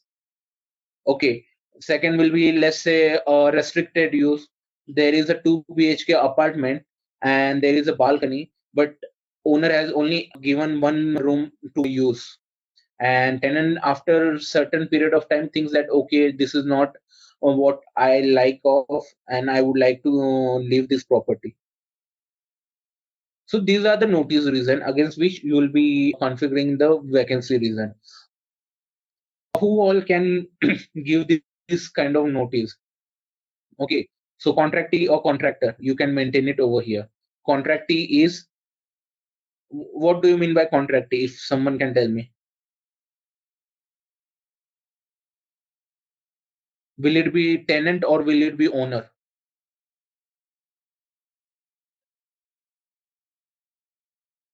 Tenant. Correct. And contractor will be owner. Okay. And if you want that, okay, no specific person, like both of them can you give this kind of reason, then you select blank. Yes, this one, blank. You can select blank. That means either of them can give the notice. Okay. So are we good with this? Any queries, any questions? Just one question here. Notice I am aware we utilize in the contract. How do we utilize the vacancy part? Vacancy part is assigned to your rental object. Okay, so is it a part of contract or elsewhere? So I think you missed the previous part. Can you go one step back? Okay. One more step back. Yeah, define vacancy reason. So over here, we are defining vacancy reason as well as account determination value and account assignment, right? Correct. That you had explained that when we are on bench, it is correct. So vacancy reason will be assigned to your rental object itself. Because whether it is occupied or not, it should be determined through a rental object. Whether it is unoccupied, it will be determined through rental object. Because if it is unoccupied, we do not have contract available, right? So how exactly we will manage it through a contract? So that is not through contract. So do we get it through some other report of rental object or so? As in? As in, how do we come to know what is the vacancy period and where do we map it exactly? Within rental object itself, within a rental object master data, we assign. So if you remember, while creating business entity and land and building, we assign municipality key. Correct. In similar manner, we will be assigning vacancy reason. So we will be creating our rental object. Okay. So you will get to know how exactly we can assign this vacancy reason over there. Okay. Okay. Okay. So it is one of the tab. In one of the tab, you have one of this field available, vacancy reason. And once you add it, it gets assigned to that, and you can also define the tenure of vacancy. Okay, understood. Okay, so it also determines that for how long that particular property has been vacant for, or it is going to be vacant for. Okay, okay, got it. Okay. Any other questions from anyone else? If not, then I think we are good with session. What we are going to cover is how we create our rental objects. Okay, and which all rental objects we will be creating. So as I mentioned, everyone, please create your basic master data or organizational structure, because I'll choose any one of you and we'll see you at the same time. And please make sure you have created your own organizational structure, that is your master data, until business entity and land. So we will be creating rental object together. So just need to create business entity, land and building. Okay. Hey there, want to get good at managing real estate? Our SAP REFX course is here to help. You can take it at your own pace on our platform. In this course, you'll learn all about SAP REFX. It's like a toolbox for managing properties, from leasing to maintenance and everything in between. Our course covers everything you need to know, from the basics to more advanced tricks. It's made by experts who know what they're talking about. Your teachers are pros who've been doing this for ages. They're here to help you learn and answer any questions you have. And don't just take our word for it. Our students love the course too. People just like you have found our course super helpful. Best part, it won't break the bank. This awesome opportunity to learn is affordable. Ready to become a SAP REFX Pro? Sign up on our page now. For more info, check out ZaranTech's website. So guys, I have asked you to create the whole hierarchy, like business entity, land, building, and up to that. Have you all gone into system and tried creating that? Yeah, I've asked you guys to go and create the master data. So were you guys able to do that?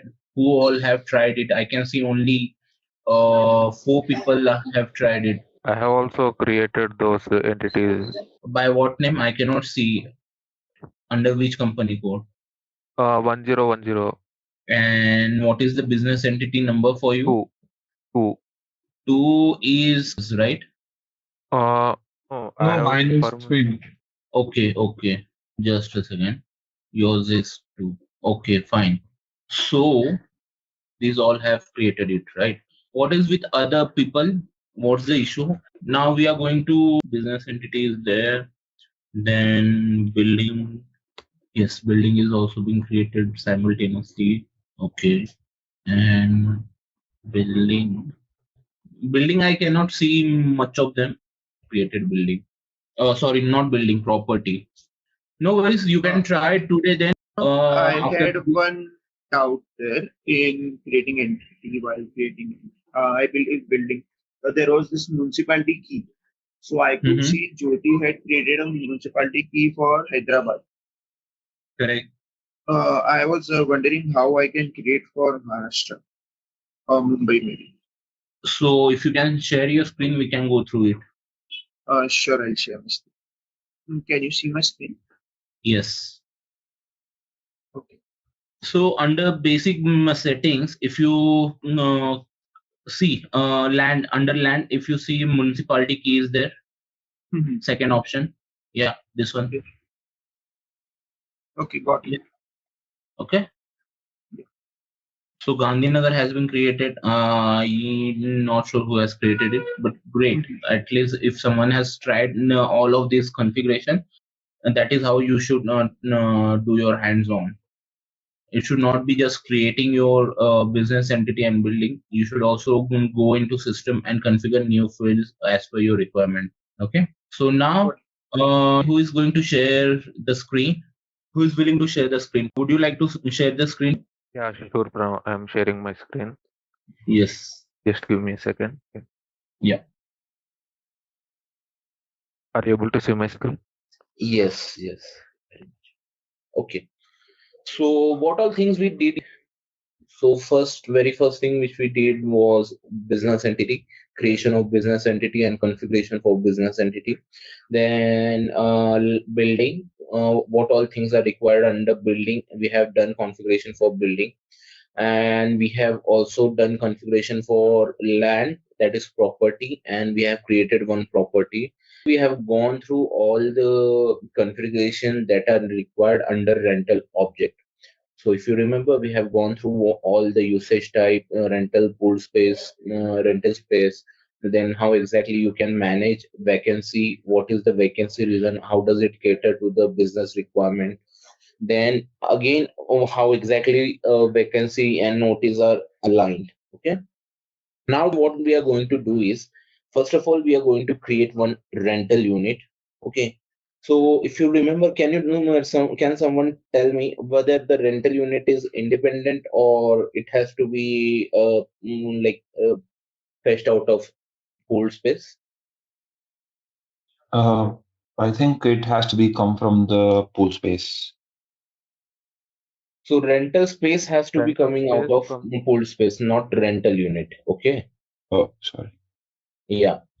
So now what we are going to do is we are going to create a rental unit. So you can go to T code REBDRO. Yes. So this is a T code. Please make a note of it, guys. REBDRO. Okay. You can use your business entity which you have created. Click on create. Yes. And drop down over here. If you see in drop down, rental unit codes. Not this one, not usage type, Pradorsha. Just can you go to rental object type? Yeah, here. Okay, Yeah, sure. this one. So over here we are going to use a rental unit as of now. Okay, the pool space rental spaces are there, but as of now we are going to use a rental unit. Okay, you can select a rental unit and assign one usage type which you wish to assign. Yeah, since we have created cold storage, I'm using. Yes, yes.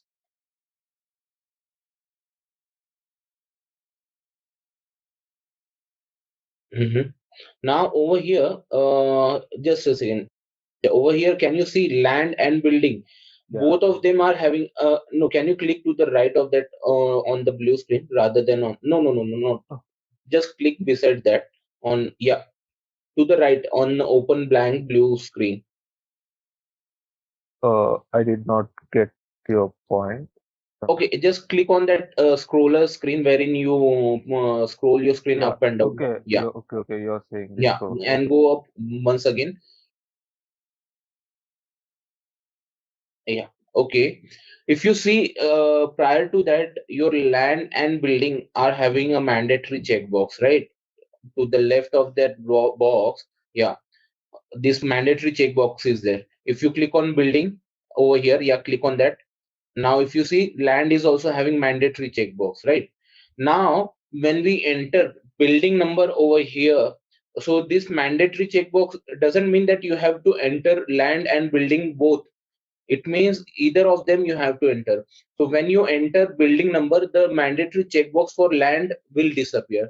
So Prudvasha, you can enter your building number over here and click on enter. Okay. So if you see, land mandatory checkbox has disappeared. That means it initially system was asking you that you have to enter either land or building.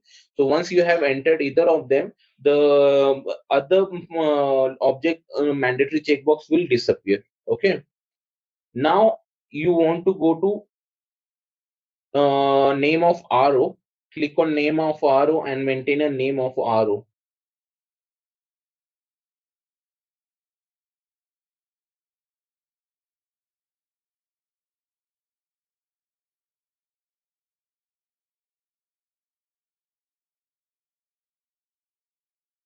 Yes. Now validity from and to date. So can you see the validity from and to date is coming from your business entity? If you remember, we have maintained a validity from and to date for our business entity.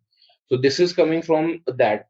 Now, if you'll try to enter some validity, so from date you can select as 8th of July 2024, and to date, for to date you can select just a second. Okay, you have created to date as 30th of December. Ideally, it should be 31st of December. Okay. So after Yeah, this sure. session, you can change it. So now what we'll do is we'll assign to date as 31st of Jan 2025. 31st of Jan 2025. Now see Oh, sorry. Yeah. below, if you see the system itself is throwing an error. Click enter. No, click enter. Just click enter. Yeah. Format is there. Okay, it's asking for format.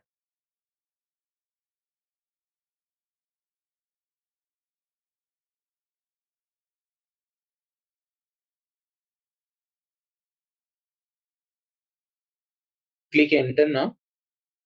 Okay.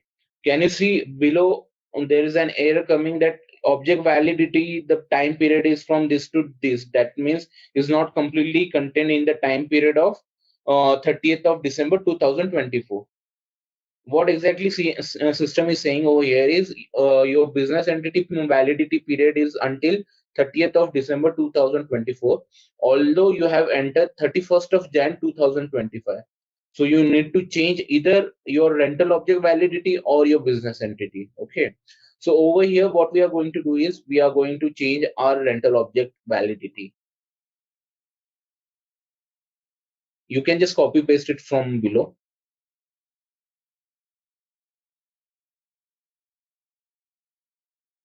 Great.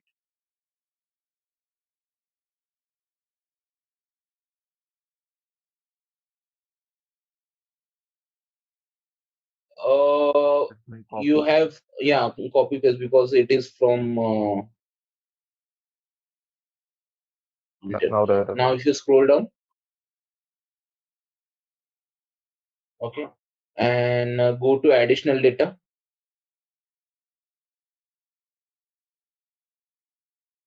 Now over here, can you see we have maintained part of building, floor, to floor, location of floor, elevator, neighborhood is something of free text.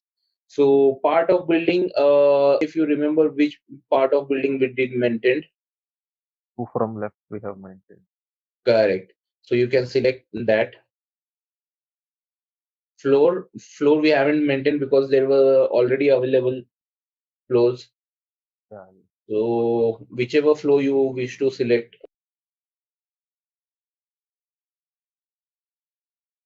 Two floor, can you click on two floor?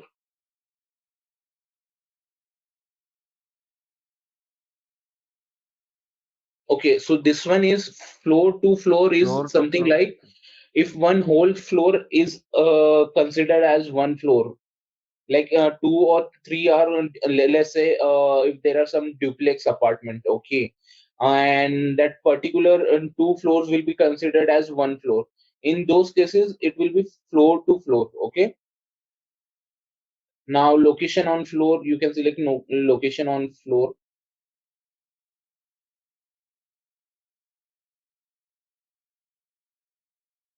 Second on left, right, because in part of building we have also selected the same.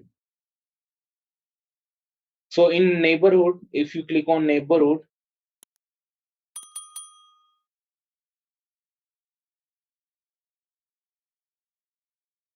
yes, okay, there are no standard entries available. Okay, so in neighborhood, what you can do is we can also maintain neighborhood over here in our configuration. So when we maintain that, it will appear here over here. So now go to occupancy.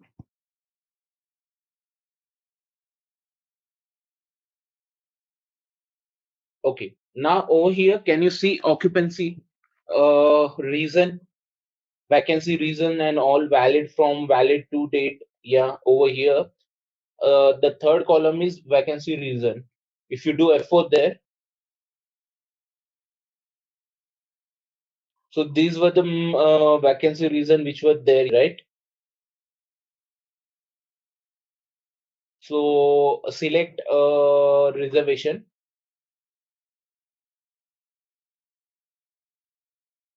Posting term, again, if you remember, posting term is nothing but your account determination value. So if we define any of the account determination value, then it will appear over here, okay. So this is how you maintain your vacancy reason over here. So now you can remove the vacancy reason, Prudvarsha, because we are not going to consider it as vacant. Okay. Okay. Now go to measurements. So over here you can maintain what are the total area of your overall rental object, and measurement type. If you see M050 is there, you can select another drop down, like instead of number of person for apportionment, you can over there only you can select that total area, floor area. Yeah. So select the total area, top one. Scroll up, scroll up. There's one more available at the top. Yes, total area. Enter. Yes, now it has taken effect. Now, after you have maintained it as total area, you have to also assign the amount of area, like the number of area it is, right? So let's say 1150 is a square feet area of that apartment, 1150. Not over here. It will be date. No, no, no, no. Left to that. Okay, here measurement amount. So measurement from and to date. If you see from and to, it is something like a date which you need to maintain. So let's say if you want to specifically align that, okay, owner comes that and say that right now I can only, out of 3 BHK, I can only provide you with 2 BHK, and the remaining 1 bedroom which is there, I'll provide you from first month, like second month of the contract. So until then, what you will do is you'll maintain at as 1150 as value for 2 BHK. Okay, from 1st of July until 31st of December, 30th of December 2024. Once we have received the rest of the remaining area, then again we can change it. No, sorry, not the due date will not be 31st or 30th of December. It will be until the end of the month that we are supposed to utilizing only 2 BHK. Once we have the 3 BHK, the wholly space available with us, then again we are going to have a new line item added over here. Okay, it will be starting date will be from, let's say, 1st of August until 30th of December 2024. So that amount will be somewhere around, let's say, 1400. So that is how you can maintain it over here. So for now, we'll keep it as blank only. And the rest things, if you see on the tab part, fixtures and fittings are there. So fixtures and fitting, if you go to fixtures and fitting, I have mentioned that if you want to, just a moment. Yeah. So I have mentioned if you want to assign any kind of features of your apartment of your or your property to the particular rental object, you can do that as well. So Prudosha, you can assign one of the fixtures and fitting over here.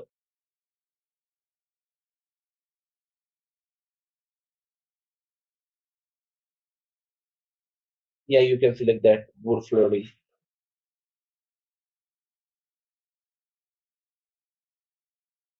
Okay.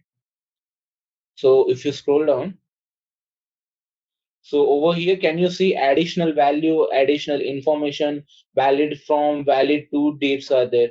Additional value is nothing but what extra cost you have incurred to create or to add this particular wooden flooring to your apartment. You can maintain that as well. So how does that help us is when we pull out the report at your rental object level, then we'll be able to identify, okay, this much of additional value we have put in. Although those value always will be posted on general ledger account as well, but this is something for on your rental object level, that what extra cost you have put in. Okay, so this is what your fixture and fitting will be. Posting parameters, if you go to posting parameters, again posting parameter conditions we are going to assign in your contract rather than rental object, because in contract we'll be having multiple scenarios over there, so we'll have to get into that over there. Conditions, if you go to conditions, so condition is something that we create or we assign to a contract and rental object for our financial posting purpose. So through condition, our financial posting get determined. Okay. So rest fields are not required as of now. You can click on offered objects, please. Yeah, sure. Okay. Can you see any of the offered objects over here? Can you No. click on that binocular first icon? Yes. Exact. Click on exact. So what exactly you're doing over here is you're trying to search, find an RE search over here. If you remember, like mentioned, if one customer or one prospect comes in and asks us that, okay, I want a 2 BHK fully air conditioner with two balconies, and hall, like the living room should be of Italian marble and the bedroom should be of vinyl flooring. So for that kind of research, if you want to assign anything, you can assign it over here. Okay, but ideally it is like it is kind of offered objects will be triggering from the contracts, and it will then get assigned over here. And if you click on assignment also, So assignment is nothing over here. It will be like functional location assignment, and which all contracts are assigned to your rental object. It will, once the contract is assigned, it will appear over here. And now, can you go to architecture and other screens? Architecture, again, it will flow in from your architectural view, same as the other objects. Meter. Can you click on add? Yeah. So measuring point, measuring position. So if we are, let's say, if for any kind of service utilities project, if we are maintaining a contract, or we are like measuring rental object. Yeah. So let's say for any of the service utilities, if we have any kind of contracts available, and if you want to mention the details of that, what will be the measuring point, what is the measurement position description of the meter, we can also assign that over here. And if you click on measuring point above, Yeah. no, below that, if you assign something, Yeah. assign some value. Measuring point is not Okay, you're not able to, it's not a able to free enter. text. Okay, okay. So I'll do some configuration changes and we can go through them. Okay. Yeah. Now you can go to next tab.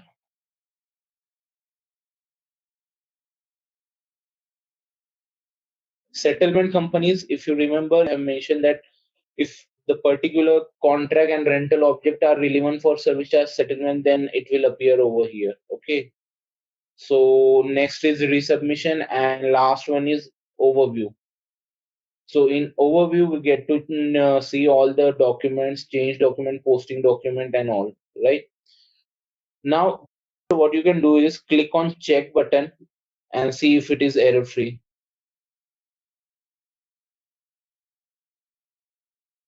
Okay. So it is asking for profit center. Profit center is activated, so it is asking for profit center. Can you do one thing? Can you assign one of the profit center? Yeah. Yes.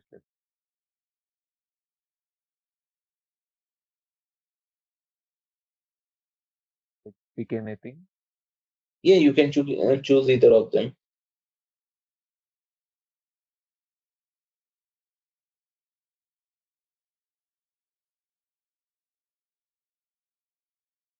It is asking. Functional area also needs to be maintained. First one only, you can select the first one only.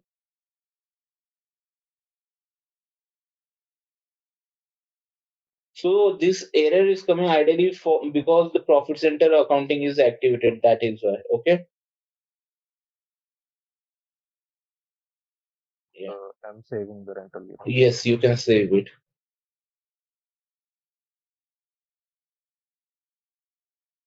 Now we have created a rental unit of this. Okay. Now what we are going to do is we are going to create a pool space. Okay. So again, go to REBDRO.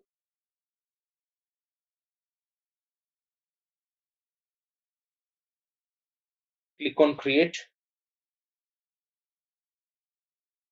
Now instead of rental unit, select pool space. Continue. Continue, yes.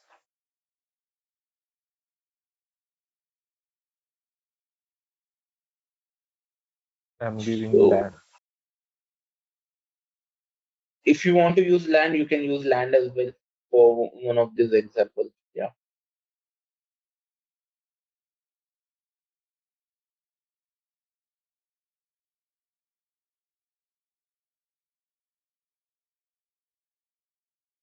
You can remove the RU because it is not RU. You can create mention as RO,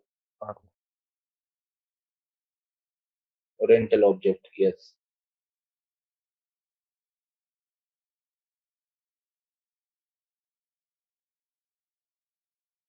Again, copying this. Valid from valid date and true date should be same.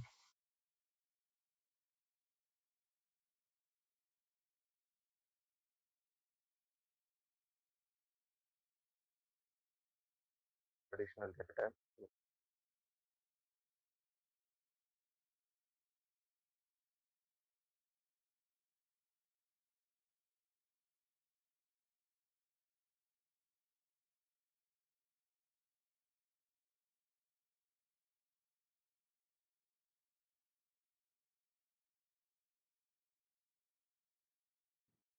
Yes. Now, no need of maintaining vacancy. You can go to measurement. Yes, over here, select total area. Total area. Select.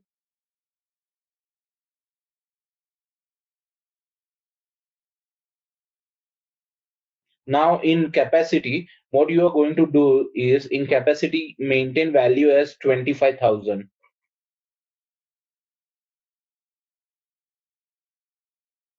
Okay. And in posting parameter, you need to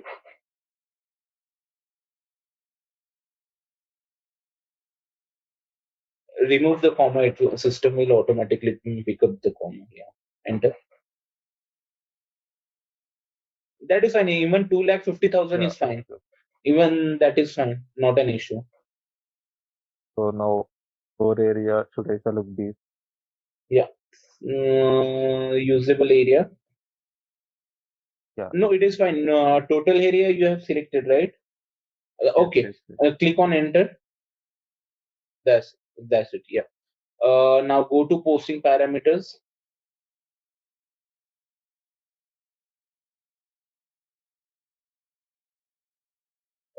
Assign on the profit center and functional.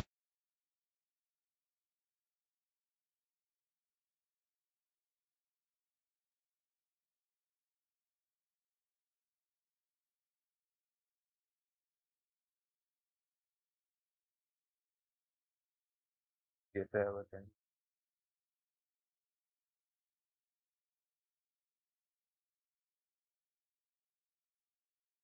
Should I go to assignments tab or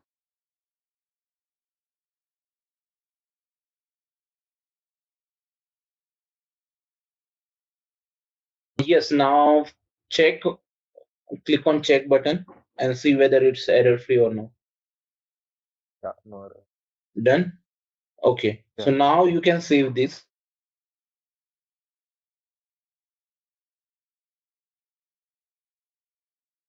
So what exactly we have maintained over here is we have created a pooled space. Okay.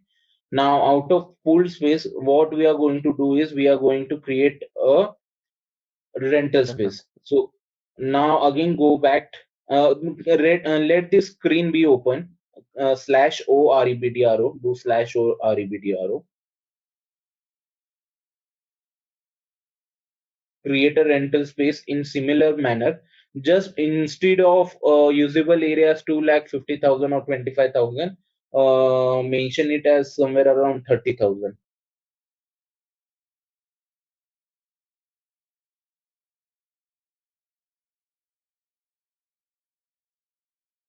You have not selected your pool space.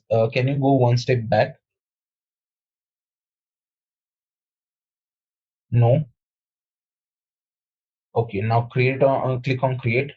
Select rental space and assign pool space. Yeah.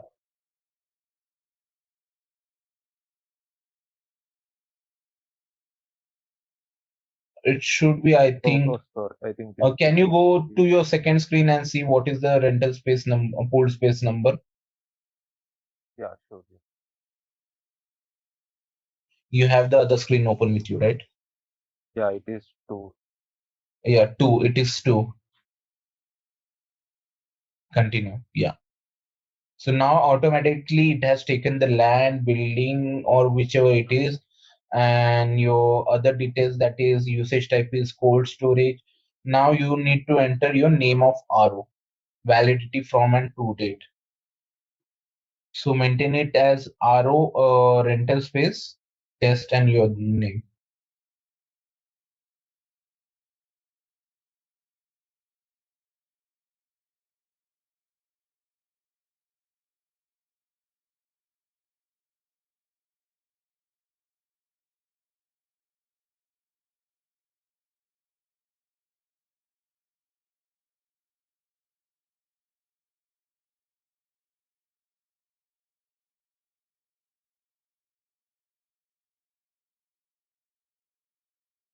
Total area.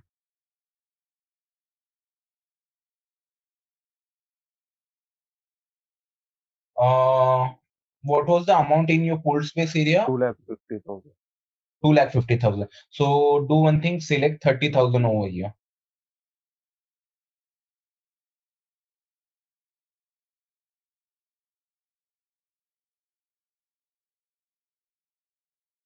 Okay. Now add your posting parameters over here.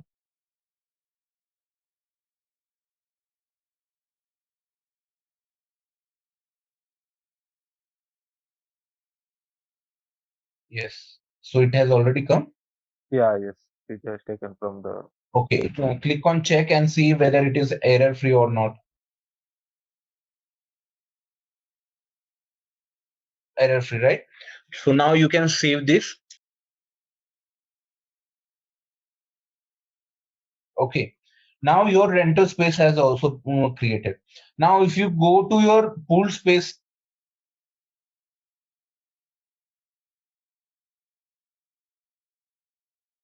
yeah, over here, and click on measurements. So if you see your measurement, total measurement area is 2,50,000 area, right? Now if you click on refresh above, if you see refresh option is there. Yeah, this one.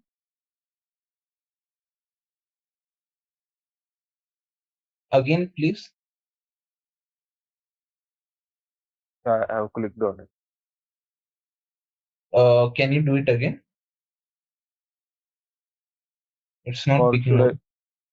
should I come out of it and should I execute it again? Yes.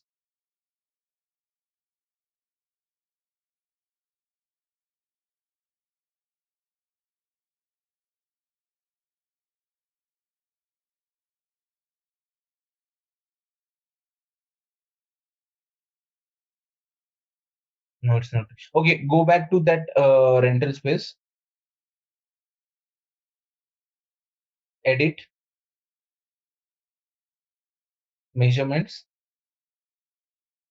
And instead of total area, maintain it as usable area.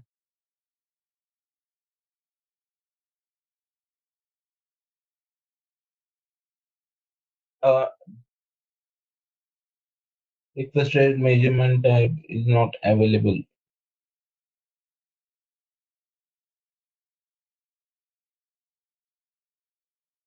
Assignment of okay, can you close this error screen?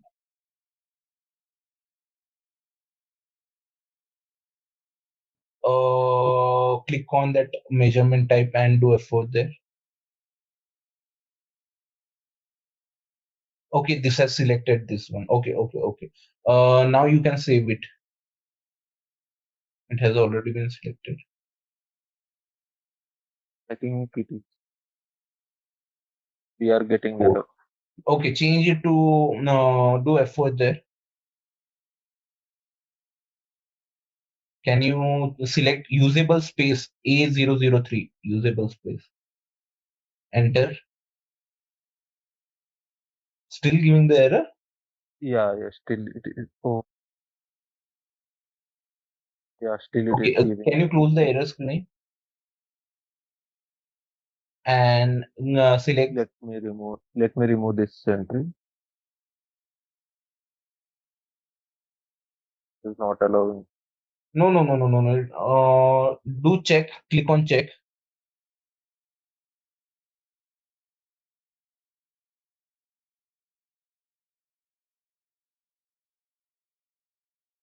Okay.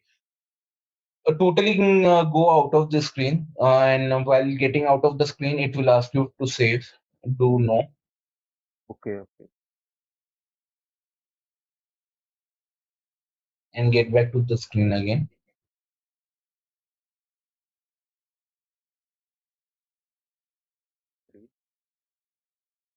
Measurements. Total area is there, right? And again, go back to pool space.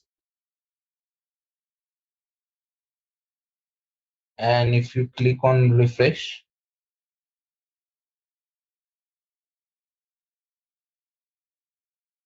Okay, ideally the 30,000 amount should be deducted over here. I'm not sure why exactly it's not picking up. Let me check that. Manually. Can you click on edit over here? And do you see manual option is there at Yeah, the there is end? manual. Yeah, can you untick that? For all? Yes.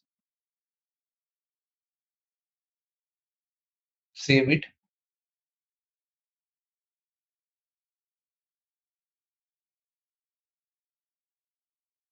Changed. No, why is it has removed all of it? Can you refresh it? Now try adding it in edit mode. Can you try adding it again?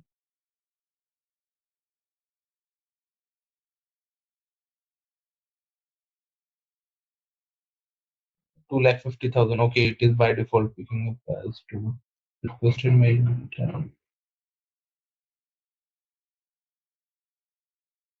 See, now here we are getting 30,000. Yeah, now it is coming up over here. See, so there was some error in pool space only. Okay, can you save it, or can you try to save it? What exactly it is saying? The measurement amount 30M2 is not available. A0 It is because of the dates, I think. Maybe there is some. Can you remove the date? Just keep it as blank. Now enter.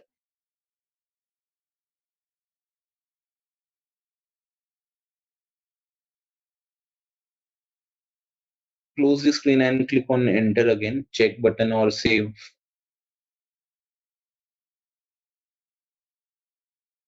Unlimited overlap measurement A00 time from 31st of from why exactly it is taking from date. Okay, over here the date has been added from. Can you remove the from date as well, please?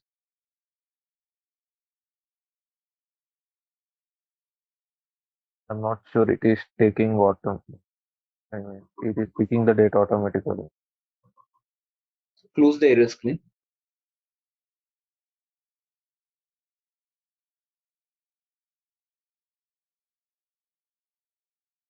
And again get out of the screen without saving.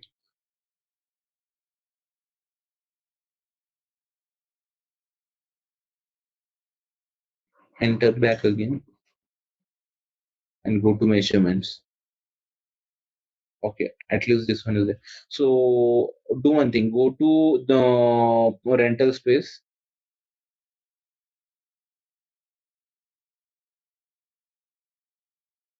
edit and delete this line item and save it. And again go back to pool space and try to add over there.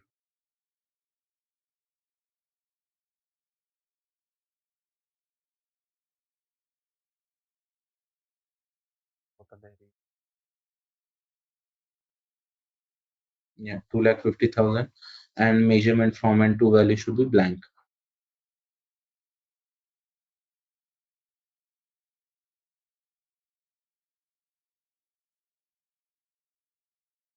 Enter, save.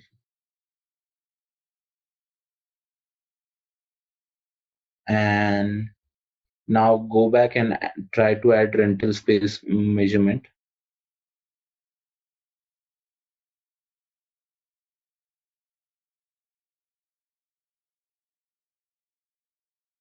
Yes, Yeah, the same one. Yeah, this one only.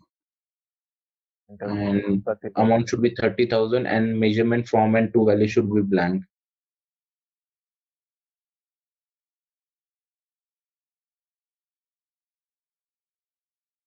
Enter and save. Okay, and can you check now on pool space whether it is appearing when you do refresh? It is not still appearing. It is not appearing. Okay.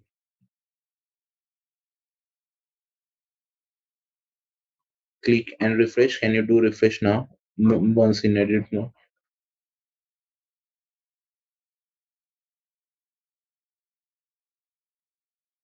Okay, I'll check on this. I'll check on this and get back to you why exactly it is not appearing. Ideally, it should appear over here. After deducting 30,000, your capacity value should be left off 2,20,000. Okay, that is how it should function. And if it is not functioning right now, then some config might be missing. So I'll do those config and let you know what all changes I have done. Okay. Yeah, sure. Oh, okay. So now what we are going to cover is contract management. Okay. How exactly the contract is created, what all functionalities are there in contract. So let me know if you are able to see my screen. Can you see my screen? Yes. Okay. So in contract management or contract life cycle, what all activities do we have? The very first thing in contract after creation of rental object is to create a contract type. What do you mean by contract type? A contract type is like whether it is a lease in contract, lease out contract.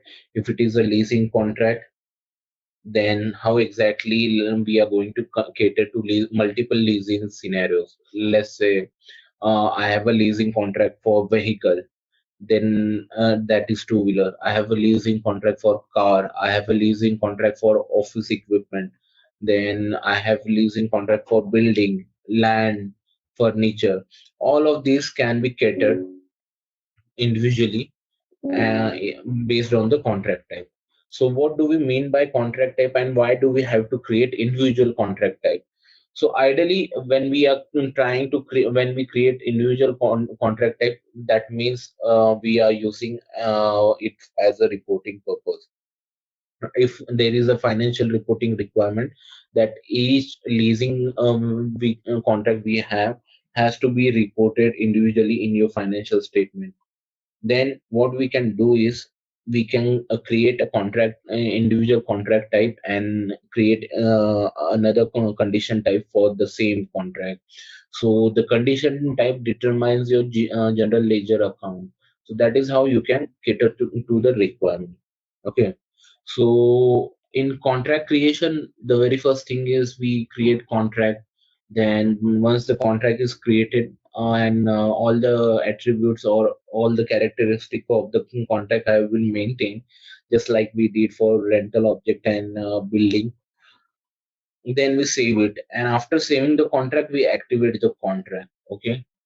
Activating means we are mentioning that okay, now the contract has been created and it is ready to post financial entries.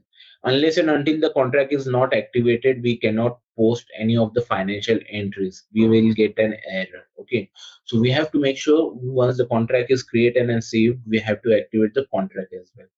Now after creating or activating contract, we have posting financial accounting.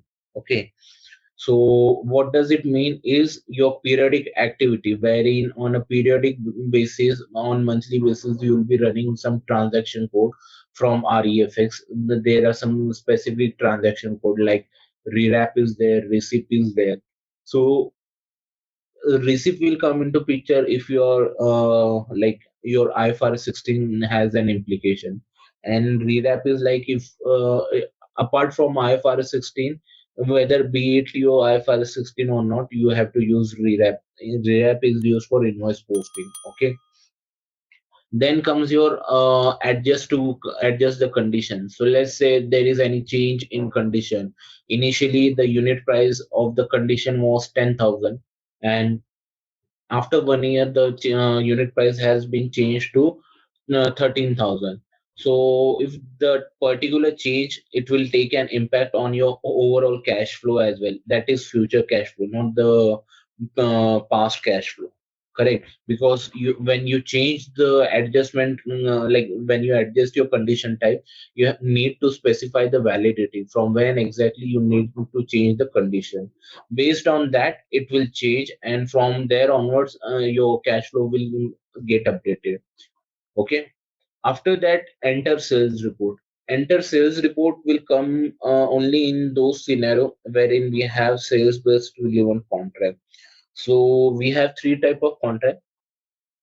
One is normal contract, second is service charge settlement contract, third is sales based contract. So normal contract is wherein you have already decided what is your unit price and what will be the escalation of your unit price across the year. You will maintain it. Sales based relevant contract is you have your basic rent available in your contract. Apart from your basic rent, there is some certain condition in your contract wherein it determines that okay, after a certain sale of your either unit or your amount, let's say if particular unit have sold 1,000 articles or 1,000 pieces of their products, after 1,000 pieces the tenant and the landlord owner of the property has an agreement that once the tenant reaches 1,000 pieces of units and it has surpassed that, after 1,000 pieces the tenant is supposed to pay XYZ amount on the each unit that particular tenant has sold. Okay, that is called sales royalty, sales based relevant contract. Okay, and for those whatever sales has been done across the month or across the quarter or year, whatever the terms are within the contract, how exactly they want to report, based on that they will upload the sales report. Now, after uploading the sales report, we need to also perform the sales-based relevant settlement. So, sales-based relevant settlement, as in, as I mentioned, that after 1,000 piece, whatever amount have, whatever units have been sold, let's say 300 more unit have been sold. So, what exactly the contract determines on each unit, how much exactly the tenant is supposed to pay apart from basic rent. So system will calculate that and settle that amount, and it will also identify that particular amount and add it to your contract for that particular period. Okay. Then comes your service charge settlement. Service charge settlement, you guys are all already aware of it. I did mention that I have given you an example of a mall wherein common places are being shared by multiple tenants. So if any of the common expenses like electricity, water, generator cost, or any of the maintenance cost is there, that will be settled between all the tenants or all the rental object. Okay.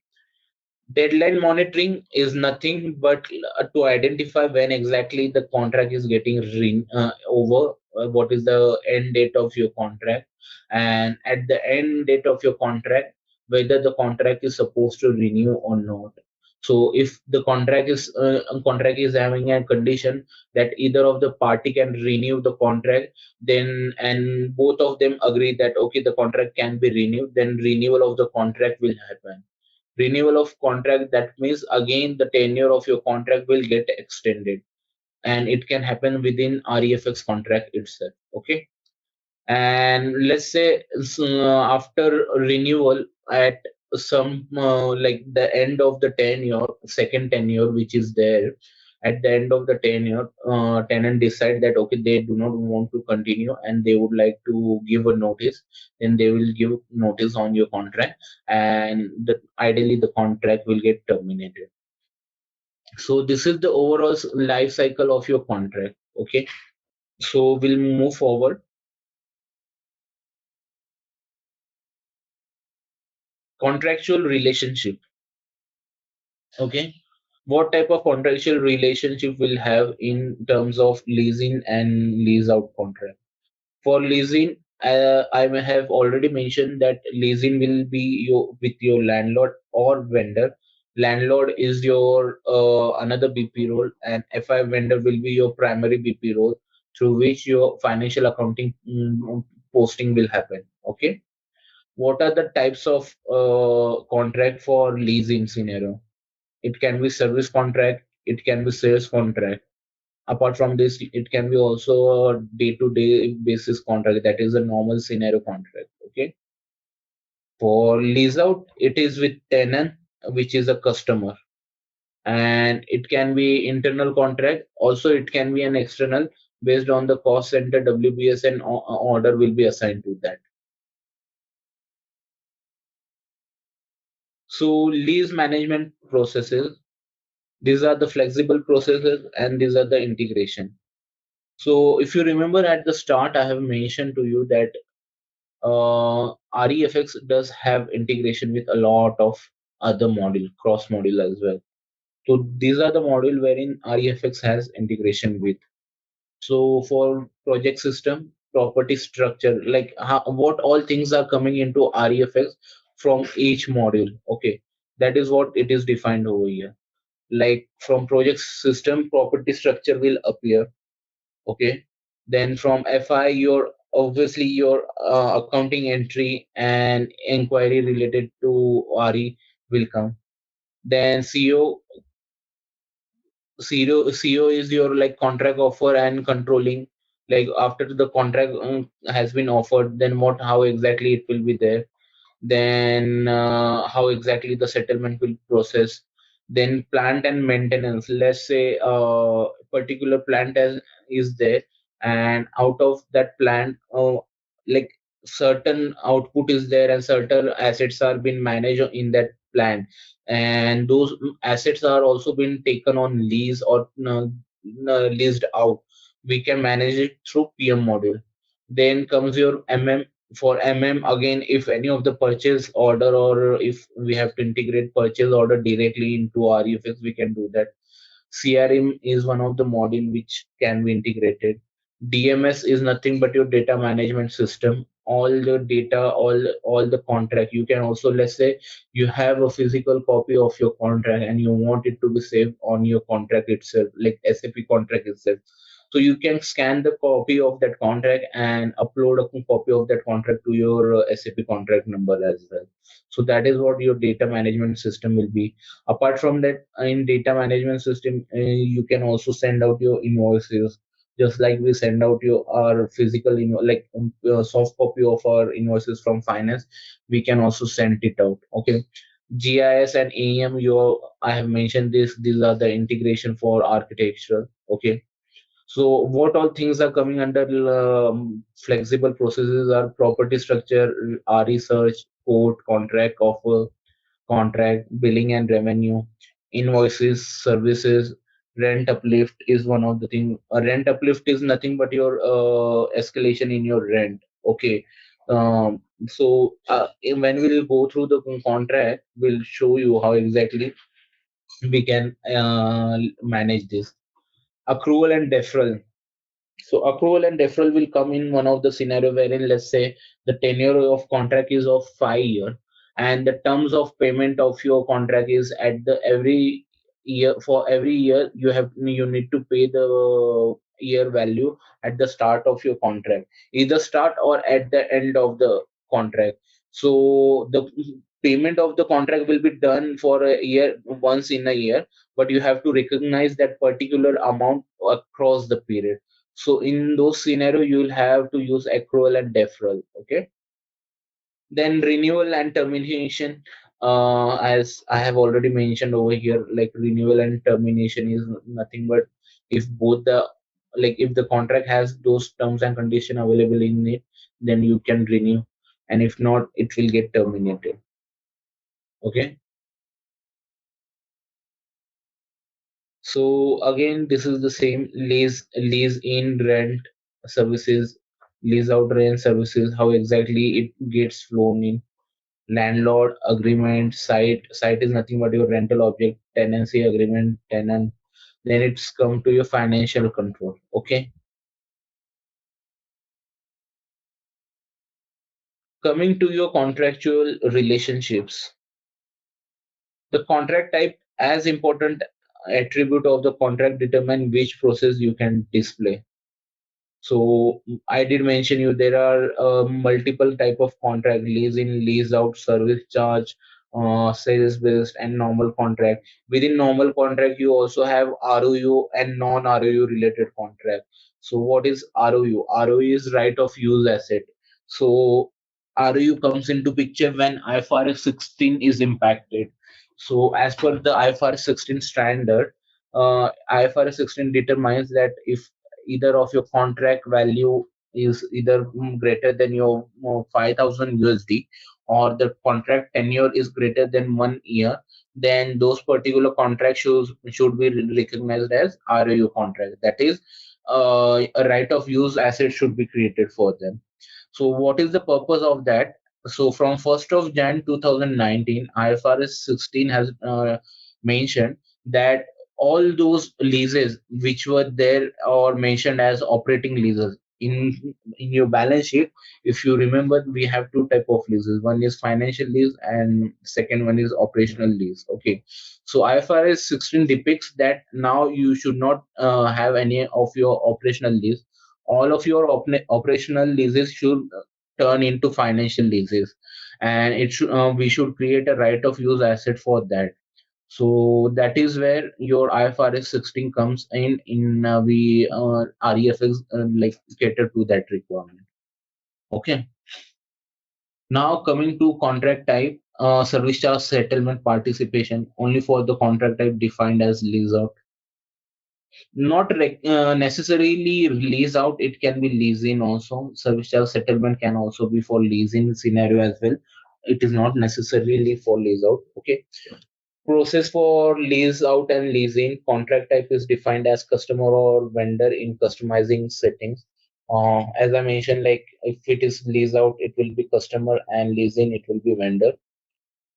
Own use, third party use, or GL account contract, external contract, internal contract, GL account contract category. So we can also create a contract within intercompany. That means we can have a contract with one of our subsidiary companies, and we can, rather than assigning a business partner through GL posting, also we can manage that. Okay, so we do have that functionality while defining your condition types. We'll be seeing all of those requirements. Okay, contract management. Terms are nothing but you mention, let's say you have a 2-year contract. Now out of 2 year, your cash flow date starts from second month onwards, as in the first month is a rent free month. Like we have gone to our owner and we have mentioned that you have charging a lot of rent, and the deposit also too high. We won't be able to pay, or there are some of the scenario wherein the owner offer a rent free period. So rent free period as in period wherein owner will not be collecting any amount from the tenant. So those period can be maintained as rent free period. That means when the cash flow for those period will not be activated, we have to skip the cash flow for those period, and we have to start our cash flow from the period where exactly the tenant is, like the owner is supposed to receive the amount. So that can be managed in your terms. Okay. Condition, as I mentioned, condition determines what GL account it will the contract will be posting to, and how exactly it will be posting to, whether it will be debit, credit, how exactly. Notice and extension is same. Date management, again, date management is nothing with the validity of the contract. Okay. Distribution. Distribution is something like, if you remember, I have mentioned that one contract might have multiple partner. So how exactly you're distributing the cost or the revenue to the partner. So that can also be signed, like managed through this. Document management is again same. It comes under DMS. And once the contract is activated, these are the processes which you need to follow. First one is periodic posting. For periodic posting, as I mentioned, rewrap and receipt are the transaction code which we will be using. Second one is, once the rewrap is done, that is invoice posting is done, then the payment of the invoices should be done. That is either receivable of payment or making, like paying out of payment. That will be for vendors in cases, right? Then open item, once payment is done, if any of the open items are there, like for lease out scenario, or it might be a scene wherein only partial payment has been done and partially the invoice might be open. And if some payments are in due, then dunning will be performed for those invoices. And then comes your real estate controller. So until this, it will come under REFX, that is until periodic posting, it will come under REFX. Post periodic posting activity, it goes back into finance. Okay, so these all activities will be performed through finance. These all activities are not performed through REFX module. Okay, so REFX, the very basic like responsibility of REFX is to create invoice. Once the invoices have been created, then REFX role comes to an end and the finance role starts over here. Okay.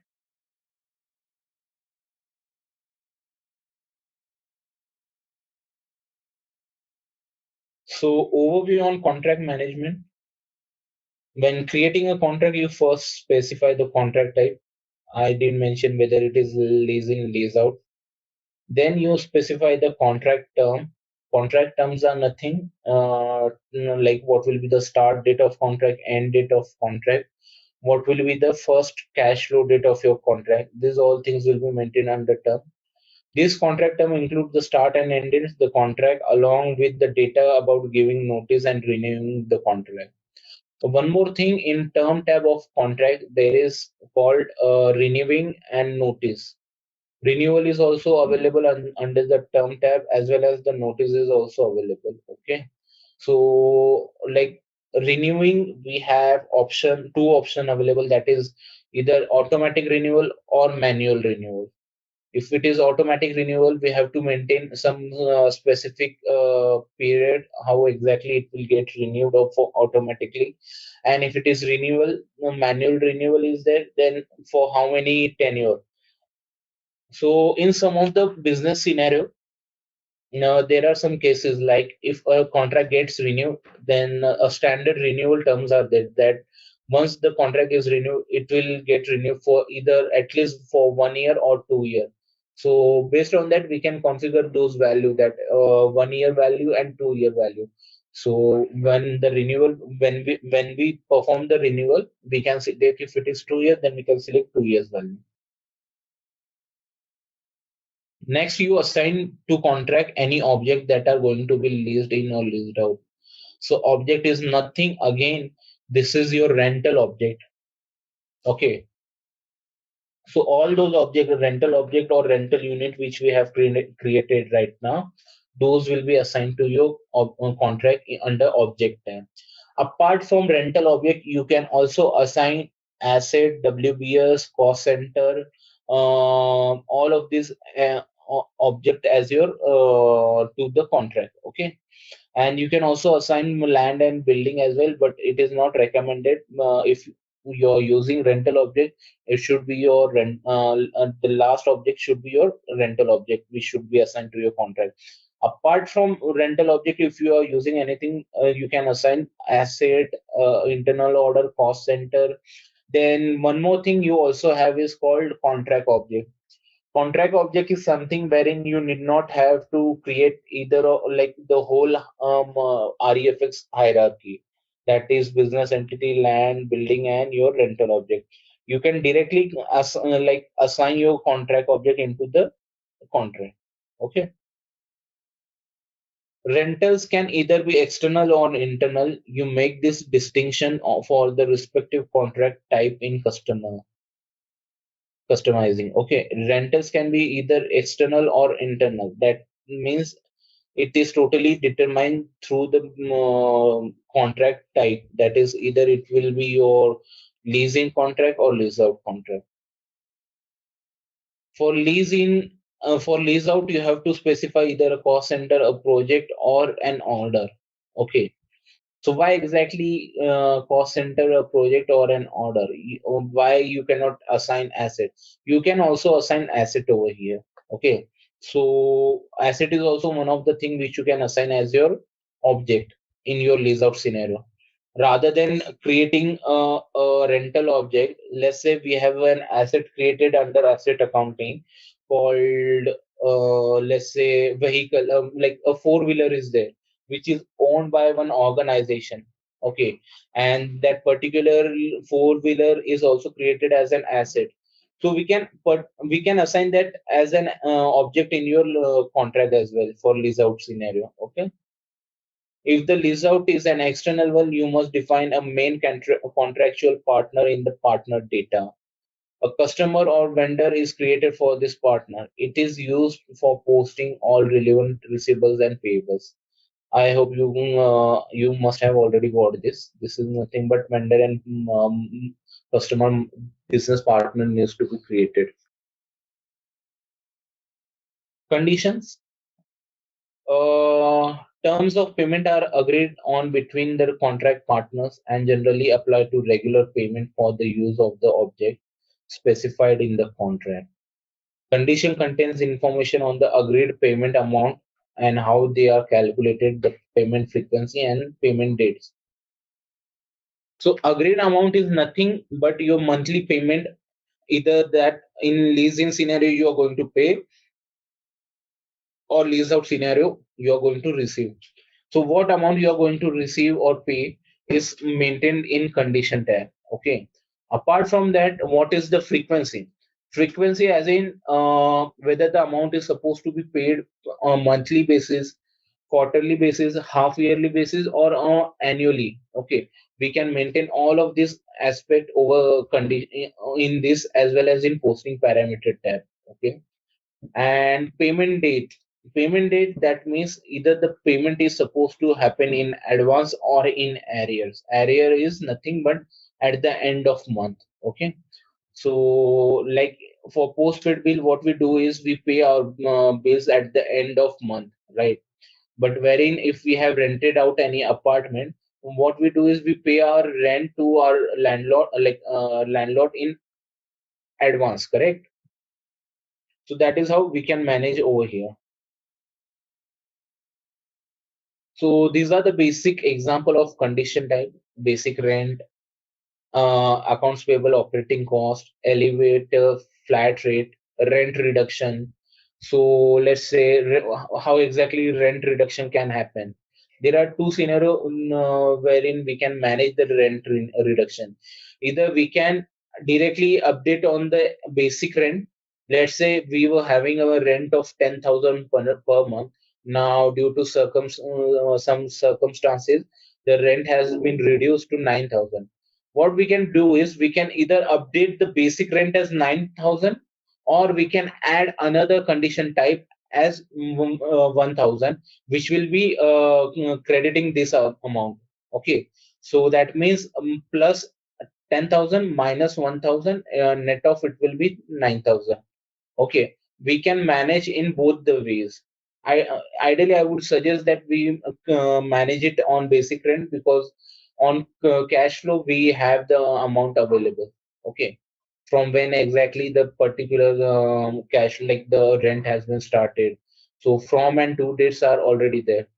If it is a requirement from business that they want this particularly identified and it to be posted to some other GL, then only we can create this condition type as a separate condition type. Okay, so some of the business might want to understand rent reduction is nothing but they might be giving a discount, and they might want to post it to some other general ledger account. So in that scenario, you can create this condition type. Okay. Condition authorization object, calculation method, condition purpose, validity from and validity to, unit price per condition amount. Unit price per condition amount is nothing but your rate.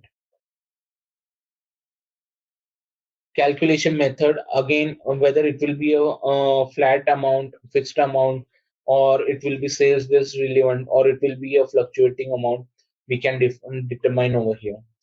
Terms, again, posting frequency and organization.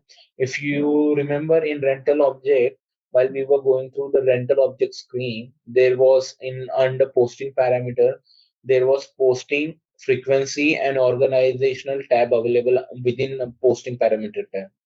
So in posting, we determine what will be your tax group, tax type, what will be your which all business partner will be having what percentage of the amount. In frequency, again, this is where we determine what will be your frequency, monthly payment, quarterly payment, annual payment. These all things will be determined over here.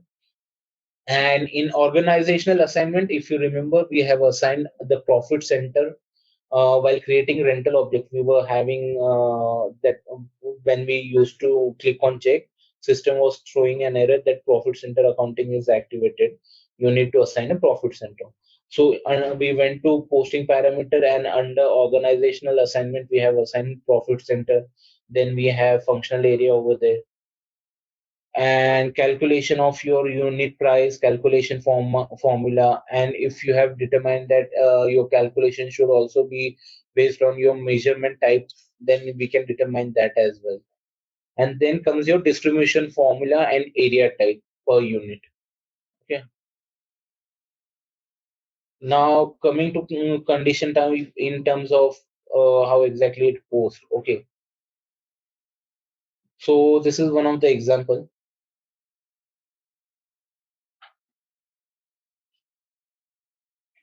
There are two examples. One is for cost rent and one is for actual rent. Okay. In this contract, if you see, there is a basic rent available of 2,000 euros. Then an operating cost is available of 150 euros, and parking lot fee is available. That is 45 euros per piece. Per piece can be like the number of parkings provided. Okay. Now, contract related document condition that can maintain in the contract. The second scenario is cost rent, wherein your rental object kiosk is created. Condition market rent. Basic rent is there 1,500 euros, and operating cost is there 150 euros. Object related to condition that can be maintained on RO. Okay, vacancy rent, market rent, all of this will be maintained over here. So condition purpose, you create management contract as real estate contract, for example, with contract type third party management vendor. You can use this contract to enter condition for calculating and posting management fees. You can enter the following calculation method: fixed amount, a calculation based on area, object measurement, share of contract conditions amount, share of object condition amount, contract measurement, sales based. Amount per object, amount by rental status, amount per tenant changeover, share of condition group.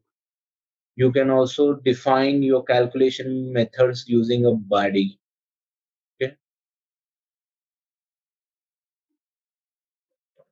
How exactly the condition calculation happens? Distribution formula, like if we have assigned basic rent of 1,000 per month and operating cost of 300 per month, and we have also maintained the measurement.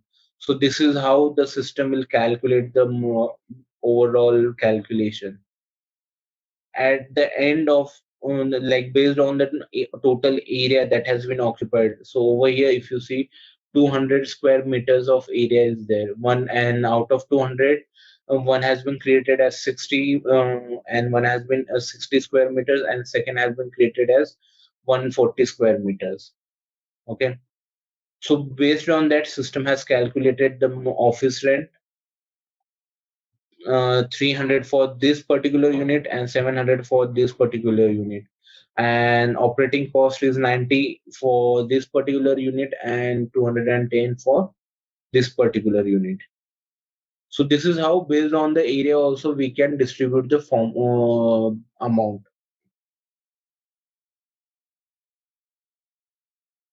What are the other aspects of condition calculation? Distribution formula defines how exactly and how cost and revenue, which are first posted as a cost accounting relevant assignment to the contract, should be distributed to the recipient object. The following internal distribution rule exists: divide equally, object measurement, contract measurement, aggregation, settlement unit, customer define using BADI technology. Okay, BADI technology as in if we have added something new. Hey there! Want to get good at managing real estate? Our SAP REFX course is here to help. You can take it at your own pace on our platform. In this course, you'll learn all about SAP REFX. It's like a toolbox for managing properties, from leasing to maintenance and everything in between. Our course covers everything you need to know, from the basics to more advanced tricks. It's made by experts who know what they're talking about. Your teachers are pros who've been doing this for ages. They're here to help you learn and answer any questions you have. And don't just take our word for it. Our students love the course too. People just like you have found our course super helpful. Best part, it won't break the bank. This awesome opportunity to learn is affordable. Ready to become a SAP REFX Pro? Sign up on our page now. For more info, check out ZaranTech's website. What we have covered is how to create rental object, what exactly contract and lifecycle management is, how exactly it works, how exactly the activation, creation, renewal, and termination of contract works, right?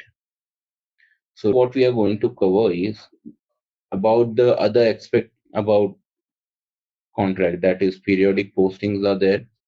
Then we have our contract management, that is partner management. Then we have valuation. Then we have vendor posting. Okay. So this is what we are going to cover in sessions. So session will be more of like going through how exactly it will be getting posted. Okay. So I'll share my screen. Let me know if you are able to see my screen. Okay. Are you guys able to see my screen? Yeah, it's visible. Yes. Okay. So until here we have covered what all calculations can be done in conditions, correct? How exactly it gets calculated for condition. What we are going to cover is periodic posting.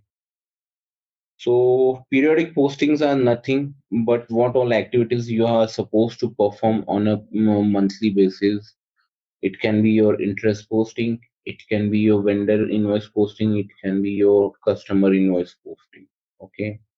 And if you are having IFRS 16, then you will be having depreciation posting as well. So depreciation posting will be done through FAB only. It won't be done through either of the REFX code, as it is part of finance and accounting, asset accounting. It will be done through asset accounting only. Okay. So you can perform the periodic posting run regardless of the contract time. You can simulate or reverse posting runs. You can perform the posting periodic posting for a contract directly from this contract. A posting log and error log provides information about the status of a posting. So what does it mean by regardless of the contract type? As I mentioned, whether your contract type is lease in or lease out, you can perform your periodic posting for either of them. Within lease in also, if you have multiple contract type, you can run your periodic posting for each contract type. Okay. You can simulate or reverse posting run. So simulate is nothing but you can before posting or before posting proper financial postings, what you can do is you can simulate and check whether the accounting entries are getting posted correctly or not. You can check in simulate run whether there is any kind of error. Okay. So this is what you can check in simulate run. Apart from that, let's say that okay, we have posted an interest in expense accounting entry, and it seems that we have posted incorrect because ideally that was supposed to be posted on first of date, and we have posted it for the last of date, that is last date of the month. So what you can do is again you can reverse from REFX only. We have a REFX T code itself. So using that T code, you can reverse the posting. The reason why we are reversing it from REFX and not from finance is because if we'll reverse that particular accounting entry from finance, then it won't have any of the implication in REFX, and it won't stand like it won't create that particular amount back in your REFX contract, right? Because ideally, when it is reversed, again you will have to post that particular entries. So it has to be posted from your REFX contract. That is why we use REFX T code itself for reversal of your posting entries as well. Okay, so always make sure if you have posted and if you have used any of your REFX T code for financial postings, like your interest posting, your invoice posting, then there are some reversal T code available within REFX. So please make sure you use those T codes only for reversal and not from financial reversal. Okay. You can perform periodic posting for a contract directly from this contract. Okay. What does this mean? So let's say I have a contract type called vehicle, vehicle, lease in building, lease in office equipment. Okay. Now under lease in vehicle, I have 50 contract. Under lease in building, I have 10 contract, and under lease in office equipment, I have around 100 contract. So overall, I have 160 contract, right? So it is not necessary that I need to run 160 contract at a time. There are multiple options available. You can run your periodic posting for based on your contract type as well. Let's say if it is a lease in vehicle, you can just enter the lease in vehicle contract type and run for all the vehicle contract types. Okay. Apart from that, within lease in vehicle, if you want to just run it for one of the contract, not all of them, you can do that as well. You can just select the contract number, company code, and run for individual contract. Okay. So we do have functionality available on that basis.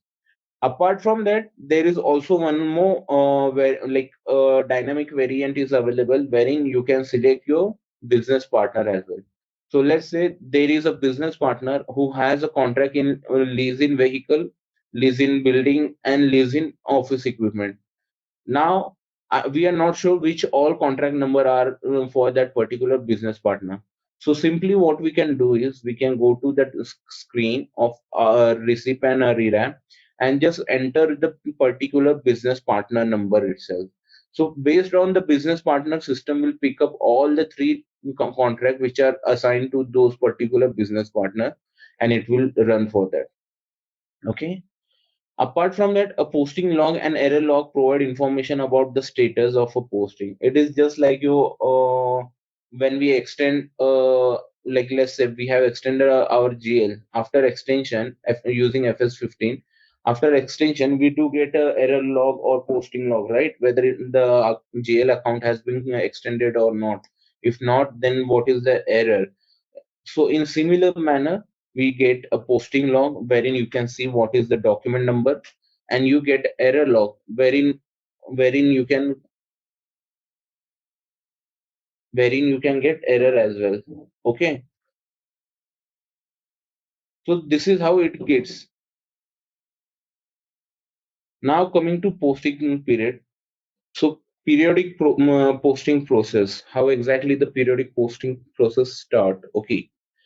The first thing is the periodic posting run selects all flow records, planned record in the cash flow which are due and are not yet posted. Okay. Then comes the system finds an account determination for each flow record and generates a debit and credit posting for its financial accounting. The corresponding item in the cash flow is marked as posted. So this is the sign when an item has been marked as posted. Okay, this particular yellow box with the green tick. So let's say if one of the line item is not marked as posted, then this particular green tick will not be there. That means yet to be posted. Okay. What does it mean by periodic posting run selects all flow records, planned records in the cash flow? So we do have a cash flow available within contract. So when we particularly create a contract, let's say we have created a contract for 2 years. starting from 1st of Jan 2024 until 31st of December 2023. So what does system do? It also creates a cash flow and shows you that how much exactly you are going to pay for a particular contract in future, and what are the amount. Let's say if the amount is going to differ from current period, it also shows you that what exactly the amount will be and how much differ amount will be over there. So that is how your cash flow is shown in your contract. Okay, so you can see that as well. Again, in front of the cash flow line item, each cash flow line item will have the data like symbol posted or not posted. So this is the symbol for that. Okay. Now coming to condition purpose. What do you mean by condition purpose? So there are multiple condition purpose which are available within SAP system. One of them is posted, one of them is one-time posting statistical, and one-time statistical. Okay. So in which all scenario, this all will be taken care into, like which are the scenario. Okay. So I'll give you an example for posted. Posted is a normal common contract wherein every month there will be a basic rent which we are going to pay. In those scenario, posted will be the condition purpose of your condition. Okay. One time posting. What does one time posting means? So let's say at the start of contract, we are supposed to pay a advance or a deposit to our vendor. Okay, I'll take an example of leasing. So at the start of contract, we are supposed to pay XYZ amount of security deposit to the vendor. So this will be considered under one-time posting. Okay. Now coming to statistical posting, again, this will be same as posted. It will be reoccurring entry, but it won't have any of the financial entries. Okay, like one financial document will not be posted on this value. It will just show in your cash flow, but it won't get posted to your financial documents. Okay. And what is one-time statistical value? One-time statistical is nothing when we are migrating from legacy system to your SAP system. So we might be having some data or some tenure. I'll give you an example. The same example which I have taken right now. The contract start date is 1st of Jan 2024 and end date is 31st of December 2025. Now until end of June 2024, the contract was posted out of SAP. So whatever amount or whatever data has been posted out of SAP, we have to bring in that data as well, right? Because we need to show the whole value of the contract, whole cash flow of the contract. So how exactly we are going to bring the 6 months value? That will be through statistical value. So using condition purpose as statistical, one-time statistical, whatever amount we have posted across 6 months from Jan to June, we are going to post that value as a one-time value, cumulated one-time value to this particular condition type, so that we have that particular amount available in our cash flow and we get to know that what is the value of overall contract. Okay. So moving further, periodic posting. Periodic posting for contract. So this is a lease out income lease.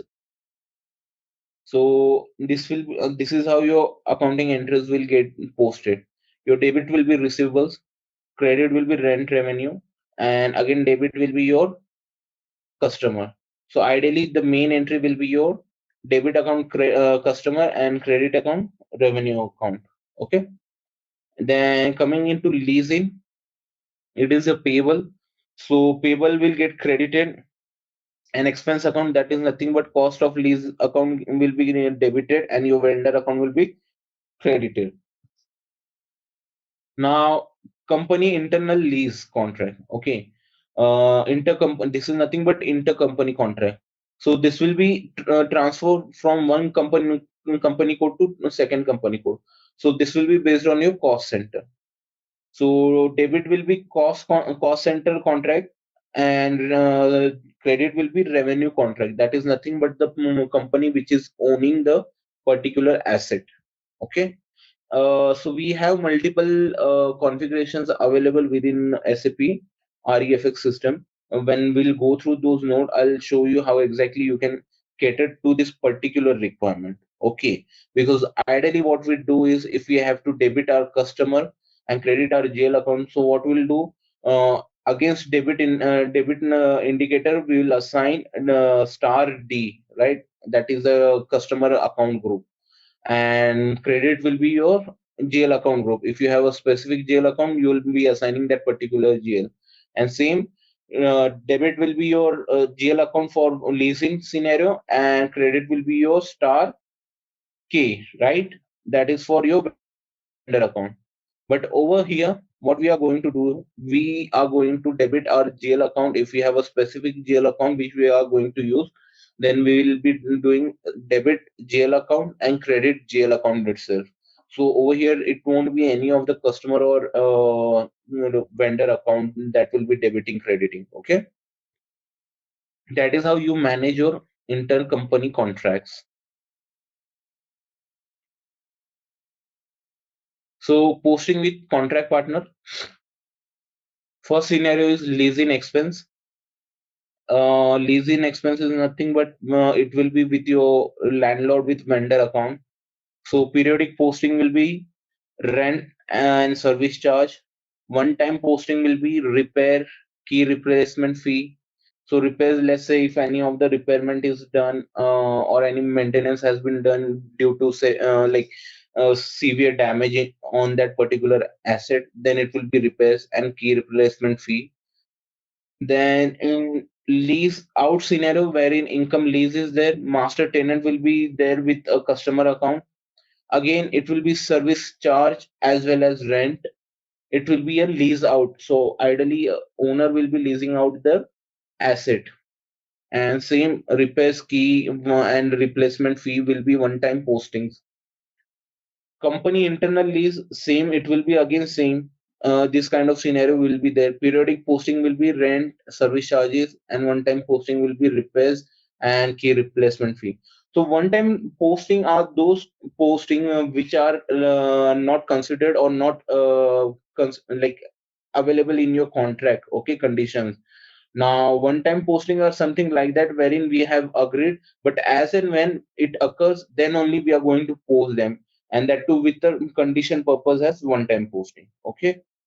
Apart from that, all others will be a recurring posting. That will be your periodic posting. So leasing expense, this is the accounting entry which I have shown you. Debit will be your expense account, which is a P&L account, and credit will be your vendor account, which is nothing but your balance sheet recon account. Okay. So your sub ledger will be your vendor account, but at the end it will be a recon account, which will be a balance sheet account. Now coming to lease out, again your debit will be your customer account and credit will be your COGS account, COGS or revenue account. Revenue account is a P&L account, and your customer account is a balance sheet account, because the reconciliation account assigned to your customer master data will be your balance sheet account. Intercompany leases. So over here there is no balance sheet account maintained, because as I mentioned, it will be a transfer from one GL to second GL. That is nothing but one GL from one company code to second GL to second company code based on the cost center. So that this is how exactly it will flow. Okay. Distribution posting, we have seen this scenario wherein the basic rent of the contract is 1000, and the operating cost or the maintenance cost of the contract is 300, and based on the total area that has been occupied by each of the rental object, we need to segregate the particular cost as well. So how exactly we are doing it? Based on the total square feet, or not square feet, square meter of area which are being utilized. So over here, if you see, this particular rental object is utilizing 60 square meter, and this one is utilizing 140 square meters. Okay. And based on that, the segregation or the distribution of this particular amount has been calculated. Distribution posting process. You first have to post cost or revenue based on the partner cash flow. A document is created for posting the cost or revenue for the contract. That will be first posting document.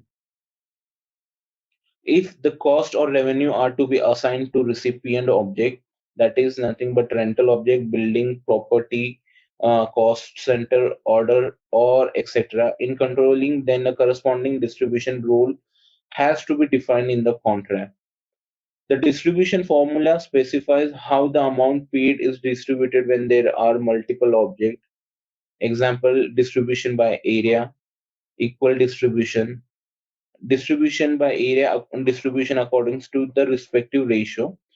Equal distribution, it will be equally distributed between both or the number of rental object participating. If the condition only refers to one object, you must enter distribution formula in order to completely post the cost or revenue to this object. When a distribution formula has been created, the system creates a document that is used to distribute the cost or revenue from the contract to the object.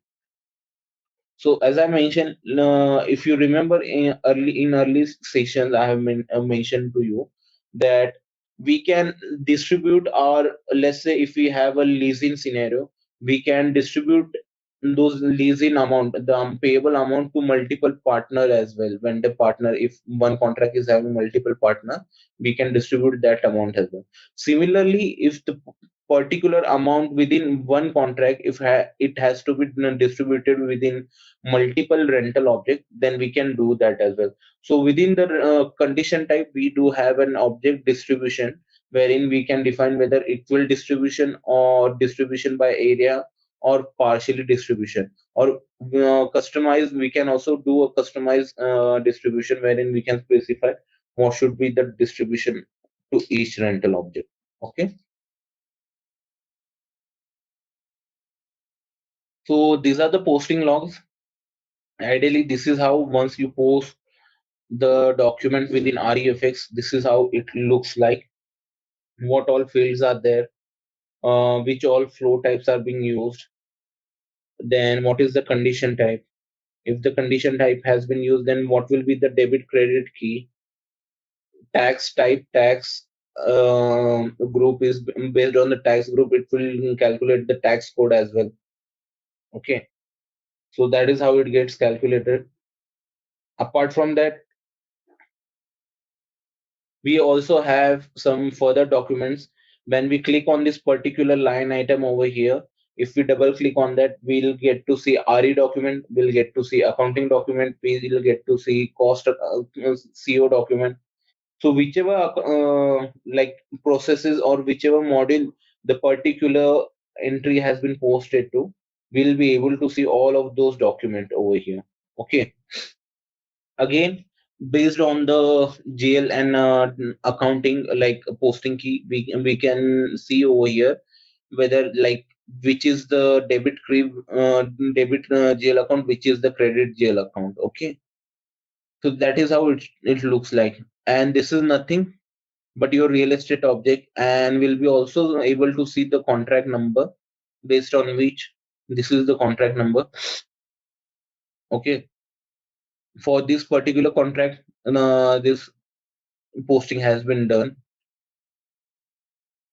So that is how your contract posting will look like. Okay.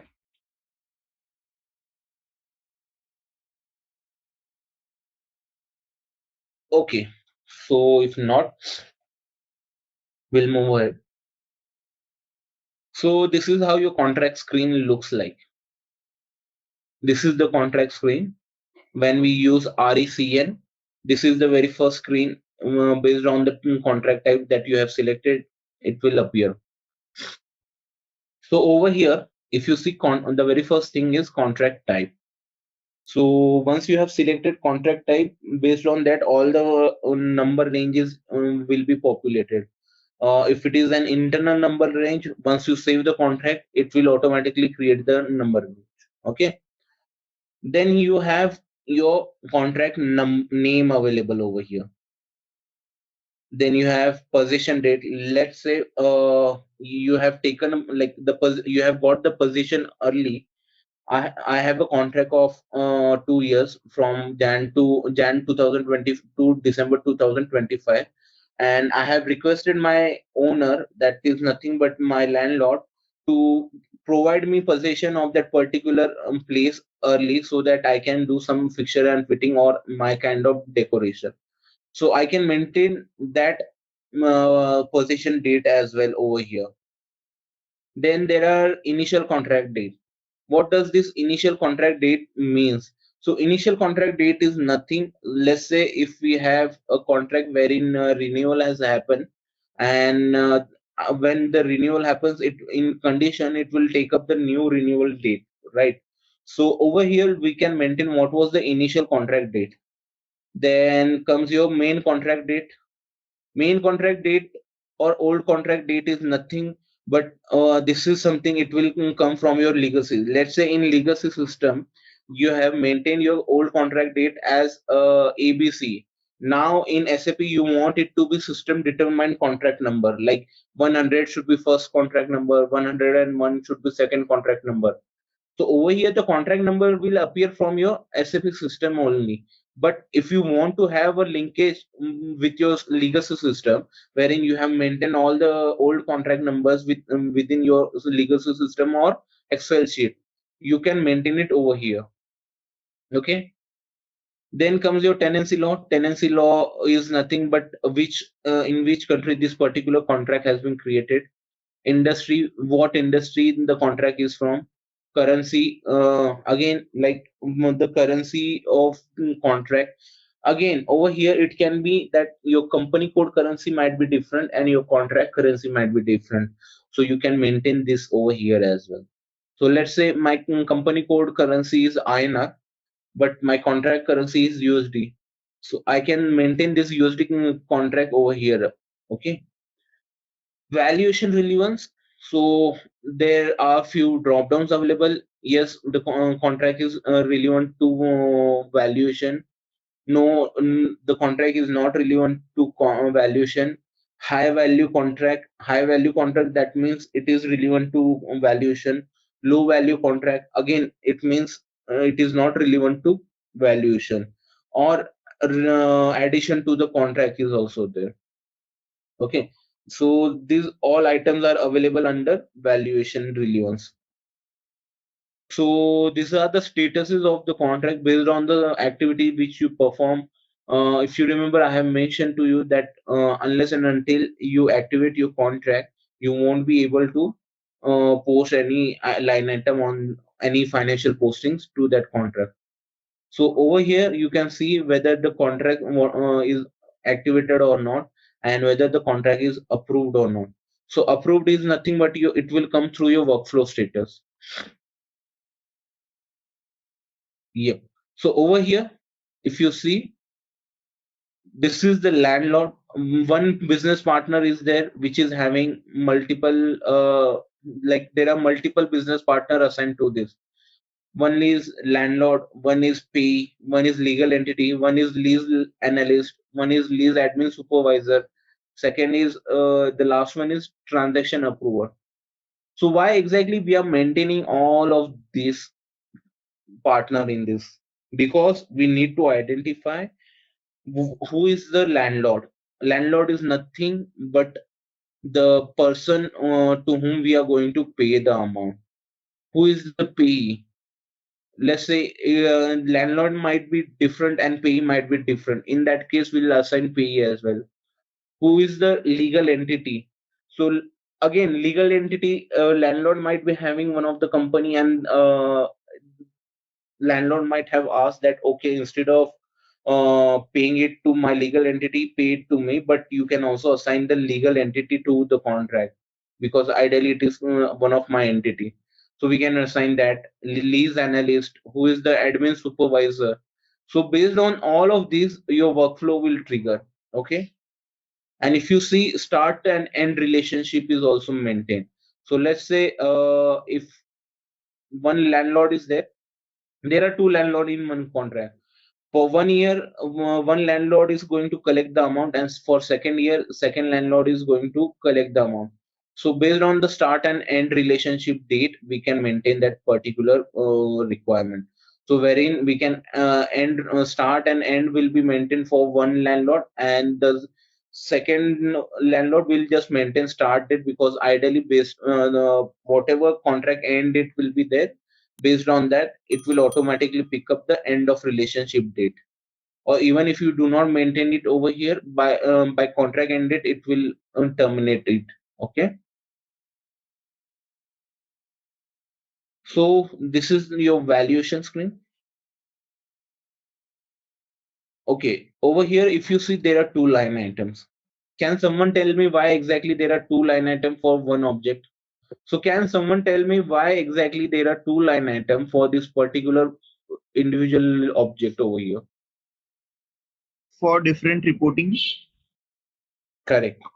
So these are being used for different reporting, as in different accounting standard and accounting principle.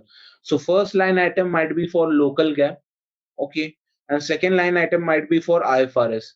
So we have to add both of the reporting standards which are required, and we'll have to assign your object over here.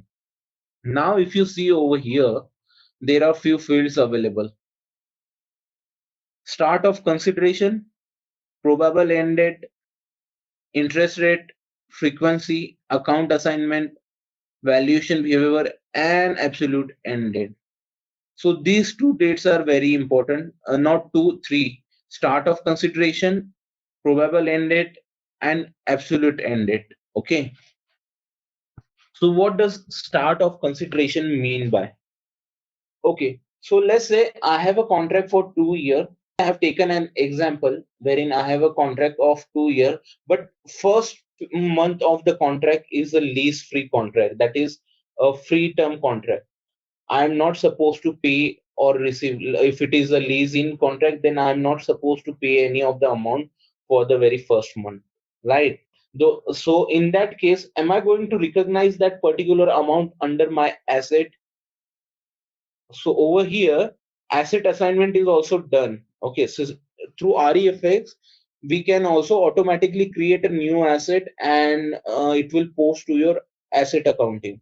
Okay, so that is why we are considering the start of consideration date, end date, and absolute end date.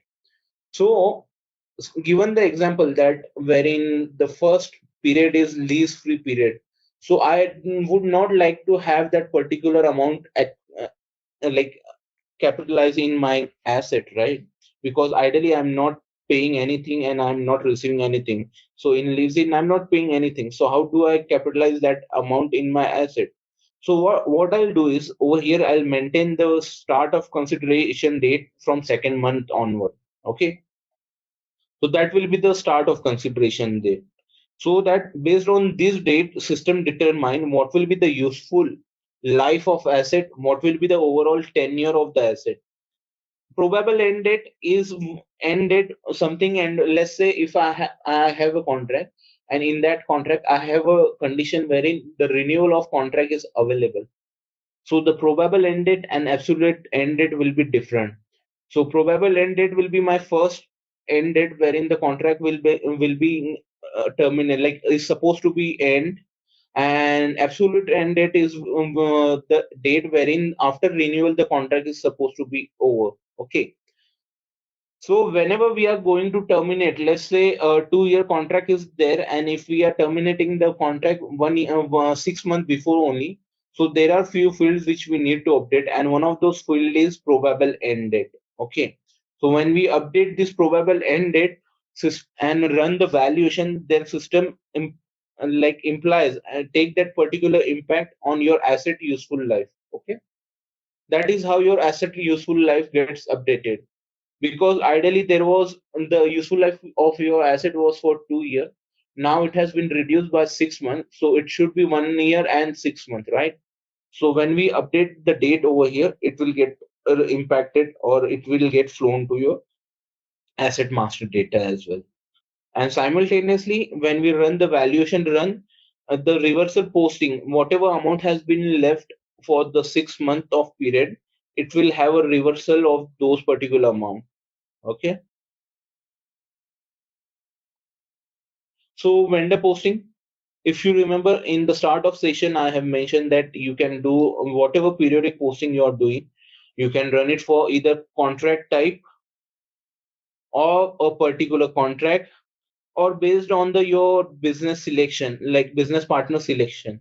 Okay, over here, if you see, once you click on this, your business partner will be available, like input parameter will be available. Or apart from that, if you also think that rather than business partner or contract type, you need to run your periodic posting for based on your rental object also, you can do this.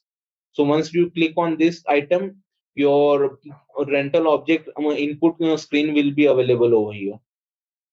Okay. Second thing is, if you want to check whether the contract is active or not, obviously we are going to post only for those contracts which are active, right? As in the activation has been done for those contracts, and system it will itself will not post anything those for those contracts who are not been activated. So now coming to period, there are two dates available over here. One is period date and second is posting date. If you see over here, posting date is there. So period date can be different from posting date. Let's say on 1st of August 2024, you are running for the 30th of July, 31st of July 2024. Because ideally you are running all these entry for the end of the month, right? So if you're running at the end of the month, you are supposed to post it on the first date of the next month. So your posting date will be first date of your next month, but your due date or due period will be July. That will be last month. So that is how you can select your screen or select your due date over here. So let me just zoom this so that you will be able to see what are the posting done through for vendor posting.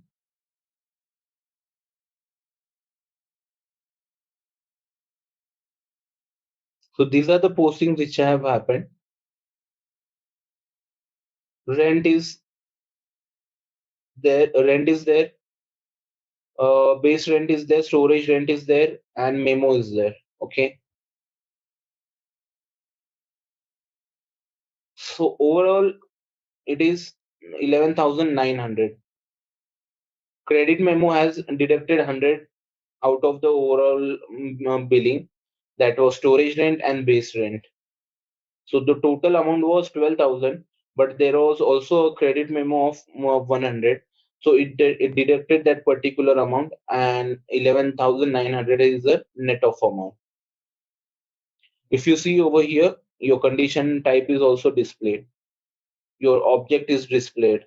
Then your contract number is also been displayed over here.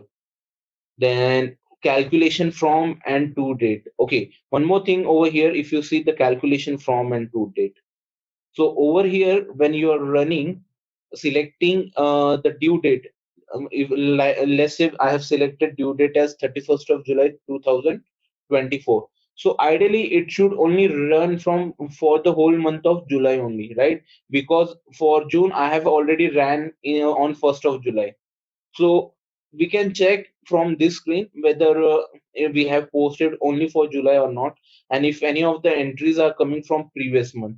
And if it is coming from previous month, then we might have to check that particular contact why exactly it is coming from previous month, and whether we have posted in the previous month entries or not. Okay. So in this screen, the calculation period is 12 months, right? Where exactly you have seen 12 in here you have mentioned in the first screenshot. No.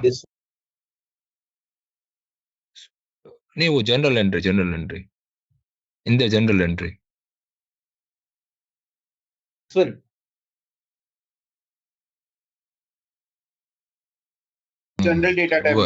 General data tab. This one, general data tab. Go down. Abhi, right now, whatever you are talking now, I'm talking about only this. This one? Yes, this one. So here the calculation from and calculation to.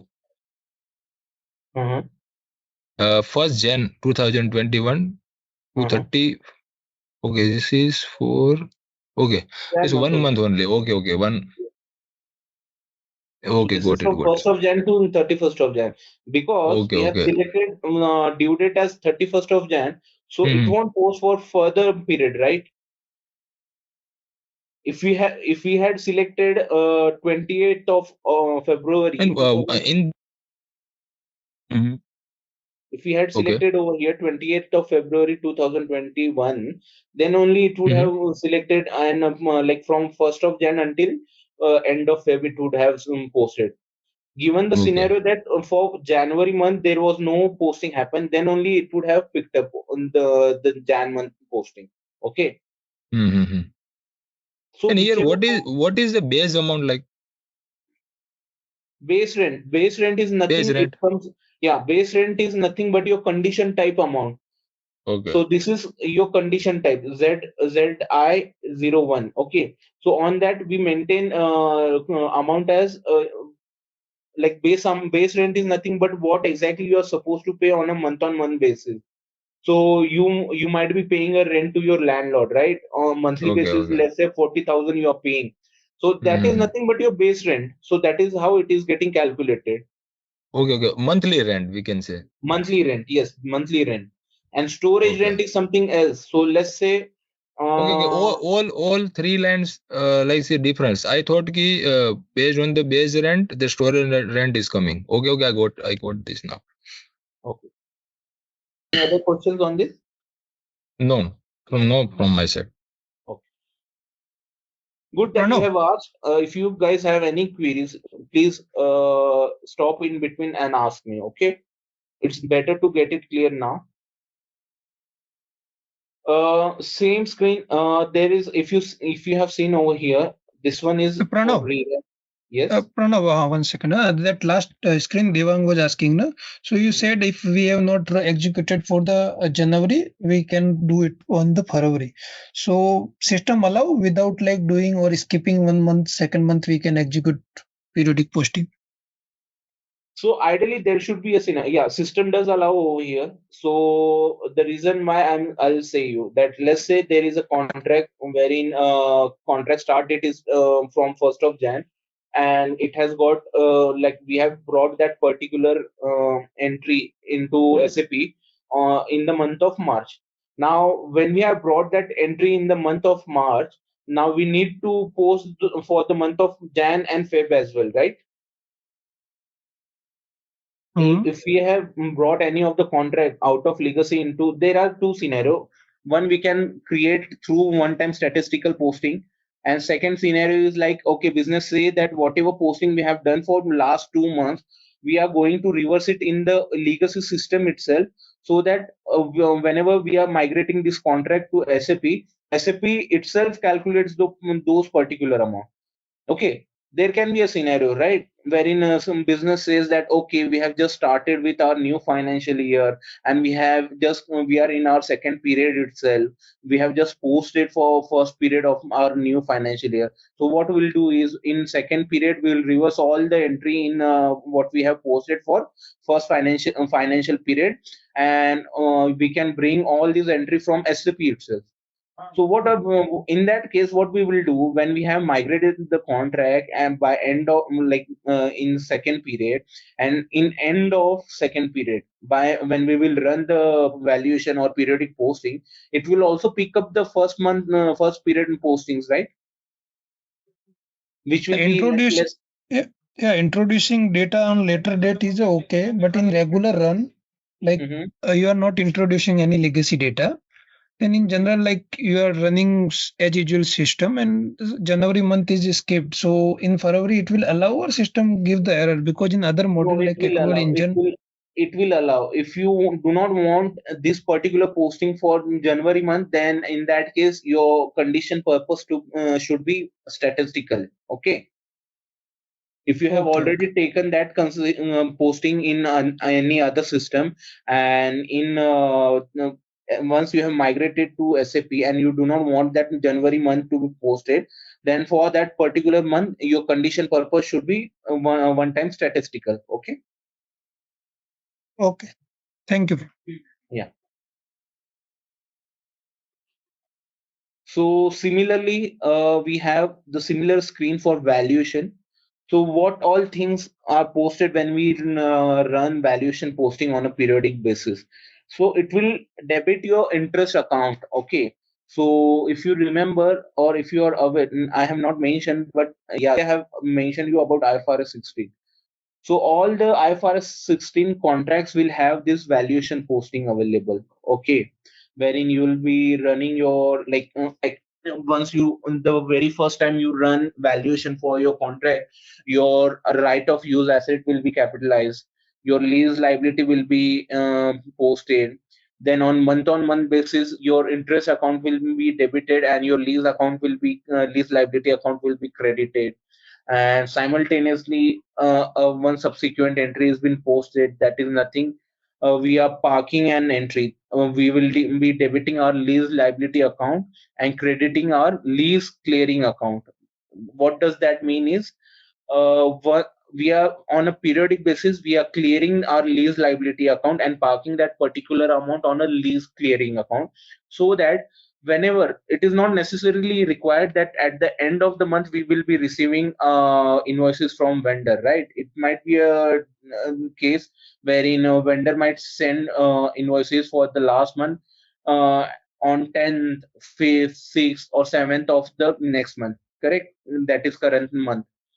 So in those scenario, what we do is we just run the valuation posting, through which it debits your lease liability account and credits your lease clearing account. And once we have received vendor invoices, we run the rewrap. That is nothing but your posting. This posting, once we run the rewrap periodic posting for contract, then it debits your lease clearing account and credits your vendor account. That is how it flows. Okay. So if you see over here, as I mentioned, the very first time when you run a valuation for your contract, it will have your asset posting, your clearing. Asset posting and clearing posting is nothing but your technical clearing account. Okay. So over here, these are all the entry: present value, asset account, and lease liability account. Okay. Then it has also parked to your lease payment account. Okay. So these all entries are generated through valuation posting. Any question? And if you see over here, flow types are there. So flow types are assigned to your condition type. This is your condition type. This condition type will be assigned to your flow type, and your flow type will be assigned to your account symbol, and account symbol is assigned to your general ledger account. Okay. Any question as of now?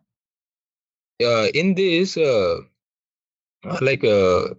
calculation mechanism is based on day wise or like month wise also available? Month-wise is also available, day-wise is also available. It totally depends in frequency how exactly you define over in your valuation parameter. So over here, can you see frequency term? It says monthly. So if you want to change it, you can do it daily. If you want to, based on whatever selection parameters you have selected, it will define it. Okay, good. Okay, thank you. Yeah. So now what we are going to cover is planning and control. So under SAP REFX, we do have controlling available through which we can do planning. So what does planning mean by?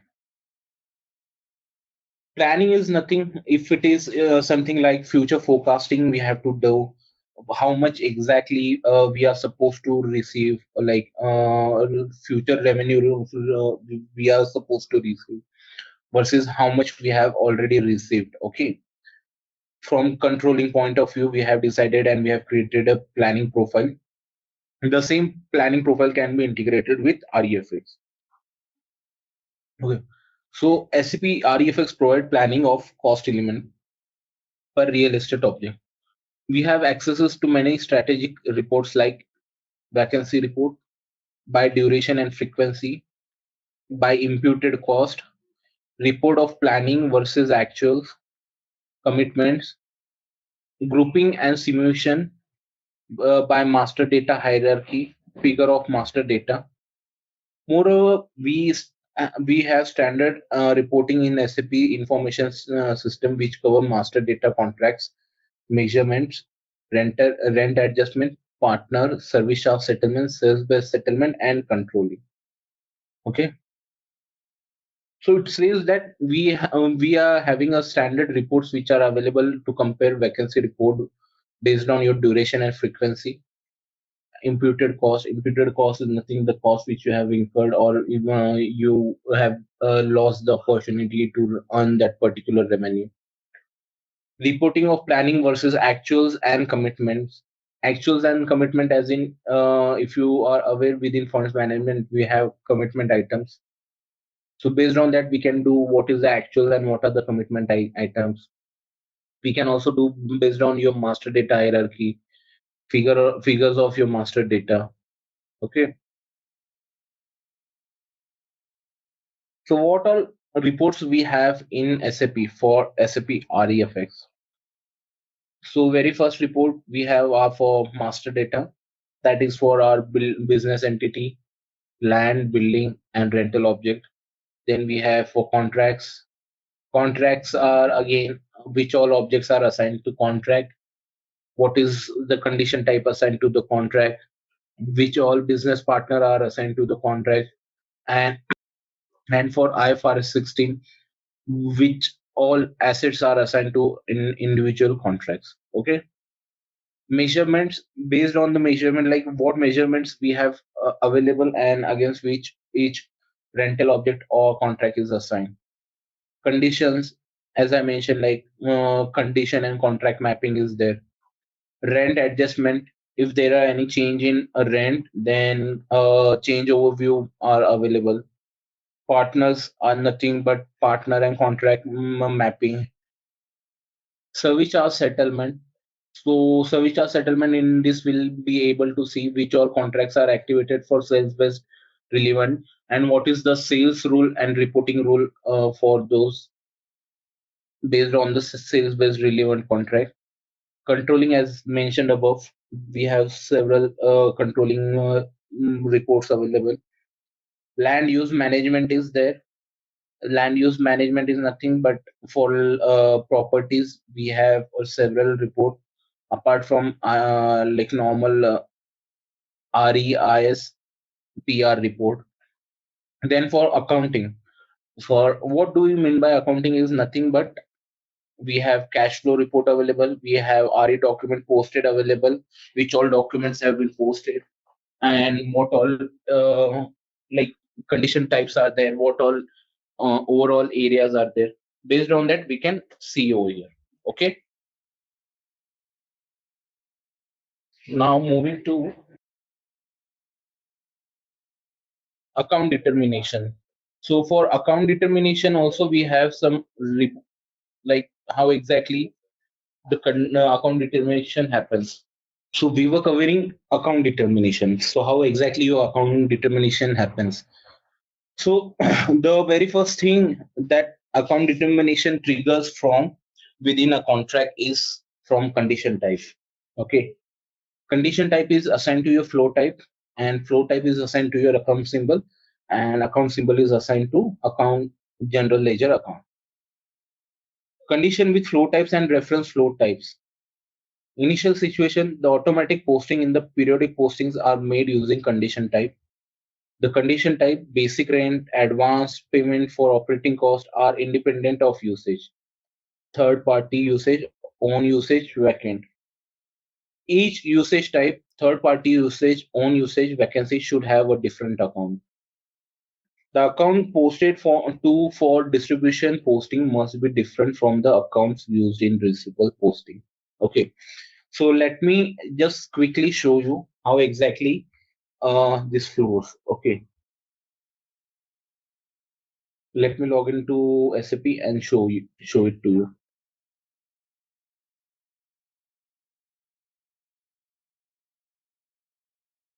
So under Reka Cust,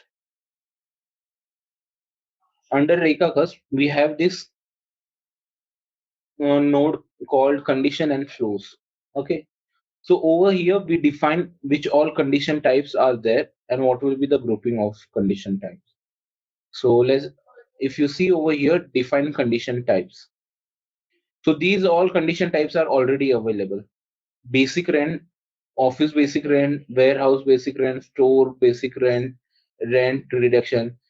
Out of this, few of them are I have configured and few are like standard solution. Okay. So I'll quickly go. If you see over here, store basic rent, it has been selected as minimum sales based rent, maximum sales based rent. So that means this one is saying that this particular condition type will be assigned when a sales based scenario will be activated. So I'll go to basic rent. Now the basic rent, it has particular attribute like minimum, maximum sale, base fee, flat rate, all of these are available. Then we have flow type available. So over here we assign the flow type. Okay. On basis on this, it will trigger. We'll go and check what is this flow type and what are the flow type assigned to, account symbol assigned to this flow type. Okay. Apart from that, if any of the condition type is supposed to receive the revenue, then we can activate this. And calculation formula, as I mentioned, if you remember calculation formula, we can define fixed amount, object measurement based on the object measurement. Like let's say one object is of 700 square feet and a second object is of 300. So based on that also it will like segregate the amount. Sales based rent is there. Then distribution formula. If you remember, I have shown you distribution formula, that how exactly this will be distributed. Divide equally, object measurements. Okay, these all standard functionalities are there. Now I'll go and see the flow type. Again, this is the grouping condition over here. What is that grouping? This is condition purpose over here. If you see posted, one time posted, statistical, all of these are condition purpose which you can define. Okay. And over here, if you see external condition purpose, all of these activities you can assign. This is nothing but for your condition type. Based on your condition type, you can specifically assign it. Once you have done that, then you need to group those condition type. What do you mean by group those condition type? Grouping will be available for your contract type. So let's say this is customer contract commercial. I have done a grouping of this. So all of those condition type which will be available for this particular contract type are maintained over here. That is called grouping. Grouping is nothing but we are defining which all condition type will be available for one particular contract type. So basic rent is there, sequence is there, actual, and the condition purpose which we have selected is actual purpose. Okay. Then adjustment rule is there, whether it will be flat or cost efficient, free customizing. Majorly it should be free, and for service charge related it should be service charge, and sales based related it should be sales. Okay. Now coming back and showing it like flow type. Yes, this is the flow type.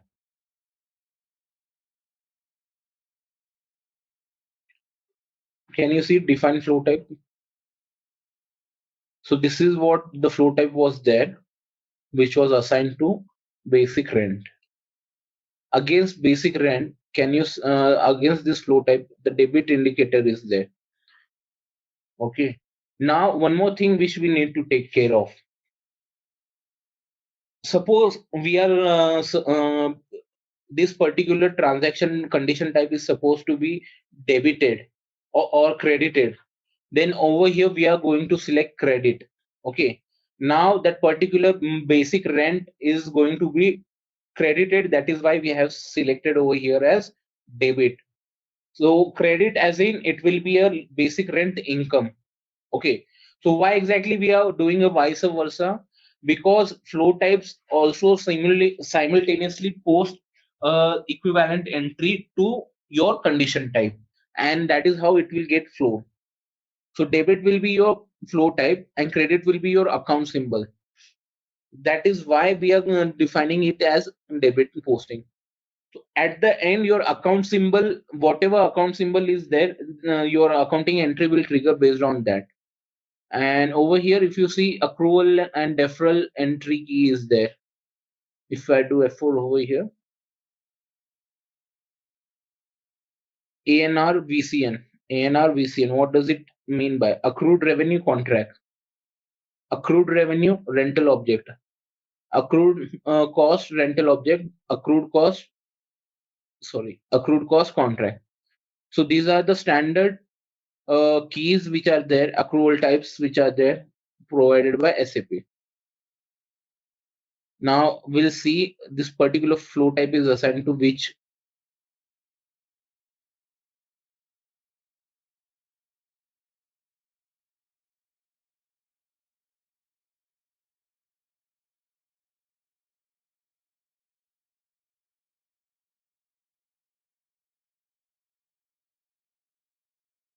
So 100, can you see 100 is there? This is, so as I mentioned, this is a revenue income. That is why it is getting debited, and your credit will be your revenue account, debit will be your customer account. Okay. And over here also you need to maintain this. Now, if you see in this line item over here, both of them are debit general ledger account and credit also general ledger account. So why we are using this is because it is for own use. It is nothing but a intercompany contract is there, and that is why we have maintained it as own use. Okay. Apart from that, account determination. If you remember, I am informed you like we can maintain it for account determination, wherein we can use separate jails for individual condition type. So based on this account determination over here, now the GL have been separated. If you see the same condition flow type is there 1003, 1003. Just the debit GL is 108 over here, and over here 118. The credit one is same for both of them. Based on the account determination value, you can define which all GLs you want to be posted. Okay. And quickly I'll show you one of the example of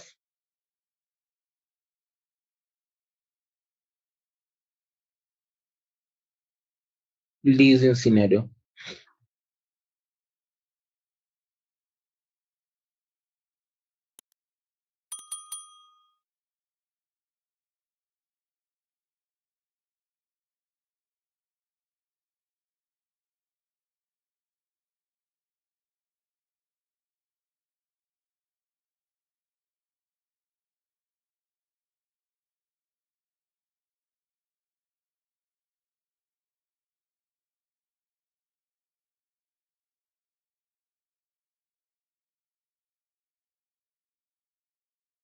So this is one of the example wherein your debit account is general ledger account and credit account is vendor account. So if it is getting credited over here, ideally we should be having a credit indicator for this one, right? So B17 will quickly go in flow type and see.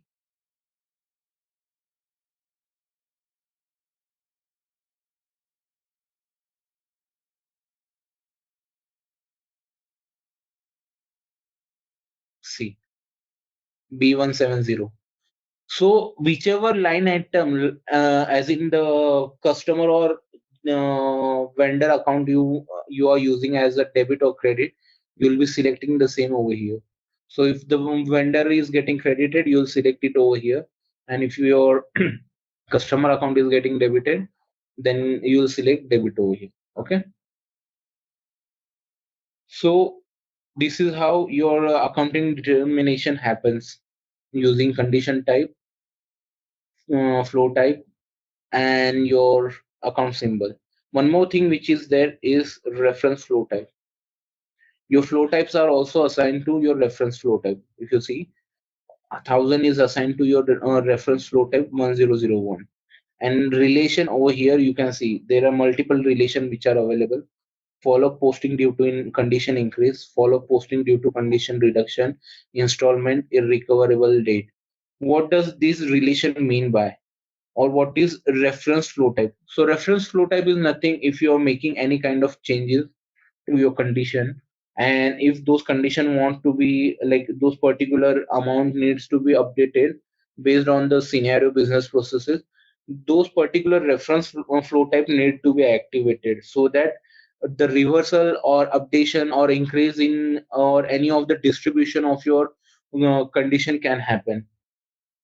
Okay, so this is the flow condition type, then flow type, then comes your reference flow type, and then come your account determination. So account determination involves your account symbol and your GL account.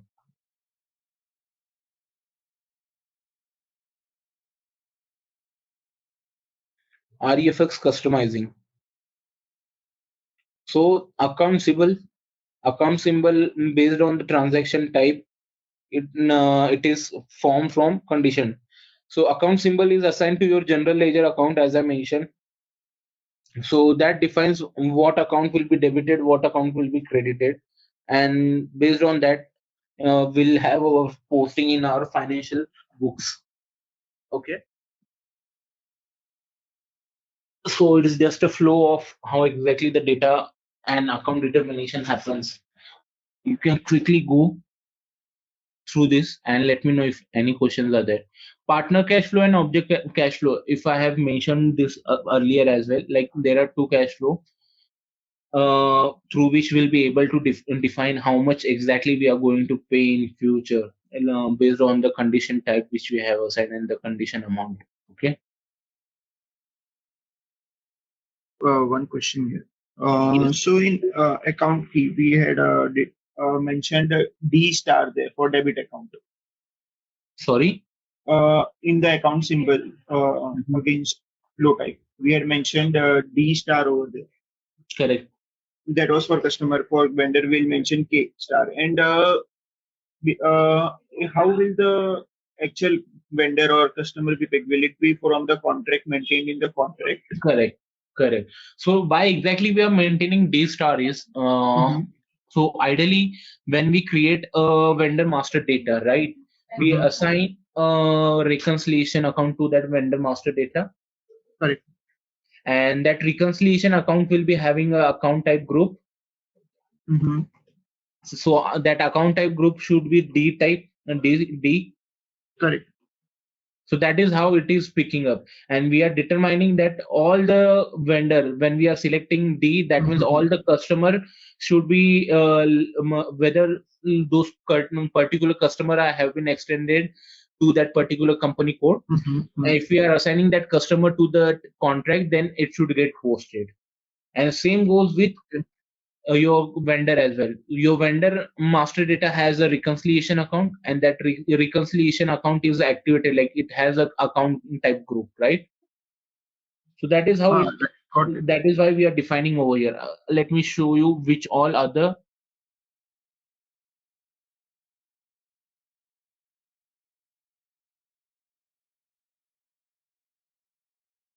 So ADKMS, all of them are there.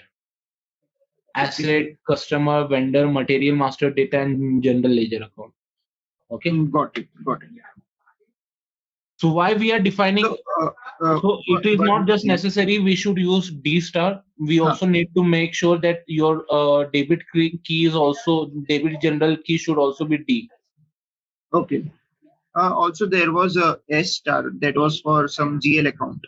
GL account. So in that case, how is that pick from the contract? Like I know that customer and vendor we maintain in the partners, but how do we pick the GL then in that case? So was it S star and S star, both the debit and credit were S star and S star?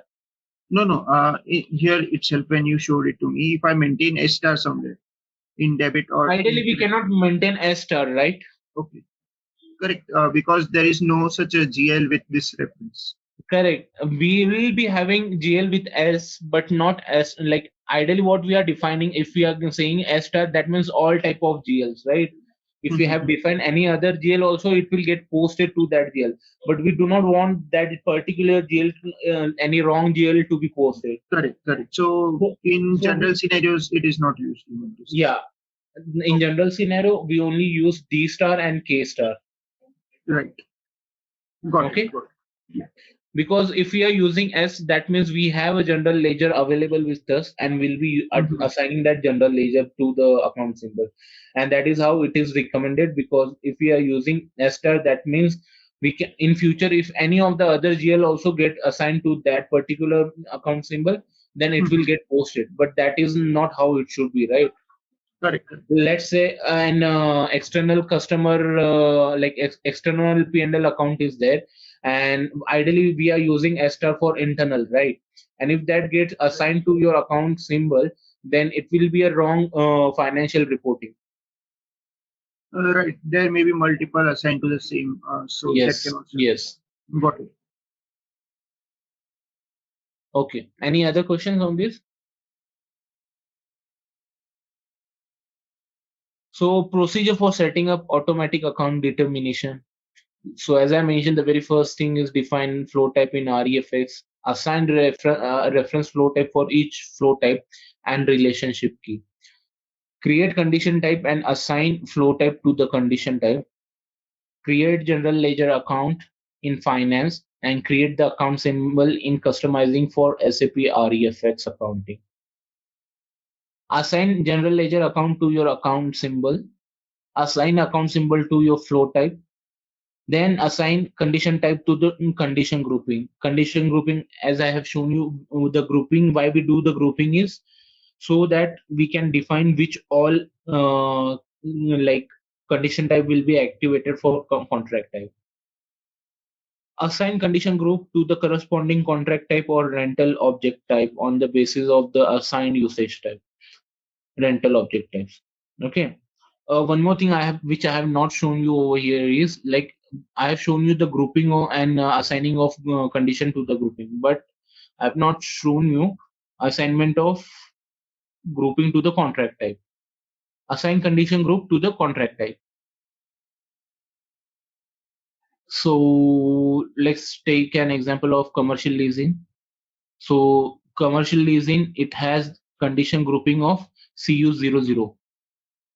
So ideally it should have all the lease in related conditions, right? CU00 is CU00 vendor contract.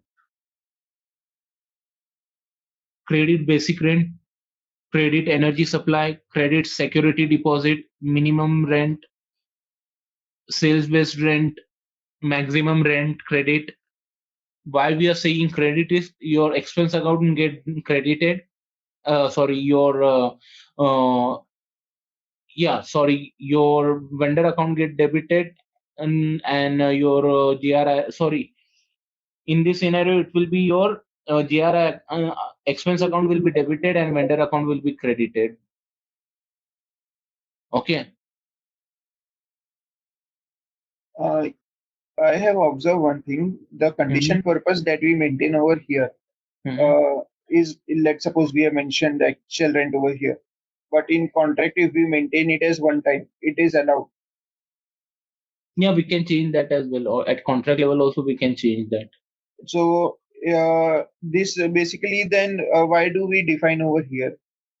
These are the default condition types. Whenever I add V100 to one of the contract, it should not it should not pick up any other random one-time statistical or one-time rent thing, vacancy rent thing. What actually I want is actual rent. So apart from actual rate, even there is a scenario wherein like someone had a question that I do not want to post for the Jan month and I directly want to post to Feb month. So in that scenario, what I will do is I'll add for the Jan month, I'll add separate condition type with the same amount, but the one condition time. purpose will be one-time statistical. Got it. So here it is default, but it can be changed at contract level. Yeah, at contract level, it can be changed. So that is what I'm defining over here, that what should be the default condition type, condition purpose. Got it. Got it. Okay. Okay. Yeah, this is account determination thing. Now flow type. What are the flow type and what are the purpose of flow type? So as I mentioned, condition type is assigned to flow type and reference flow type, and then account determination. So what does the reference flow type is? There is a retroactive increase of receivable, that is after periodic posting has already been performed. Then how do we change that? Using this particular flow type, that is 010 relation key follow posting due to condition increase. When we have assigned one of the flow type to this relation key, it will pick up. Follow posting retroactive condition increase is 10, then your condition reduction is 20. Distribution posting object transfer, this will be used when we are having like cost center transfer, and that is nothing for internal usage. We'll be using distribution posting on usage. Then for vacancy, if we remember, we have used account determination for vacancy. So over here we can define if it is vacant, then what should be the relationship key. Then if we are using any service charge settlement related, then receivable from settlement, credit from settlement. Receivables from settlement as in you have paid the cost on behalf of your tenant and you are now recovering it, then you will use this. And credit from settlement is nothing but you are the user of that particular property and services, and now you are supposed to pay it back to your vendor. Installment agreement, irrecoverable date, these all relation keys are there. Okay, based on the given situation, the system recognizes if it should use the flow type that was originally assigned to the condition type, or if it should use a reference flow type. Okay, so if you are doing a normal posting, ideally it will pick up the flow type, but if any of the reversal or change in the condition is there, then reference flow type will be used. Okay. Flow types allow to define and control automatically generated posting, such as periodic posting or one-time posting based on flow types. The partner-related cash flow and the object-related cash flow of contracts are calculated. You can define reference flow type to calculate the cash flow in case of follow-up posting due to condition increase, follow-up posting due to condition reduction. Then distribution transfer postings are there. So these all scenarios are there for flow type. General ledger. How exactly, what are the purpose of general ledger accounting and how exactly it triggers?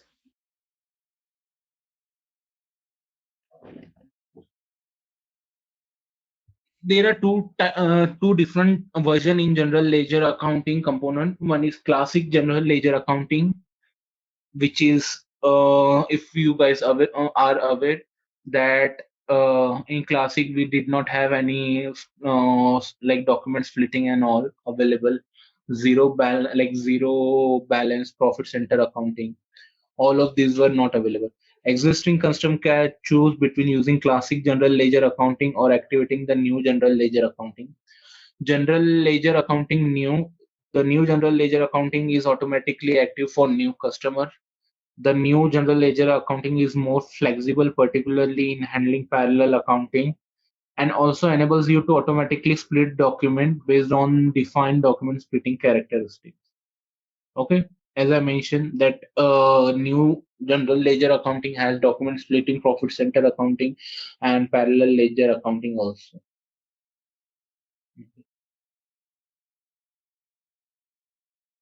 Any queries on this?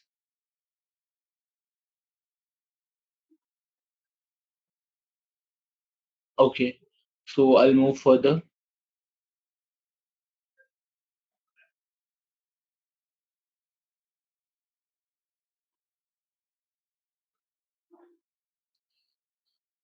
General ledger constraint. What are the constraints in terms of general ledger? Service charge settlement, sales-based settlement. If all the following apply, it is not possible to perform service charge settlement and sales-based settlement. You activated the new general ledger accounting and profit center accounting and assigned the profit center update scenario to your ledger. You posted advance payment as special general ledger transactions. You want to settle service charge or sales-based rent using the actual principal. So all of this cannot be performed in general ledger accounting because this will be performed through service charge settlement and sales-based settlement scenarios. Okay.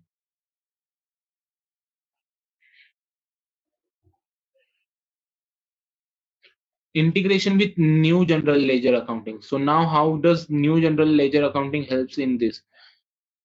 If all the following apply, it is not possible to, like, just a second, there is a duplication. Yeah, this is a duplication of screen.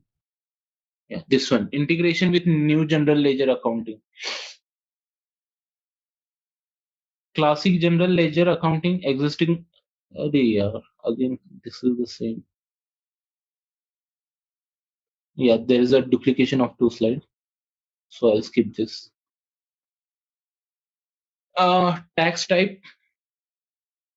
In this activity, you enter the necessary tax type. Specifying tax type is mandatory. Tax types are country specific dependent. You can define multiple tax type for each country. So there is tax type and there is tax grouping. So we'll see what all tax type and tax grouping is. Specifying tax group is mandatory. The tax group determines the tax rate for a transaction. The tax group together with country, the tax type, and possibly the region determines the percentage. So how exactly the tax type and tax group is configured? So tax type is nothing but grouping of your, let's say, input VAT or input output VAT. So we'll create that as a tax type. And input VAT, let's say there are multiple VAT rate based on the scenario. Then we have tax code created for that. So what we will do is we will assign those tax code to your tax grouping.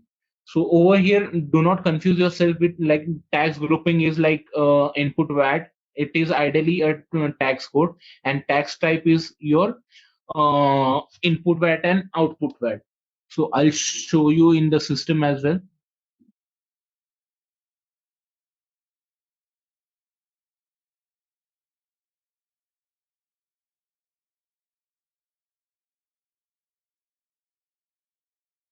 So define tax type. So tax type, if you see over here, based on the country, I have defined MWST and MVST. What is MWST? Output, and MVST is input. Okay. Now I have created one of these tax type for my requirement and for individual country. Now what I'll do is I'll go and assign this tax type to. These are the tax group. Okay. Half, full. These are the tax group.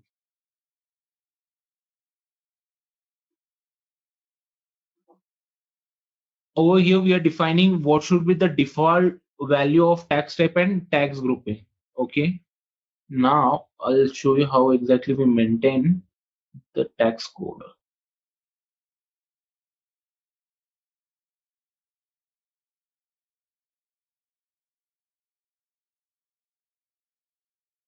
Okay.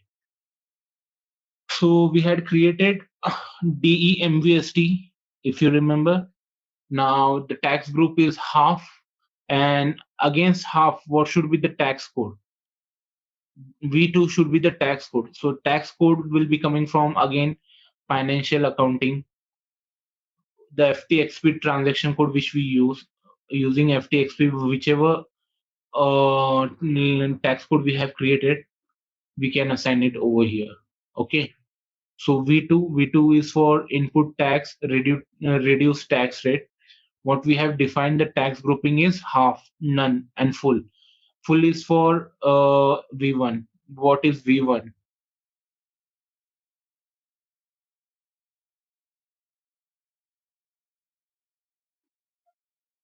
Input tax full rate. Okay. So simultaneously we can do this.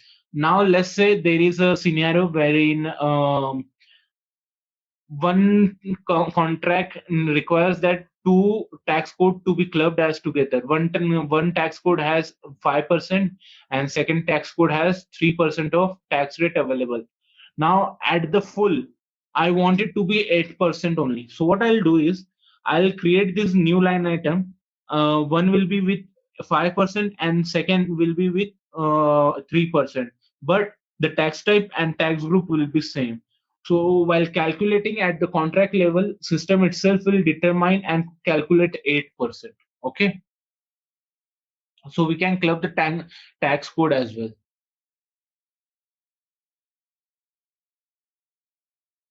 So these are the transactions, tax type, tax group, country, and all of these tax codes. Okay. Any questions on this?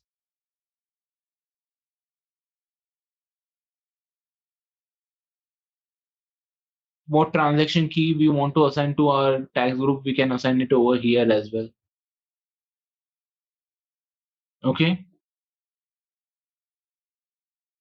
So this is how your tax group can be defined.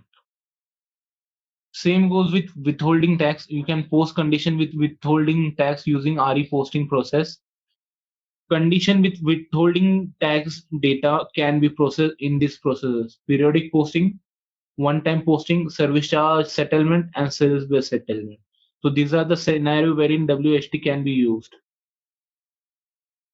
WHT features: if you make these settings, then the system generates the following data. When you post invoices, the system generates withholding tax line. When you post payment, the information for withholding tax is transferred to the document from which the withholding tax is posted. The system also checks if all required withholding tax types from the master data which are relevant for the payment are in the line item. Procedure for withholding tax is to create the withholding tax term in customer or vendor real estate contract. Proceed as follow. You are processing a contract and are on the posting parameter tab page. Choose the quick info text create term and choose the withholding tax entry. On the withholding tax tab page, you can select from two functions when you choose the quick info text add withholding tax. Purpose partner data, propose partner data, or add blank row. Assign the condition which is used for posting the withholding tax to the withholding tax term. To do so, choose the condition tab in the contract processing. Okay.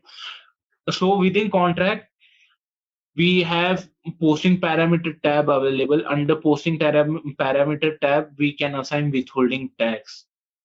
So if we have activated withholding tax for that particular country, then if that country is assigned to the company code, based on that, withholding tax will be activated. Okay. Select the condition type you want to use for posting withholding tax. Choose the term tab page.